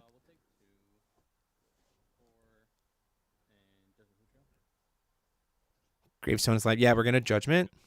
Judgment Hootriel's here. Ramp a Stone.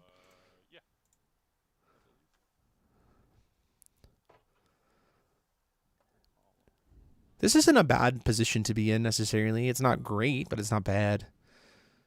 The minus, certainly not bad at all. The -4 doesn't now really we have help a us here. 22. Or a 11-11. An 11-11 with Defiant for 2 damage, yeah. Yeah. For 2 attacks, I mean. So Yeah. it's going to be 22 damage to the face if this connects, which you have flying.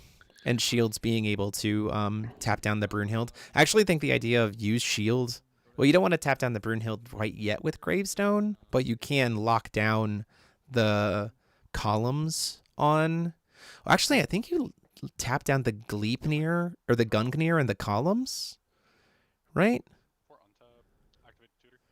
Because then, like, if we can keep Gungnir from attaching to anything else, then it's significantly worse, right? This is true. Brunhild now, because of Faith, becomes a tutor. Hold on. Does Gungnir have barrier? Oh, Gungnir has barrier. So folks are saying it That's has true. natural barrier. So if it doesn't recover, then we'll... I'm gonna say it every time. So... That's fine. You're good. Might have been the Brunhild, and then... I'm gonna pay 4 life to cast this Brunhild that I tutored. It would be really great right now. Great shield in response. 37.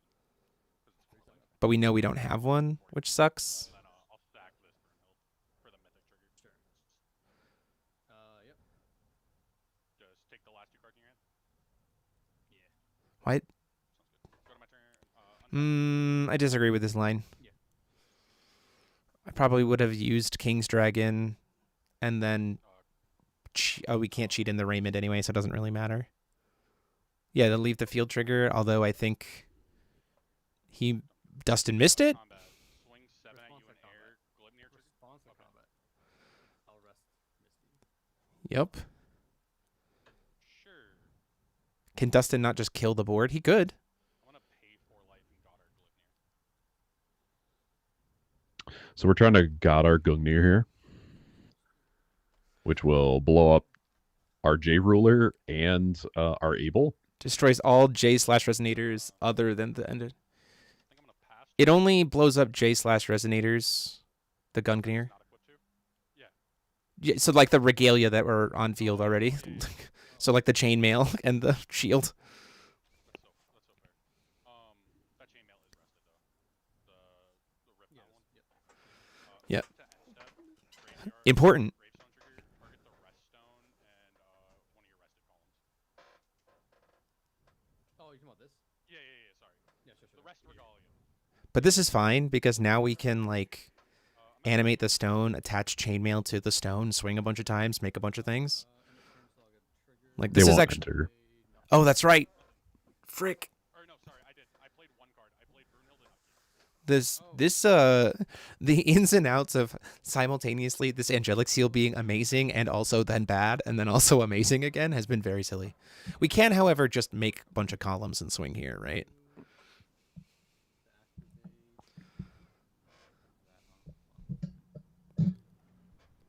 Oh.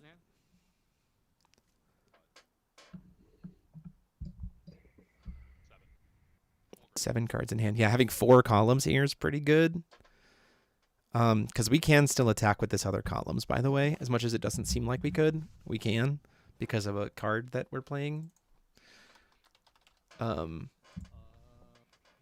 I would love for Ayush to animate these stones before recovery and then play Radiant Blast of the Bifrost and just kill Dustin here. I'll do it. I'll take 100. We're just going to kill this stone with the Epiphanic Priest. I think that's okay.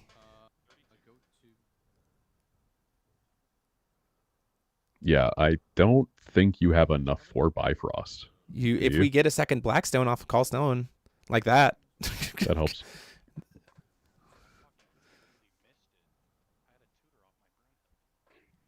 Yep. And Justin just realized he had a tutor off of his Brunhild. Oh, actually, sorry. Before you, never mind, I missed it.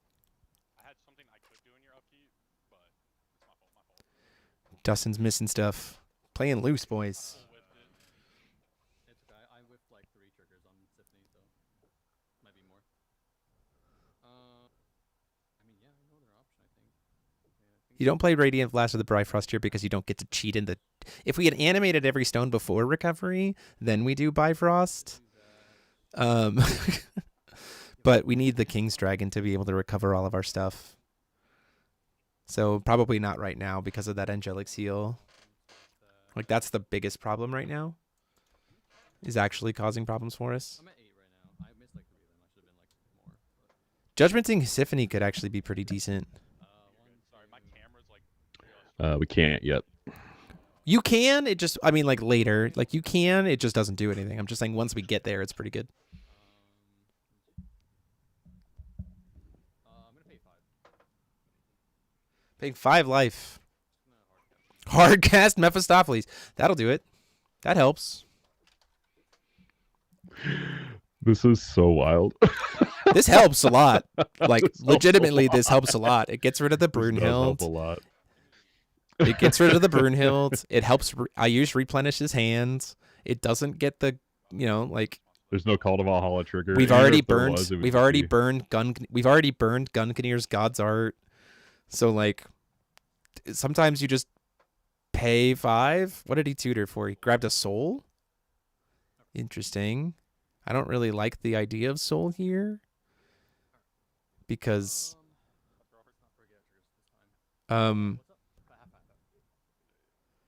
soul plus 3 to just make it so that he has to attack the soul. Sure. Put soul in graveyard instead of putting it into his hand.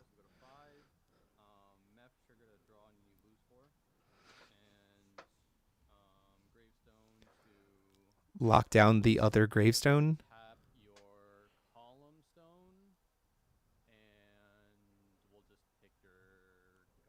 Actually, Gungnir's got barrier. Can't do that. We'll just do your angelic seal. Wait. Oh, We're locking sure. down Probably angelic seal using and rain grid. columns here. Yeah, that's true. You can use rain grid to cheat it into play. That's fair.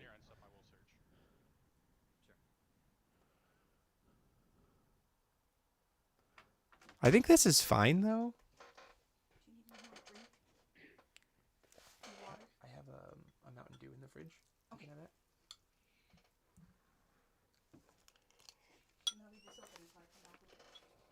Grabbing another Brunhild off of the Gary and Freaky. Not a Gary. Interesting that we didn't grab rain grid there. Because rain grid brings back the soul. Now, that being He said, might you can already just, have Rain Grid. You can just search again. Also might already have rain grid. That's very true. The soul +3 is helpful, but I mean, you're still losing 400 every time you draw a card. Dustin doesn't bring out. He doesn't recover the columns. Two things. Want to double check life totals. Also, don't forget your columns doesn't recover Destin. What? I'm at 20. I have myself at 24 to Ayush at 18. Yes. Okay, cool. 18 to 24. Thank you. There you go. Like, when your stones cost you life, every draw also costs you life. Paying 2 to Gonna go back up to 3K. I don't know if I agree doing it so early. We can just, that being said, we can't just cast this Pusiel, which then becomes a lot better, right? Because then we essentially make every Meph drain 2 into, or drain 4 into a gain 6.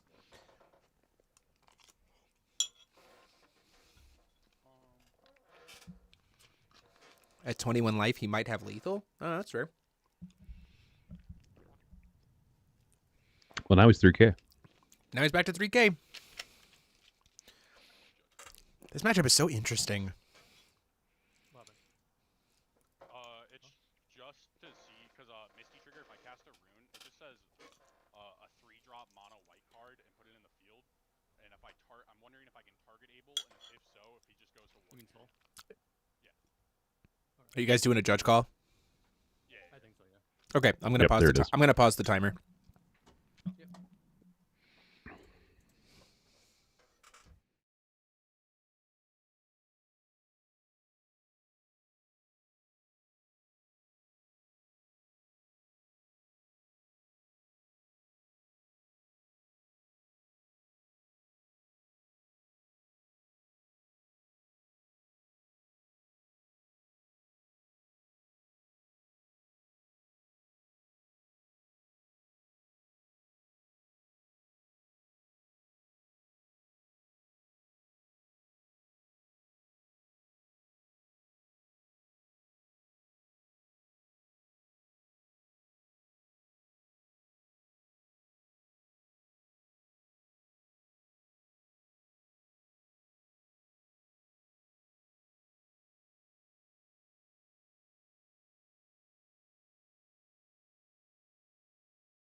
Okay. I'm gonna do Lino to destroy Meth, and I'll lose 4.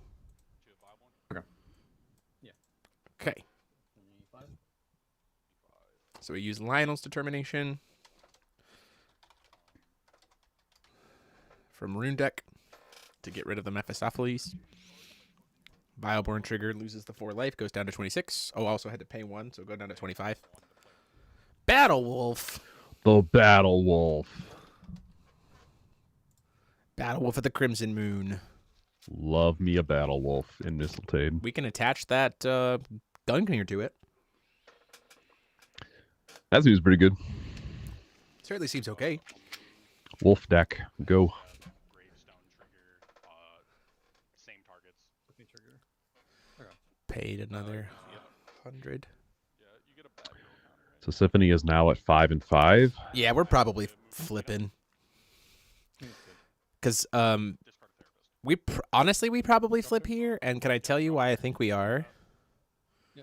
Is because it's really, really good. Well, so I don't know if Dustin has a way to put cards back in his deck.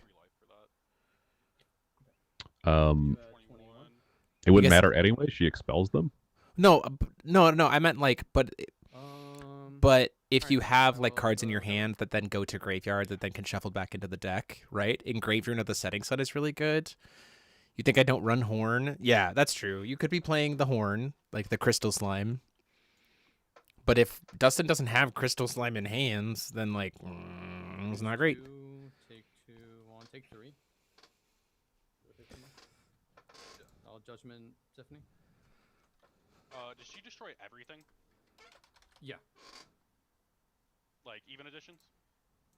Yeah, I can read the whole thing for you. So Crystal Heart. Even, so they're both at 5, so the tension, so both will go off essentially. Each player expels the top X cards in their deck and all cards in their graveyard, where X is the number of cards. So you expel, because what you do is you expel everything and then you destroy. So there are cards in the grave. If he has Crystal Heart in hand, then like that's fine. But if we see the one Crystal Heart slime get hit, like that's rough for Dustin. That's essentially deck out, right? Because Dustin will always draw first. So could be really relevant here. So if he doesn't have Crystal Heart slime though, Yeah. oof. So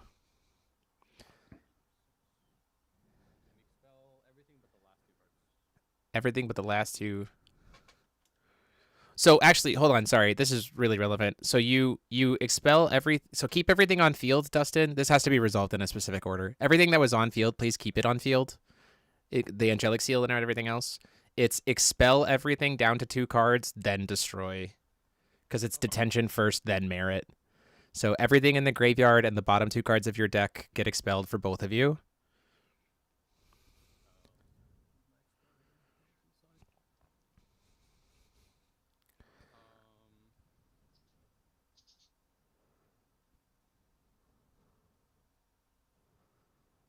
And then destroy everything on the field, on your side of the field, Dustin.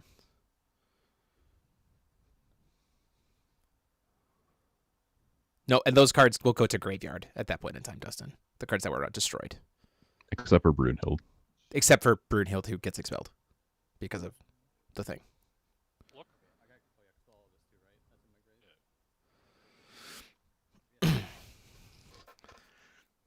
So this is really relevant because he can recycle his deck, which is really nice, which then means that there's a world where, you know, Ayush then decks himself first. But he's got these columns, which are pretty gross, and he can start putting a Regalia back into the field. So, like, kind of relevant. It just comes down to Crystal Heart. Now, that being said, if Ayush has Academy Grounds to make it so that Crystal Heart doesn't get to use its activate ability, then also we're probably fine. You can't read judgments, like rejudgmenting Brunhild doesn't super help here. This makes me think that he doesn't have the Crystal Heart. Dustin can't. Well, if he has Ambrosia in hand, he could, right? He could go for it, but no, he's just going to call stone. Oh, his life total's too low too. Yeah. Wasn't remembering that. Like So that's not going to happen. Yeah, that's not happening. If there's a Crystal Heart in hand, Dustin's okay here. If not, then he's probably decking out, unless that last card in his deck is Crystal Heart. Plays Pusiel for 3. Castle Pucio. Or for 400 life. Paying 4. Yeah, the destroying part hurts as well, too, for sure.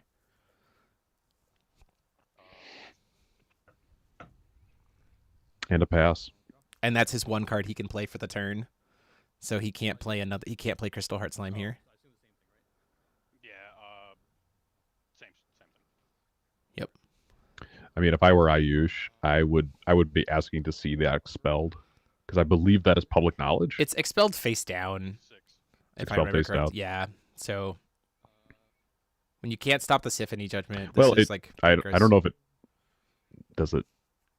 Hold on. I'm gonna check on that. You just expel. I don't think it's So that is a good question. Is I don't know if you can check the deck or not.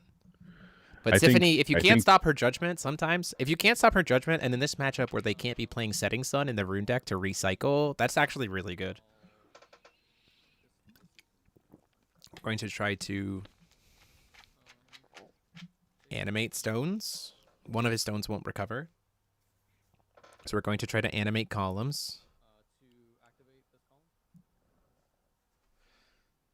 Paying 100 to activate columns.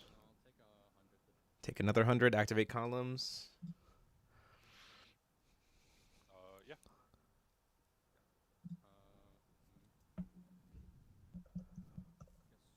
Expel isn't a zone, it's a movement.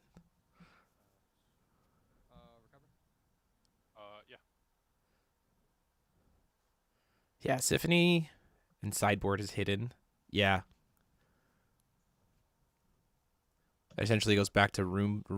Yeah, it's a hidden area. That's what I thought as well. Yep. Yeah, I think it's a hidden area. So you don't get to check. Block. Yeah, drain trigger, gain 5. That being said, I think Dustin can. I don't think you have permission to look at your expel at any time. No blocks, take 4. Taking 4. 18. That would be really odd to me. It's your own sideboard. You're not allowed to look at your sideboard during a match. Well, expelled isn't your sideboard. Those are two different things. Expel is an area, yes. But if it's a hidden area, I think you as the term. I think you as the controller of that area. Yeah, it's not the sideboard. It's an area. Okay, so I mean we're trying to go for lethal here. Play the Able. Response. Casting Enable and in response. I'll pay 3 life, sorry. Ishtar. He is playing Ishtar. Interesting. Maybe he was doing Expelled this because he didn't want it expelled. The problem is that if his life total is low enough that Ishtar just gets to kill him. No, they're just 0-2s, I think. Yeah, 0-2 light devil nomadic priest. Abel's good. What's life totals, guys? 12 to 15, I think. Yeah, that's what I have. Okay, Dustin's at 15. Ayush is at 12. Yeah. Okay, thanks. Columns up. Yeah. Do you have anything that flies? No. No, right? No. His only card in hand is... Oh, I know what's happening here. Does he have enough divinity to cast it? Yeah, he's going to cast Bifrost. To add 6 +1/+1 counters to Symphony, who can then fly in the air for 16. Okay.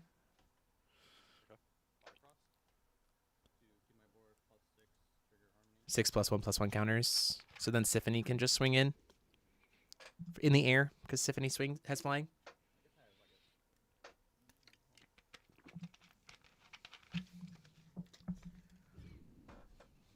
Bifrost 7. Yeah. And then you've only casted 2 arms? So that will be lethal. There's nothing. Well, I guess he could technically. Nope. There's nothing he can do here because there's no flying. Yeah, game 2. Okay. 28 minutes left on the clock, gentlemen.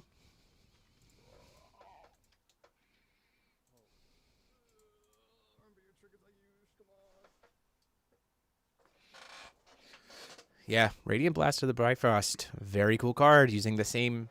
This is the same kind of thing about, again, Abel doesn't stop pure runes, and this is a pure rune. It's a very cool card. You saw him pitch before, the King's Dragon, so I can talk about it now. So King's Dragon, you can RFG it from the game to go search for Raymond. And then Radiant Blast of the Bifrost lets you put a light resonator from your graveyard or removed area into the field and then make it big. And King's Dragon is a light resonator, so it enters the field, then gets 6+1/+1 counters, and then you recover all entities you control on the enter. And because Bifrost is a rune, you can use you can use the Symphony to the Symphony Stone to produce 2 will for it. So you just need 1 Symphony Stone to produce the double black. It's a master rune, sure, but it's not a chant. What matters is that it's not a chant. So very cool tech for this deck for sure. I'll go second.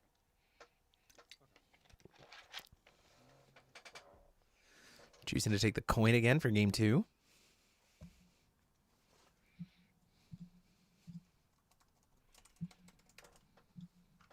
Yeah, it is different from Master Rune and Pure Rune. That's fine.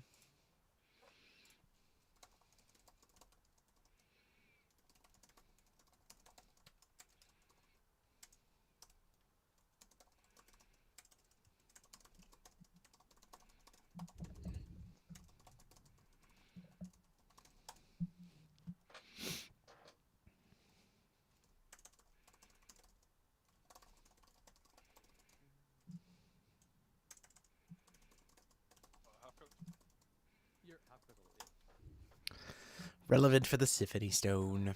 Yes. So, do we see a turn 1 Therapist? Do we see Hootriel come down? Do we see freaking Great Shield? Is Ayush playing Great Shield? I'm very curious about that. Obviously, I'm not going to spoil it here, but we'll see it. I mean, he's in top 8, so it doesn't matter at this point. 3 back. Only playing 1 Great Shield mainboarded, a second one in the sideboard. Very interesting. You cannot produce. That's not true. Rune spells. A master rune is still a rune spell. It has rune in its name.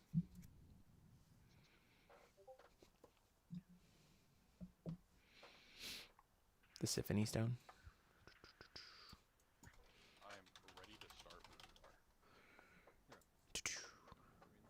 Yeah. Rune spells. Yeah, the CR would not make a distinction between those. Just like Paradoxical Resonator and Resonator are still considered to be Resonators. They're both the same, like, typing. Yeah, They're still Master is just a card type. subtype. Yep, Master is just a subtype. Yep, that's why Bifrost is really good. That's why when we discovered it, we were like, oh, dang, this is actually probably really good. Okay. No, Turn 1 Able. it'd be the same. It'd be considered the same card type by the CR's language. Yeah, for That's sure. the nomenclature we would use. So, like a Master Rune in graveyard and a Rune in graveyard would still count toward Rune as a card type for Anathema. Correct. It's not like 2 that. separate card types. Yep. Turn 1 Able. Red White Stone. Probably not going to burn coin for Therapist here. This Able line is really helpful because it lets us comfortably go into the Hootriel line on turn 2 because we can't get Brunhilded in response to Hootriel, right? Now, that being said, there is a world where if I'm Ayush, I try to do something like get Chainmail. I would like probably try to get Great Shield to just protect from Brunhilds in general. I don't know. I think Great Shield is just really good in this matchup. Being able to give yourself barrier is like kind of huge, especially in response to a Brunhild. So you make the Brunhild discard 2 of their own cards. Like, it's pretty good.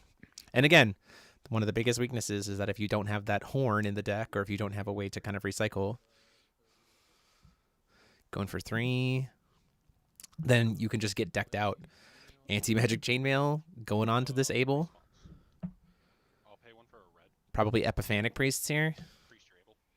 Yep.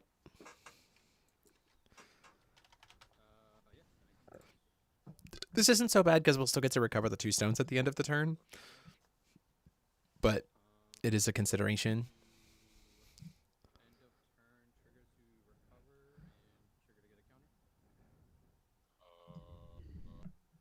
Still on your end step. Tutor. We're going to go search for... Are we going to uppercut the Ables? I could see that. Just to... They are potentially problematic, right? I could see us uppercutting the Able. Oh, Lunar Protective, just to be buffered? Interesting. Yeah.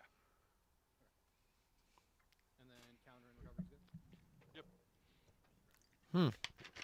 Go to my turn, draw. You were already at above life total. Why did we Lunar there? Call stone. Probably for that exact reason. Pay 3. That makes sense. You wanted to be able to protect yourself from hitting the stone. I'll tap, produce 2, go to 46. Judgment with coin. Mistletoe comes back out. Flip Misty. But we do have a columns on the side of Ayush. So that's also really relevant. Only 1, though. If we had double columns, we would be good.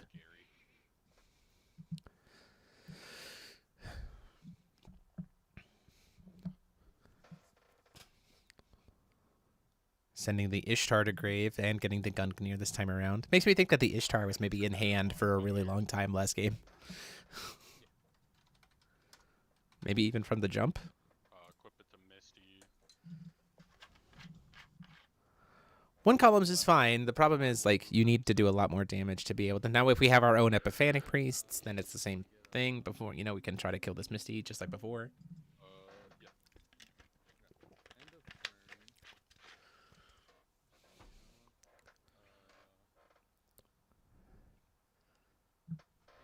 Pay 2. Animate the columns. Ooh, playing a Scylla. I like this as well. We can't dig with her. We can't banish her, but it does give us a body. So it's another way to put more pressure on this Mistletoe, right? You don't want to animate the columns here unless you're going to be able to put pressure on this Mistletoe, because like you don't want to give the gun like free counters on the Gungnir.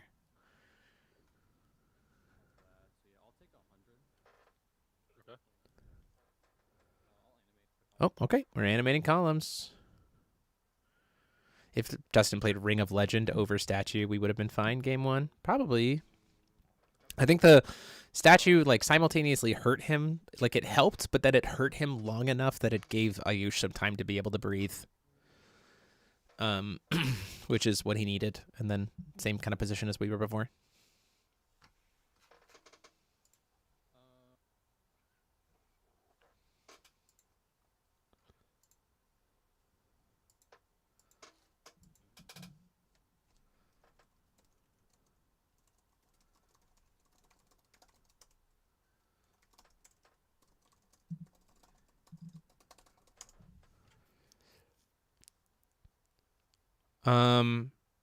Oh, buddy, it's okay. I haven't been using the text.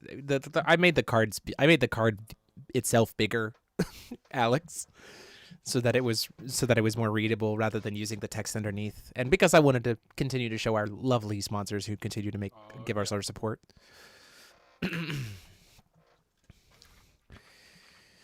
If we have a Hootriel here. Or a chainmail gloves, a second Able. This is also nice. The idea of a chainmail gloves attaching it to the columns to gain some more life feels kind of nice. I'm not entirely sure what this, how the Able is helping us. Able's on the stack. Ring of Legends, my Misty. I think this is fine.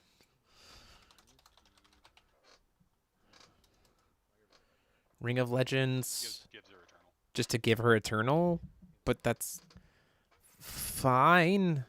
Like, I don't think we were trying to kill her this turn anyway.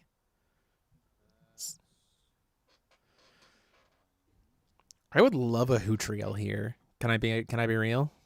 Like a Hootriel into a some kind of regalia here, I think would be really nice.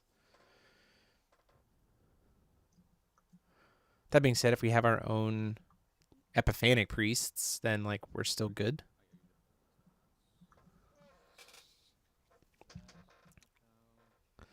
Why not wait to ring in response to something? Yeah, I think the ring is also not stopped by Able. I think Dustin kind of forgot that. It's a pure rune, so it doesn't get stopped.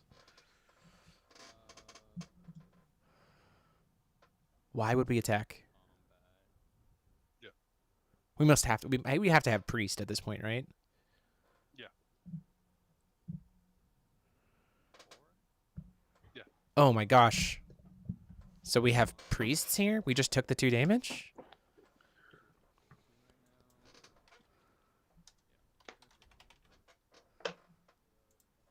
Yeah, the Ring of Legends doesn't help. We just die. Misty just goes away because we didn't block. So 4, 5 plus 9, yeah. Yeah. Oh, sorry. In response to priest, cast Ishtar. Ah, cash Oh, station. never mind. But it That was- doesn't matter because of the Able. Yeah, no, never mind. This is all fine.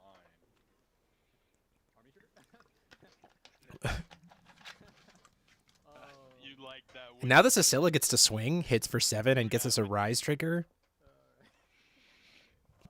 This digs us a little bit deeper. Chainmail,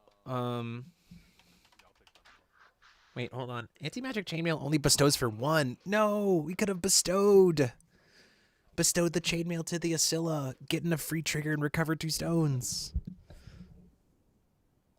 Oh no.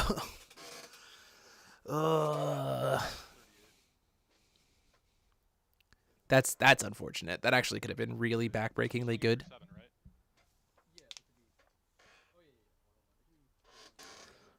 Because we could have made the shield and then recover 2 stones. That would have been actually really nice here.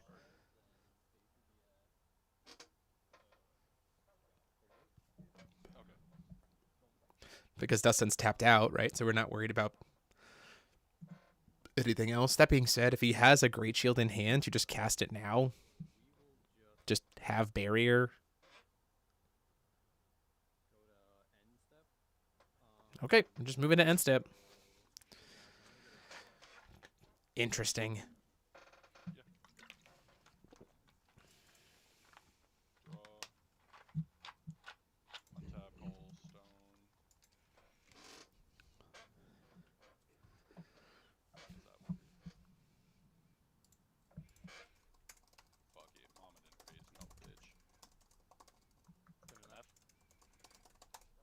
Hard cast Mephistopheles. This seems desperate to me. Because we don't really lose much. Dude, I'll pay. Sorry. How much life does he want to pay? How much do I have to pay? 4. I'll pay the 8.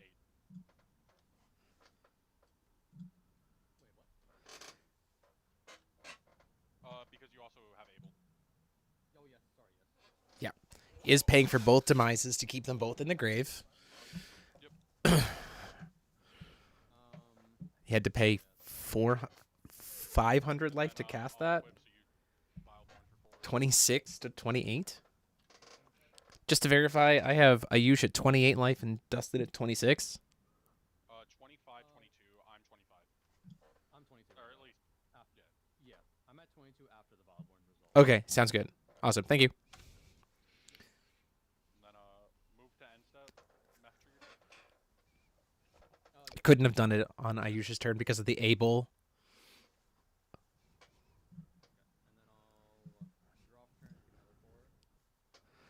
So So he's losing 800. Goes down to 18. Animates his columns. Gets to do a whole lot of damage here. I mean, Ayush can literally kill here. He can animate his stone. This is the grossness of this, right? We animate the stone, use the stone to attach Great Shield to attach the use the stone to attach the chainmail to his stone. We're not playing for anything. Then use swing, make a shield, tap down the Mephistopheles, hit him for 7.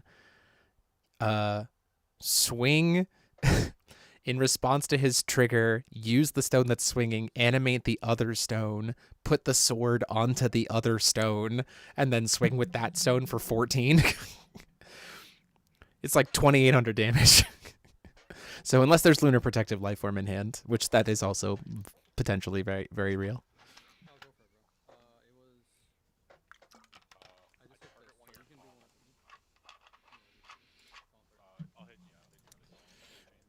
Marcus Neal on Kael'th Lilith won his match. It's been a long day. Oh, they are being kind and letting him remember the gravestone trigger, it looks like.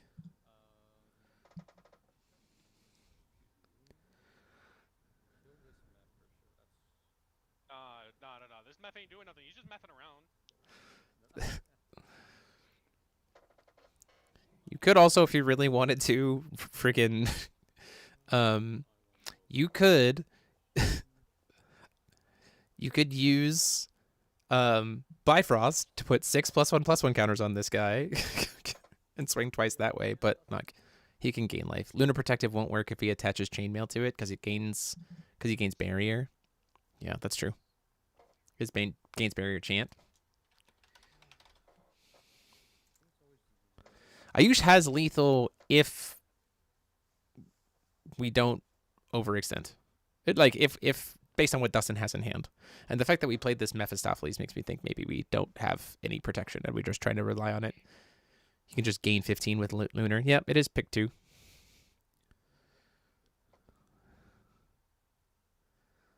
Oh yeah, Bifrost also reanimates Abel as well. Yep. That also does it. Bifrost is a card. Knob. Knob is an answer. Knob can kill the Mephistopheles. Knob coming in. Loses 4 because of the Vileborn.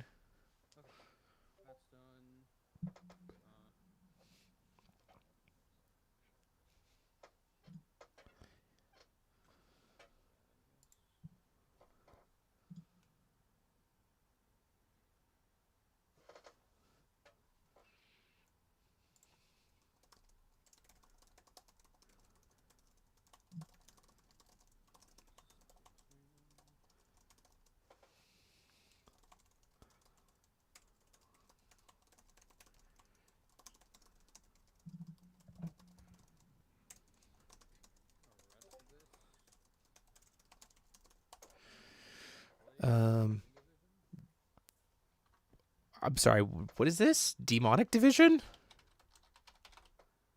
That results. Well, then, Demonic Tutor? Go I know what any card? That's, what a tech. was there when it was printed. It's a pure rune, so it gets around your own Able. What are we grabbing with this, though? Chainmail gloves? You can swing twice.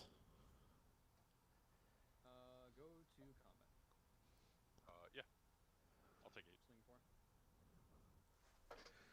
1, 2, 3, 4. 1, 2, 1, 2, 3, 4. Like it. And then I'll take 100.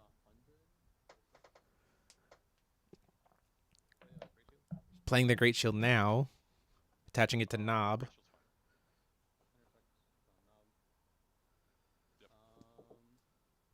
End step trigger, Symphony trigger, recover trigger, and Great Shield. I'm gonna uppercut the name card. uppercut the knob? What are we uppercutting? Abel? I'm gonna name Priest. Oh, to name a card. Okay, okay. My hand is Bracelet, Gungnir, Bogman,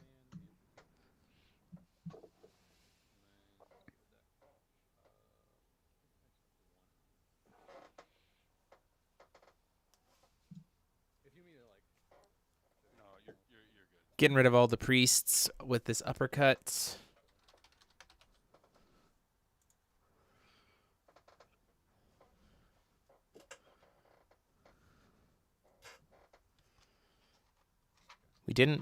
We had a Regalia enter this turn, so we are going to get to recover 2 stones, which is relevant. Given that we have Pusiel to be able to reanimate our life total back up. I guess we'll do one of your columns to rest off Gravestone. I played multiple cards because Titan, and I will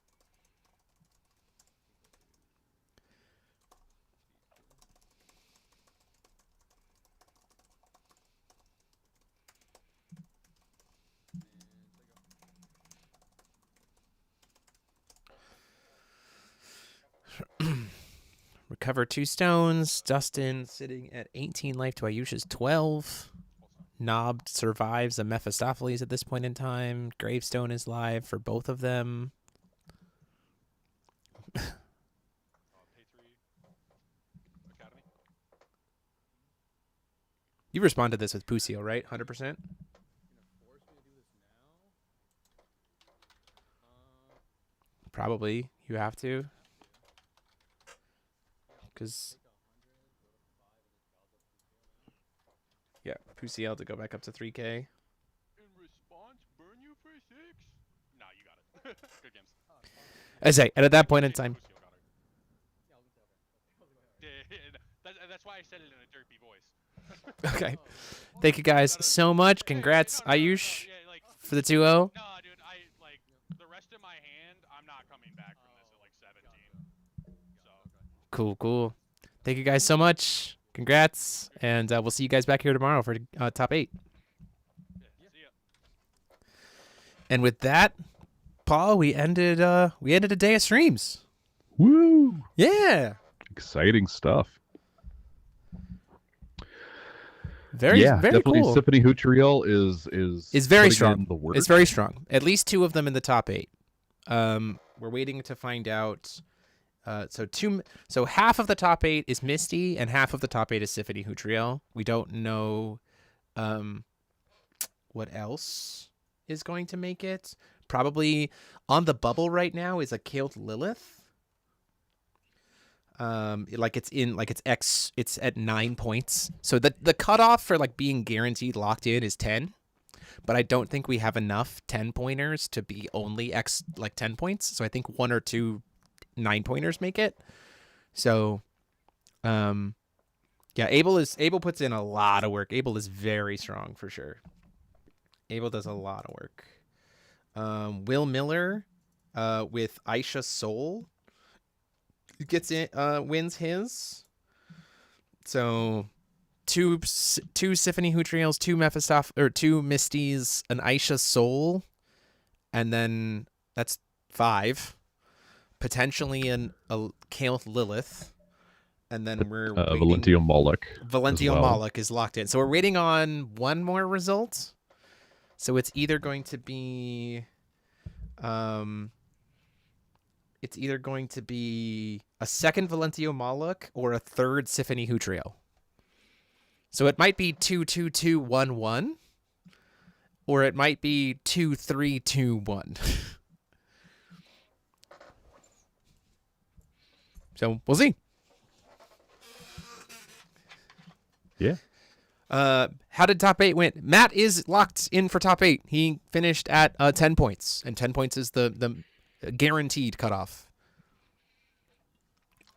Based on his breakers, he's probably 5th or 6th seed. Could be 4th seed. That would be nice. 4th, 5th, or 6th seed is kind of where he's sitting. Because his Dustin will always be one of his losses was to Dustin, and Dustin was X1-1 after last round, after the end. So his loss was in Dustin's loss was in the round 5. So he will be higher seed than Matt because Matt lost to Dustin. Should be. That's how it works. So 4th, 5th, or 6th seed is probably where Matt sits. Fingers crossed for 4th seed. That would be great. If Tufford wins, he's probably 4th seed. If Tufford wins, he's probably 4th seed. We'll see. I don't know. But very cool. Very cool. Very, this was a little bit of a Wild West format. We had some expectations about things that we're going to be in. I'm pretty happy with the potential diversity of the top 8, all things considered. Some new stuff, some old stuff, some very cool stuff. A lot of mid-range, but also some good aggression. Yeah. Oh, also, I think Birds is also in contention. Yep, Birds is in contention. Birds is in contention at the. Let me see, I'll double check here. Or Birds. Oh, Birds should be locked actually. 10 points is locked. So Solo Heiko is also locked. Yes. Heiko Lionel or Heiko Hudriel? Heiko Lionel, I believe.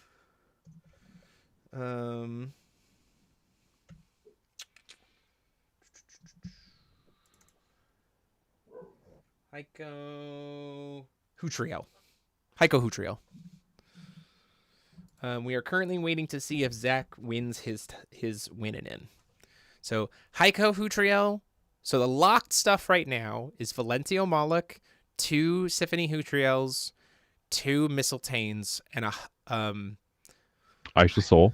And an Aisha Soul. And Heiko Hudriel. And an Aisha Soul. So we have 6 locked things. You have 7. Do we have 7 locked things? Valentio Moloch is 1. Valentio Moloch plus is 1. 2 Mistletanes. 2 Mistletanes. Plus 2 Symphony Hudriels. 2 Symphony Hudriels. An Aisha. And a Heiko Hudriel. And a Heiko Hudriel. Yes. So we're waiting to see if we get a 3rd Mistletane? No, we're waiting to see if we have another Valentio Moloch or another Symphony Hudriel. So I guess Kael'th Lilith is out then at that point in time.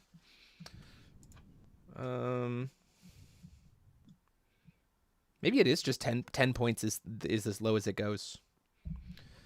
Well, we're gonna get final confirmation here soon. So yeah. Heiko Hudriel is like Logan's. It'll get posted later today.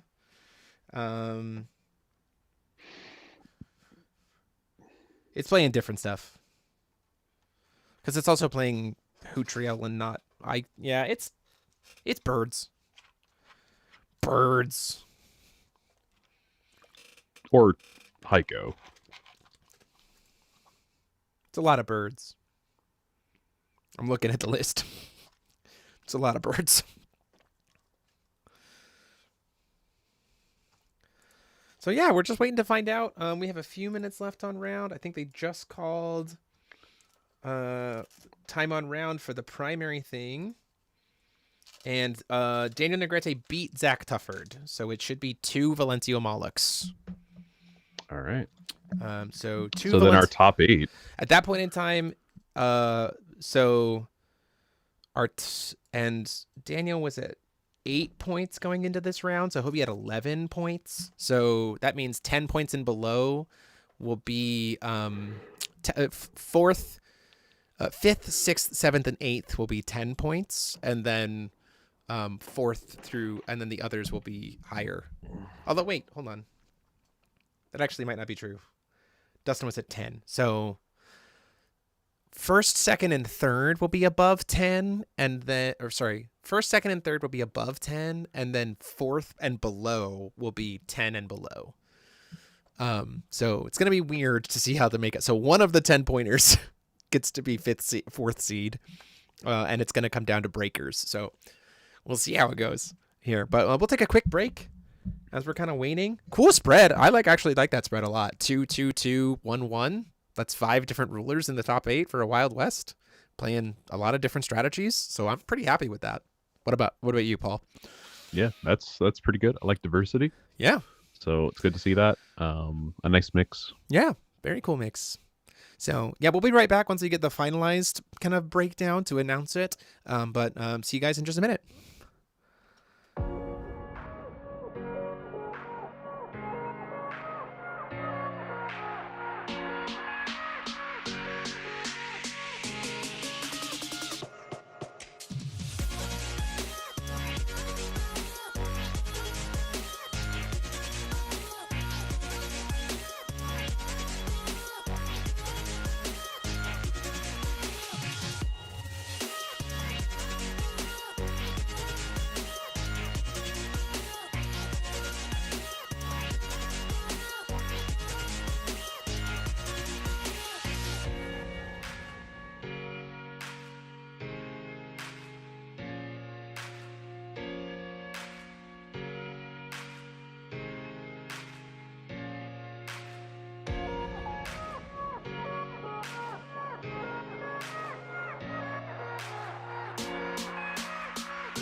Okay, everybody, I am here. I have the results. After 5 rounds of Swiss, here is your top 8. In first place, with 13 points, Toby Gaffney on Valentio Malik. In second place with 13 points, we have Ayush Dalal on Symphony Hutriel. On third place with, I believe, 11 points, we have Daniel Negrete on Valentio Malik. In fourth place with 10 points, we have Dustin Jones on Misseltane. In fifth place with 10 points, we have Paul Martinson with Misseltane as well, with Gary and Frecky. I did say that Dustin is on Misseltane, obviously. I think I might have said that wrong. In sixth place with 10 points, we have Will Miller on Aisha Soul. In seventh place with 10 points, we have Joseph Cologne, sorry, buddy, long day, on Heiko Hutriel. And on eighth place with 10 points on Symphony Hutriel, Matt Fackler. We did it!